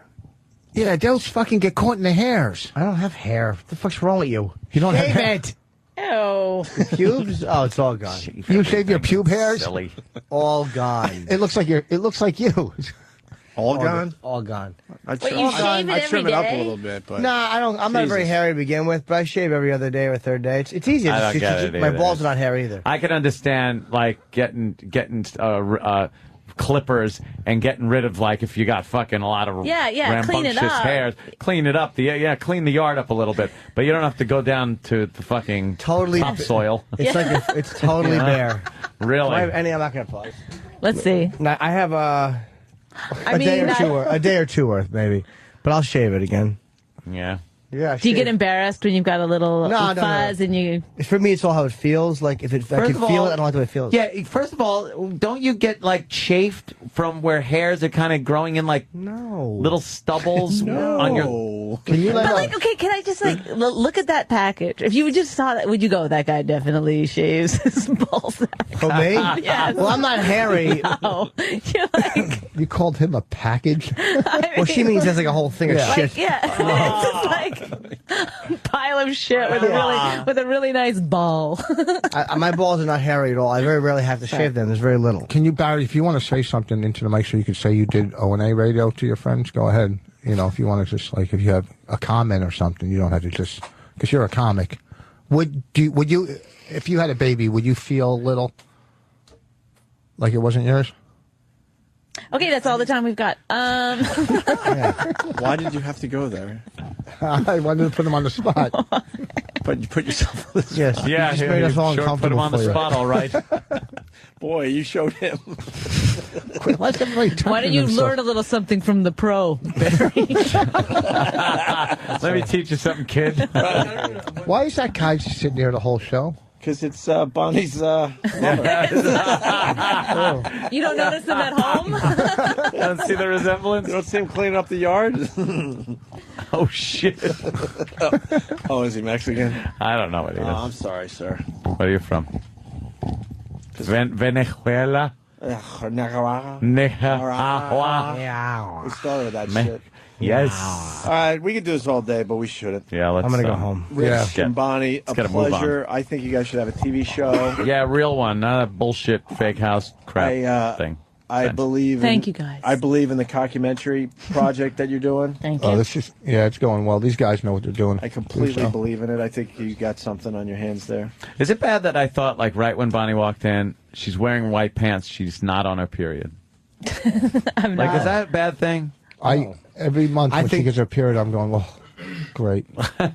Yeah, really? Why? Because I go off in my cave. You go to your period I cave? go to my period. I go on the ice floe. That's it. Go to your Wait it period out. cave. Don't come out until you're fucking done. Any Let's see a plugs? speck of Oh, blood. I'll be at Mardi Gras in fucking Scottsdale, August 1st, Saturday. Is that August 1st, that Saturday? Whatever. August 1st. RichRoss.com, right? Yep. Mardi Gras. Bonnie? It's going to be great. I'm just plugging up the blood flow. That's it. Well, you're somewhere.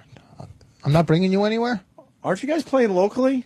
Tuesday, we're at Comics. No. Oh, don't come. Don't come. Don't come. Governor's not till, but I'm there, not her. I'm trying to think. You're confusing everyone. Here's how you do it. This weekend, I'm in Zany's in Vernon Hills, Illinois. The following weekend, 23 through 25, Punchline, Atlanta. July 31, August 1, Manhattan Comedy Club in Middletown, New York. That's my buddy Rich Francese. Oh, you're going to do it? I want to do it, Oh, yeah. cool. I heard it's a great club, so yeah, of course. Yeah, good. All right. That's fucking Have cool. you done it? Yeah, I was in the beginning, yeah. I'm going to back there, and then I got an ultimatum from other people, and it's just like, fuck, you know what, don't tell me what to do. I got a fucking kids. I got to earn a living. Bonnie. Yeah, plus Rich is a friend for 15 years. Yeah, what Ran the up this fuck? club. Yeah, no, we got good stuff, you know, we got coming up, you know, good things. This movie's going to be fucking hilarious. Oh, they turned me off. No, What the show, movie? The show ended. It did? Yeah. That was funny. What movie? Yeah, what movie's going to be funny? Yes, documentary. Oh, the documentary? Yeah. Cockumentary. Cockumentary. Oh, thank you guys very much. We got time. I'll bring in that Lifetime video. Oh, I want to see that. Fucking horrible. Definitely want to see that. Anthony, I cut you off a couple times. I'm sorry. Bonnie, Hard that to doesn't see from matter back at all. there, like, everything. You say whatever you want. Yeah, you're the funny one out of the two. That's anyway. right. You say whatever you want. I told her in the beginning when she used to come in here. He scared the shit out of me. No matter what you do not cut Anthony off. No! What a dick. I always watch your mouth. Watch your mouth. Watch my mouth. That's terrible. You're an awful man, Richard. You